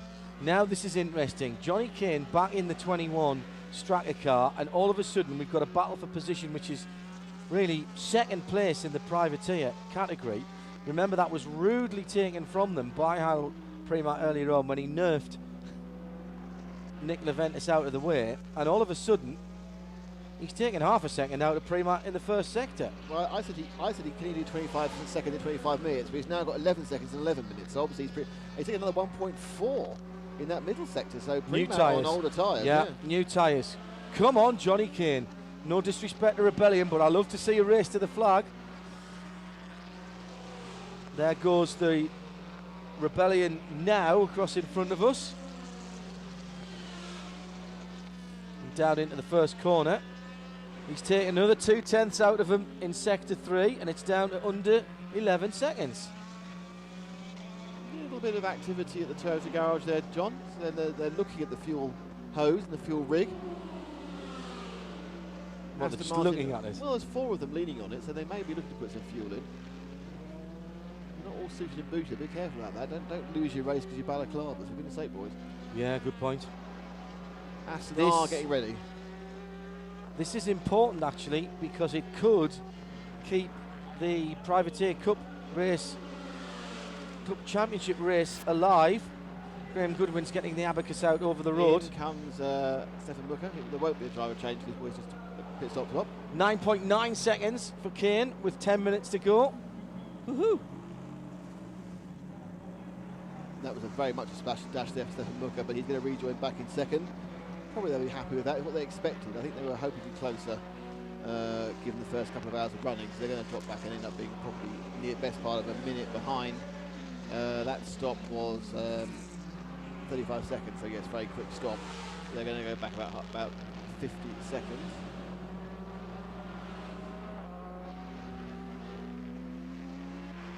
Pit lane is empty. There are some Toyota engineers jauntily leaning on the fuel rig. Ryan GL thinking, well, they got a 4-lap lead. They don't get too excited about winning this P2 race with Starworks team 44, the HPD. Alex Works lights blazing now as we do begin to see the ambient light drop as well as the fog. He has to put another lap. I think that's on the 71 car. The JW Avilia Porsche kind of stopped in the middle of the pit lane. I think it tried to get going and failed. So it's right by its pit stop. Everyone looking there, the running lane is blocked. They're going to try and get the car in. That car's had a very eventful day. So in 5th in AM, the 6th car, obviously the Cron car, lasted the lap. So they've had a bit of an eventful one. They're waiting for the day when the Pirellis are special. It may happen. Could happen on any track. Suddenly you go on a different manufacturer and suddenly you get a special day. Baltimore. Yeah. You just suddenly get a special day, and it's a good chance of happening. You do the same things as everyone else, you get the same result. That's what they say in the mid-pack of any event. Well, wasn't that the whole raison d'etre of the Ford GT and David and Andrea Robertson? Just get to stand on the podium at Le Mans on their wedding anniversary because they did something different. Alex just coming round Junção now and heading back towards us. He's got the 71 of Bertolini just ahead of him. He'll deal with him before he comes onto the start-finish straight, the He's Emerson done Fittipaldi straight. 32 laps now on this tank. Well, they're going to do the full stint, aren't they? Because he got 3 laps of petrol, theoretically. He can't do I eight- think he can probably go at the end. 8 minutes, 3 laps. Why would you do it? Why would you do it? No, the Peugeot man is holding the nozzle. The who? Oh, damn, pound I the jar. don't give him a chance. The Toyota guy is holding the nozzle. Why they paint them red and white? It'd be fine then. Another 50,000 Now, the reals. onboard camera gives you the correct light, doesn't it? Yeah. It's not got the clever tail lenses. And you can see how dull it is now when you get on the onboard. Lapierre. Big worry from him about whether that car's going to just do what it needs to do, which is just come on board, stop, take on 10, 15 litres of fuel and get out and refire. Lotterer in second. 15 seconds ahead of Lucas de Grassi in the sister car, the number 2. Hybrid again, not particularly convincing in dry conditions, certainly on its tyres. Will we see a rethink? Will they go for rear-wheel drive next year? It'll be a new car, we know that. Really? Okay. What think about, and Eve, this is for you as well, and if Goodwin's listening as well, the Robin Goodman RadioLeMans.com Spirit of the Event Award. Who does that go to this weekend? Could be a driver, team, whatever. Robin Goodman, long time Radio Le Mans colleague of ours.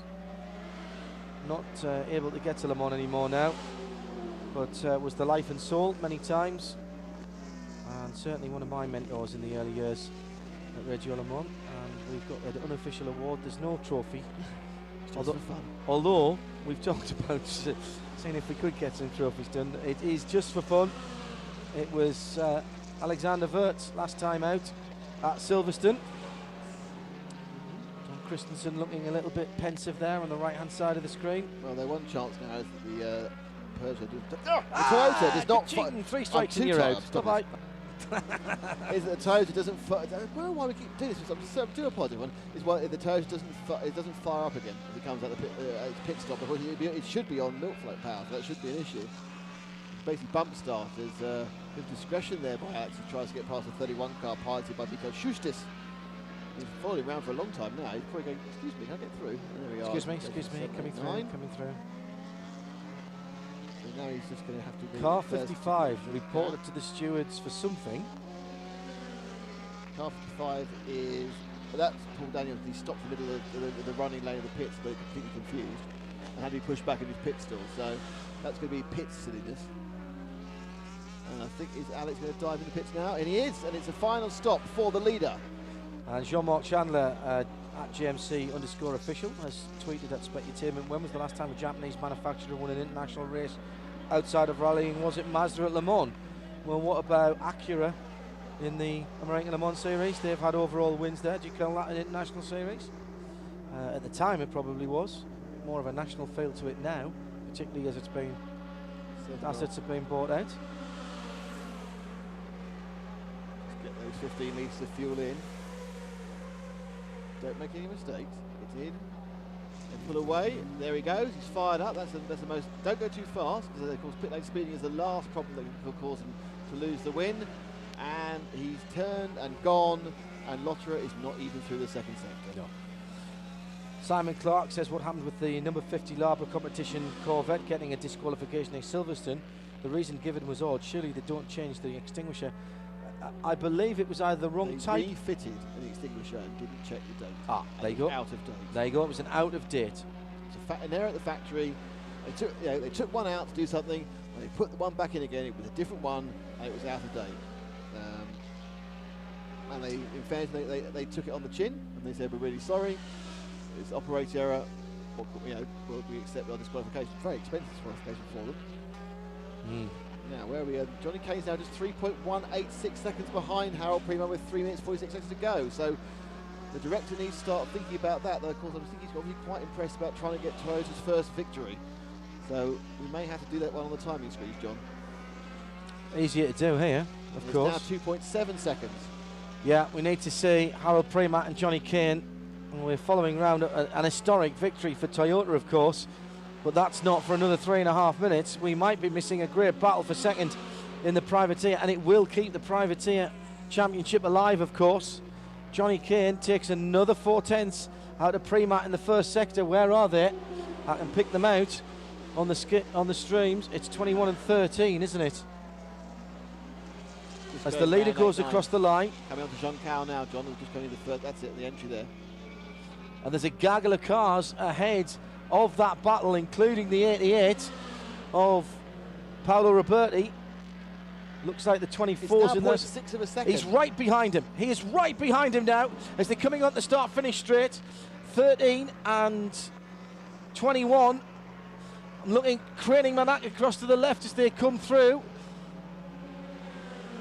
He's up the inside. And there they are, he's up the inside. Got Johnny it. Kane goes up the inside, and he's going to take second place away. It's a phenomenal manoeuvre down the inside in the gathering gloom. We don't see it on the pictures, but thank goodness we came here just to see that. Down the inside, Johnny Kane takes the position from Harold Premat, second place in the Privateer Cup, and 5th overall.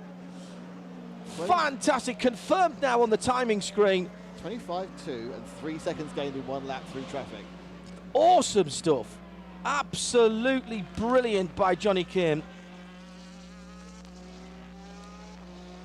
You feel that's just as done there, don't you? Oh, yeah. Because Harold did rather. He gained from the whoever's to blame. He gained from the coming together, and that's they've done that and then both left as they came into it, then that would be fair. It wasn't investigated by the stewards, so fair enough, but that's great. I think Johnny's really, that is a storming drive. He's made 25 seconds up in 23 minutes. Fantastic stuff. Fantastic stuff.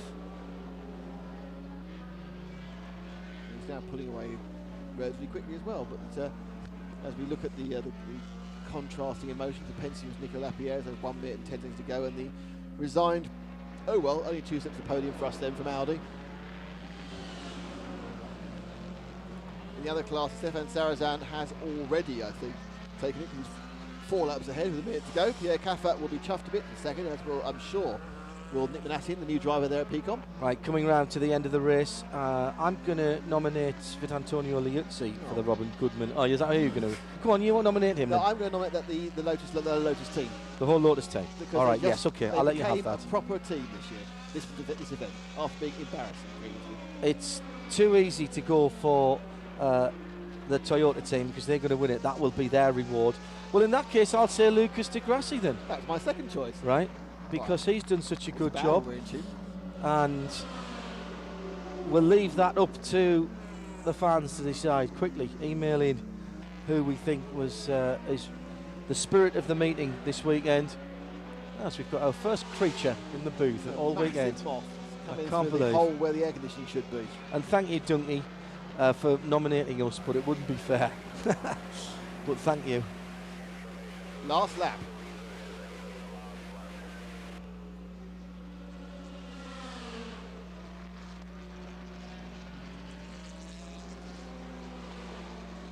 So we're just 2.5 miles, less than that now, from an historic win. Toyota, in only their 3rd race back and only their 2nd race completed against the might of Audi, will take the 5th round of the FIA World Endurance Championship.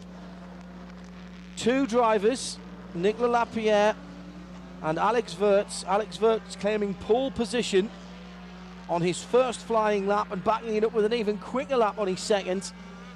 The team are on the pit wall.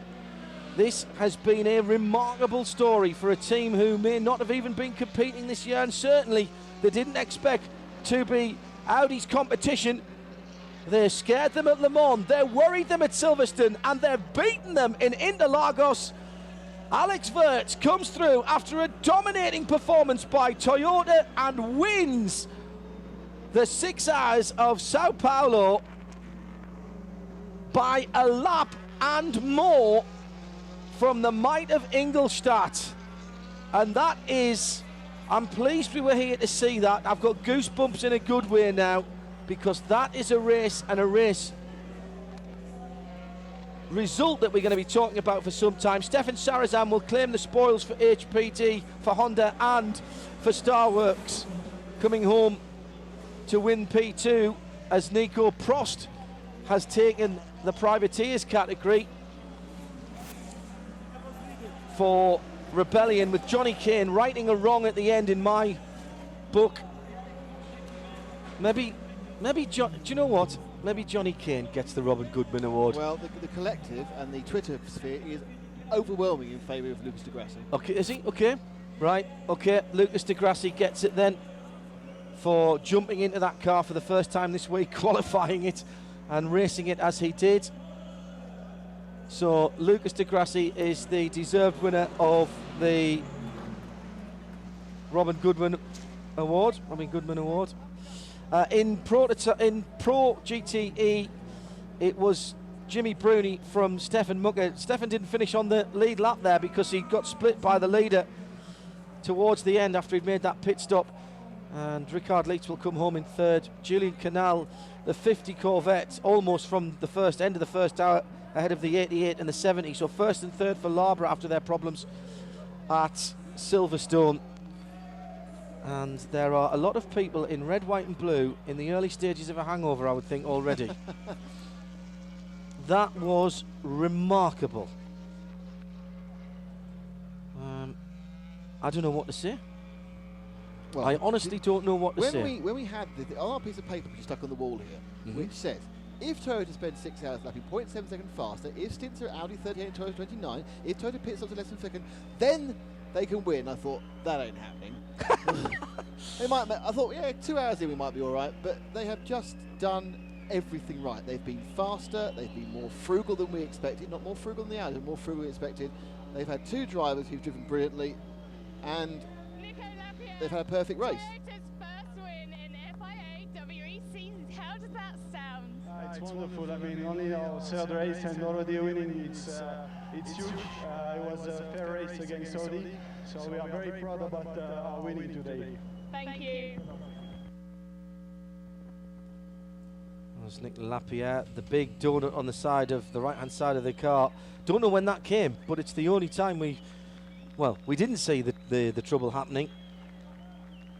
But that's the only sign of any kind of contact at all. It's been a clean run from Alex Wurz, who parks it jauntily. As you should when you win the first race of a car. Always park at a jaunty angle. Yeah, actually they're not going to get the second and third in there, are they? No, I think that's the general idea, that they'll have to be staged slightly behind them.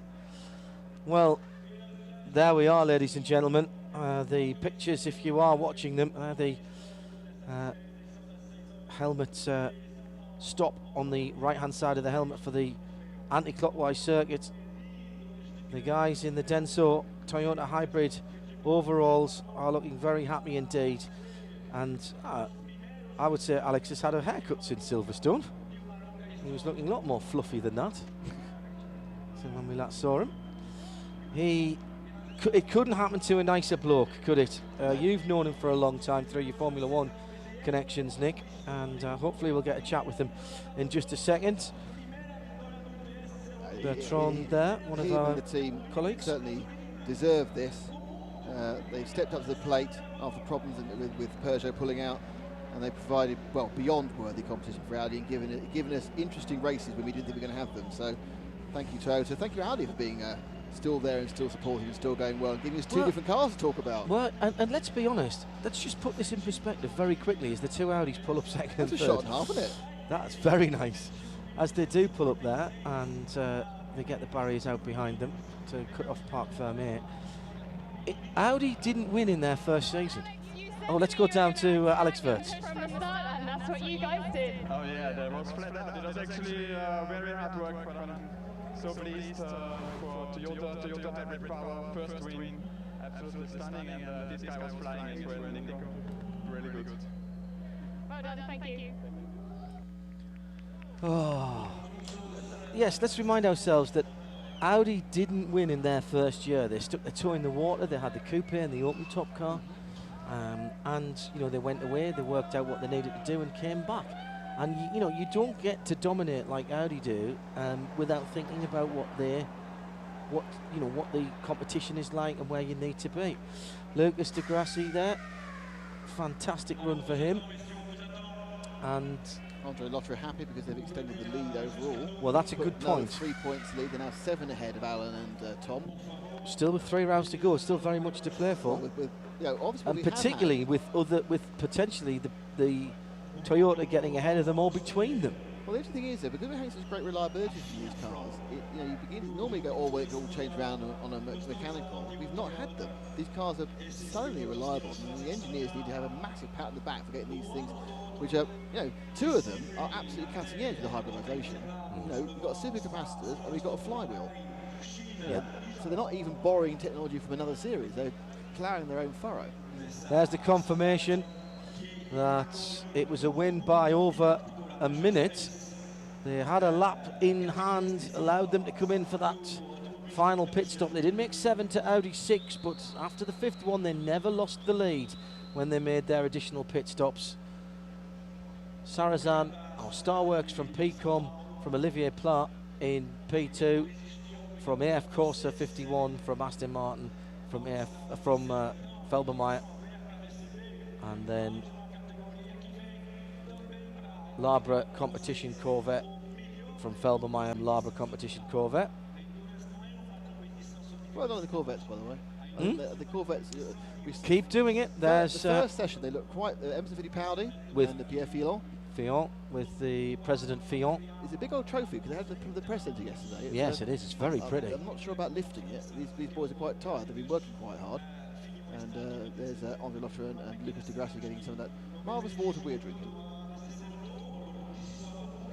So that's kept us going today as well. You can see it's quite dark now. Gloom.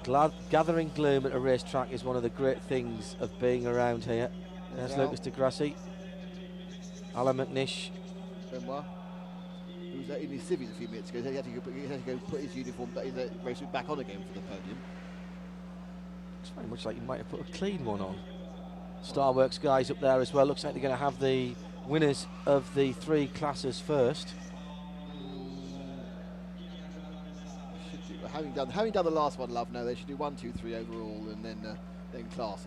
Yes. 1, 2, 3 overall and Green X Challenge. The Green X Challenge won again by Alan and Tom. I think they're pretty safe to win that one. Thank you for all the nice things that you've said about us. It's been an interesting experience coming to Brazil for our first time. Nick's been here before, of course. But I was in the FOM bubble, in fairness. Yeah, you didn't actually come to Brazil. Brazil came to you, didn't it? That's how it works in Formula 1. Well, they're going to be some very happy Japanese executives. Is that a race too early for them, though? Does that need to be in the Japanese press 2 weeks before Fuji? Or is this going to... Well, there's no reason to suggest they're not going to do well in Bahrain. It's the track they think they're better suited to. I mean, there is a horrendous heat there, so that could add reliability issues. If Audi got problems with heating their tyres, they're going to be even more worried about it. But I'm pretty certain Audi are going to sit down and have a really, really serious think. And I think their efforts will be beyond redoubled and treedoubled as such. And I don't think we're going to see the same thing happening in Bahrain. I do think that Audi are going to take this as an absolute wake-up call. They're sitting in as we were, thinking, well, it doesn't matter how fast Toyota is, it's too thirsty. Well, it's not too thirsty. So now they have to work out how they can make the Audis quicker. And I'm sure that's about setup, about tyre usage. Fantastic event here at Sao Paulo. We've had a great time. And the podium celebrations are still to come.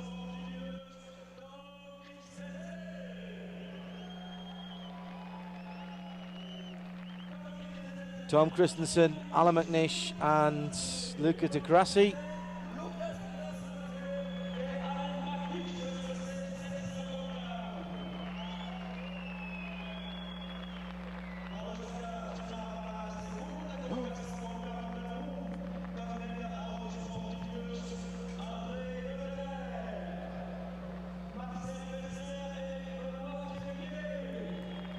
Second place Audi drivers going up now. Ben Trelier, Marcel Fessler. And Andre Lotre. And watch this, ladies and gentlemen, you are watching history. Toyota in just their 3rd race back and their second 6-hour attempt with Nicolas Lapierre and Alex Wirtz, who also captured pole position, win the 6 Hours of Sao Paulo for Toyota.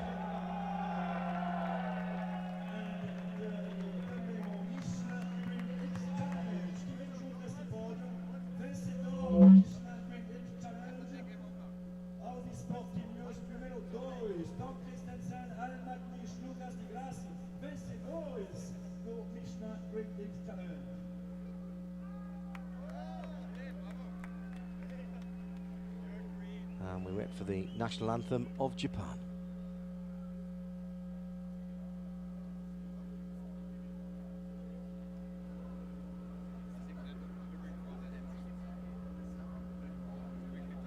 Nous allons écouter le Caroline national du Japon, por favor.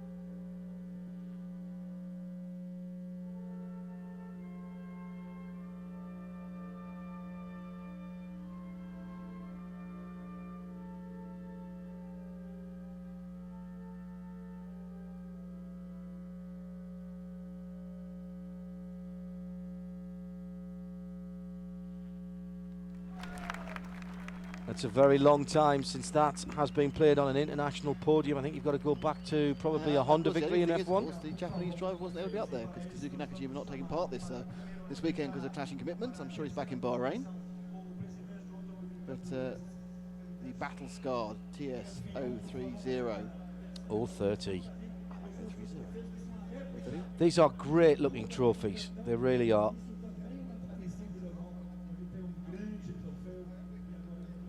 So the first victory for a supercapacitor driven hybrid, the first victory in the current era for Toyota, and first victory of Japanese manufacturer. First victory for a very long time for a petrol engined car. Trying to think on that one. Yes, probably back to that Aston Martin we were talking about, the LMS in Portimao that year, when I think it's the last one, 2.9. It's all been dealer since then.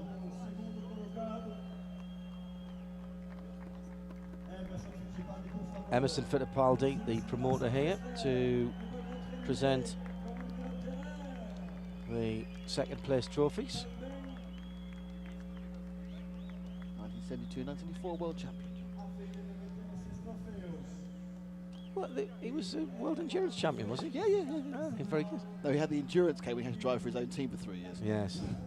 Kopasuka.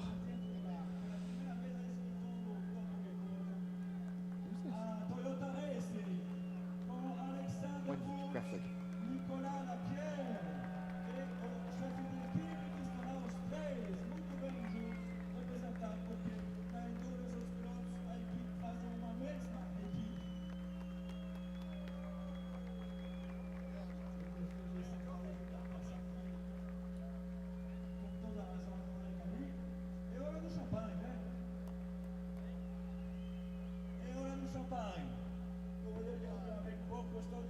And now is the champagne.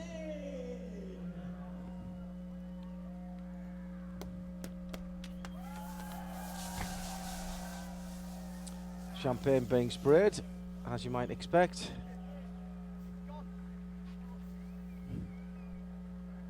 And Alex Wirtz has an advantage being that tall, doesn't he? He can pour down on pretty much anybody. Now, speaking of my podium experiences, that's only a bottle.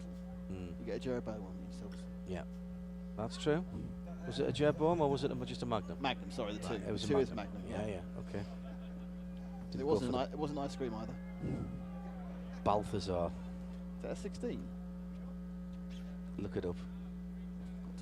I think that young man has got a future in sports car racing.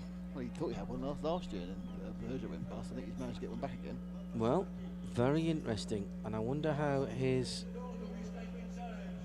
future stacks up now. Alan McNish looks happier than usual from when he hasn't won.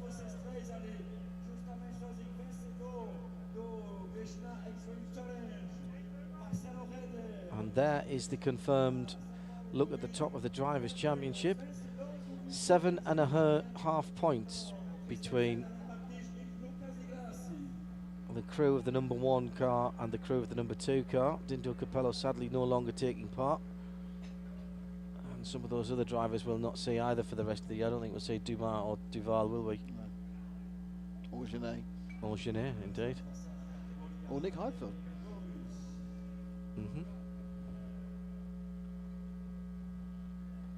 Now the interesting ones, the ones that come in a minute, which will be the other trophies, independent drivers and that sort of thing. Well, I might not say that. We'll get manufacturers next, obviously, which is...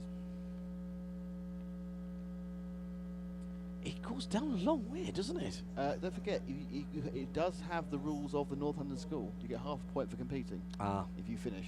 Right. Regardless of where you are. So anyone who's finished gets half a point. So some will have 3.5, 2.5, 1.5.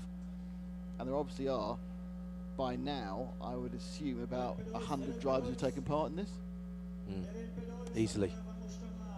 We should have the Michelin Green X winner on the podium next. No, because Alan and Tom won it, they just give them 2 trophies at once. Okay. So, chance for us to look back at some of the highlights. The start was nearly messy, but everybody got themselves back together again. There was that kerfuffle at the first corner, but I don't think the Toyota was actually headed. The supercapacitor kicked in, and Nicolas Lapierre took off like a scalded cat, put the fastest lap in on lap number 4, which stayed there for a very long time, until in fact lap 213, when the Audi in the hands of Luca Di Grassi took it away. The first corner incident took out Picom, Gulf Middle East Racing, the 61 Ferrari. Now this is the P2 podium, not as we were expecting. So Stefan Sarazan, Ryan DL,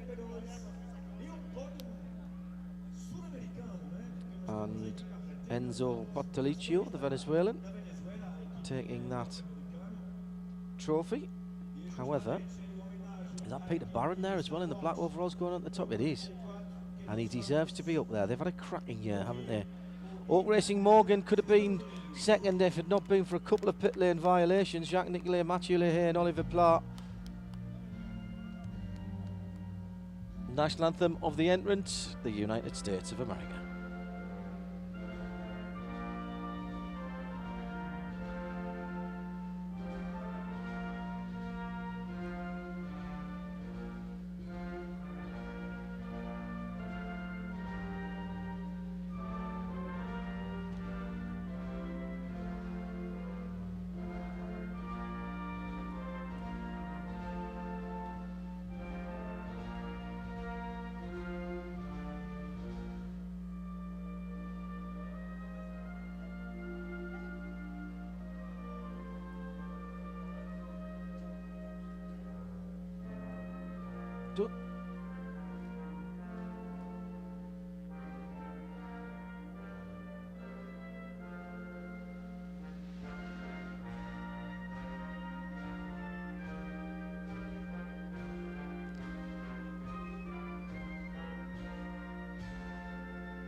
When did we last see the United States, Argentina and France's flags on a podium before? That's an interesting combination. Rugby.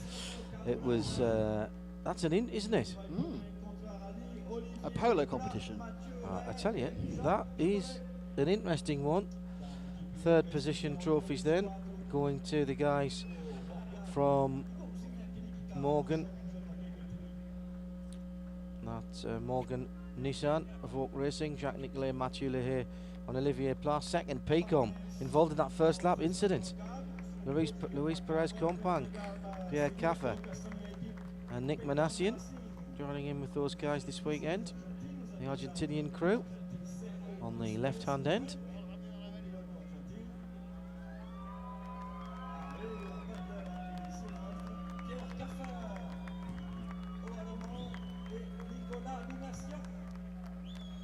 Great result for Picom really after their problems in the first lap to come through. Nick Manassian, another trophy, another team. The other set another of overalls. Yeah, doing well. Obviously only one hands device though, which is owned by Peugeot. Yeah. I know he just had a Peugeot sticker on it. It's got the barcode saying, "Give it back please." It's on the assets when they have to sell the company off. So Luca Di Grassi and Antonio Liuzzi, along with Benaldi and the Brazilian crew, all doing good work this weekend.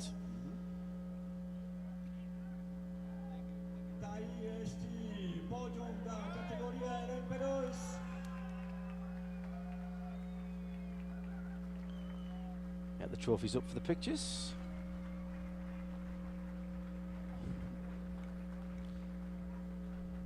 Well, so are we going to have all 4 podiums? Quite nice. yes. Well, we've got a bit of time before the end of the broadcast in terms of the TV. Peter Barron, old school. Get the trophy, grab a spare bottle of champagne and disappear off the back. That is a great victory for a team who might not have even been in this championship had it not been for cost cutting in P2. So the next race is the 6 Hours of Bahrain. That's it from Nick and myself, the responsible Alod, and everyone else, John Hindhaugh and the rest of the RadioLeMans.com crew, signing off. We're taking the llama back home with us, so there's no time to explain. Bye for now. World Endurance Championship. The 6 Hours of Bahrain. See you there.